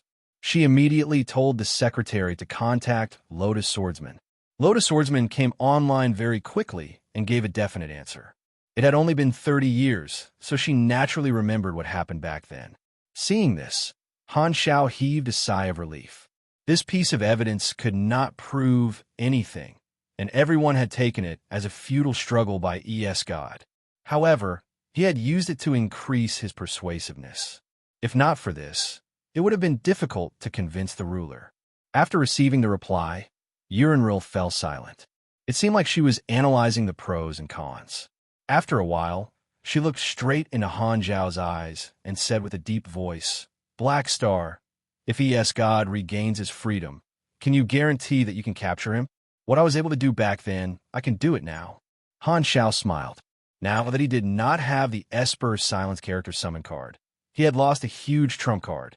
However, after decades of growth, he was no longer the same as before. Even if he guessed wrong, he would just have to capture ES God again. Furthermore, other people did not know that the character summon card was a one-time use ability. They would only think that he still had this ability. Uriel pondered for a long time before finally nodding. Okay, I approve. Since your suspicions are reasonable, open the prison and check ES God's situation. Make sure that we don't capture an empty shell. More than 10 days later, Constellation Corridor, within the Red Empire, in a certain forbidden military area. A gigantic, cubic mechanical building floated in the starry sky. Its appearance was a galactic fortress built by a giant engineering project. Its surface was covered with armor and shields that could withstand the bombardment of a fleet. This was the space prison where ES God was locked up. At this moment, a dense dynasty fleet surrounded the prison. Every battleship had cannons extended, and all kinds of weapons were ready to be activated. A black figure floated not far away from the prison. It was Han Xiao. He had opened the secondary dimensional army box and was summoning an army on a large scale, forming a second layer of encirclement to surround the prison. God was still on his way to the flickering world. Han Xiao was racing against time. He directly used the king to teleport his main body to the dynasty's branch and boarded the dynasty fleet that came to pick him up. It took him about 10 days to arrive at this forbidden military area. Han Xiao summoned countless mechanical troops and finally closed the secondary dimensional army box door. He spoke in the communication channel. I'm ready. Activate all space-time locking devices immediately and open the prison core. Roger.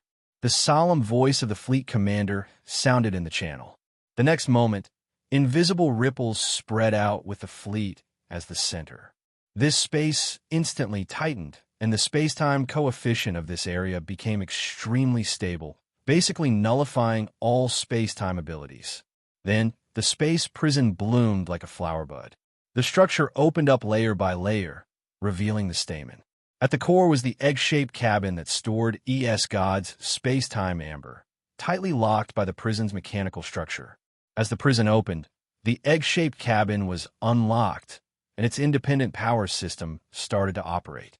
The thrusters spat out flames and slowly flew out with the cabin. Han Xiao waved his hand, and a mechanical force arc pulled the 10-meter-long egg-shaped cabin in front of him. He reached out and opened the cabin door. A familiar face that he had not seen for many years entered his sight. It was ES God, who had been imprisoned in the space-time amber for decades. He still maintained the appearance when he was frozen. His expression and actions were all frozen at the last moment of freedom. All units in position. Prepare to fire at any time. The solemn voice of the fleet commander sounded in the communication channel. After decades, the shadow left by ES God had not completely disappeared in people's hearts. Now it's time to verify my guess. Han Shao stared into ES God's eyes, took a deep breath of dark energy, took out the core of the space-time amber, and poked it. Pop! The crisp sound of the space-time amber breaking seemed to ring in his ears. The cage that imprisoned ES God was removed, but his body did not move. He just floated in a vacuum environment, right in front of Han Shao. Is it already an empty shell? Han Shao took out a suction cup-shaped device and stuck it to ES God. This was a device used to detect the state of a soul. Although mechanics were not good at the mental domain, at his level, it was not a problem to create a device that was purely used to detect if the target had a soul. The suction cup was about to touch ES God's body, but the next moment, Han Shao felt his wrist tighten as if someone had grabbed it and stopped in midair.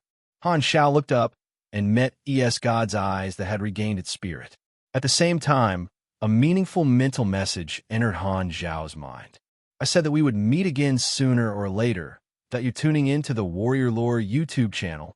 Don't forget to subscribe and join us on this journey to catch the most captivating stories.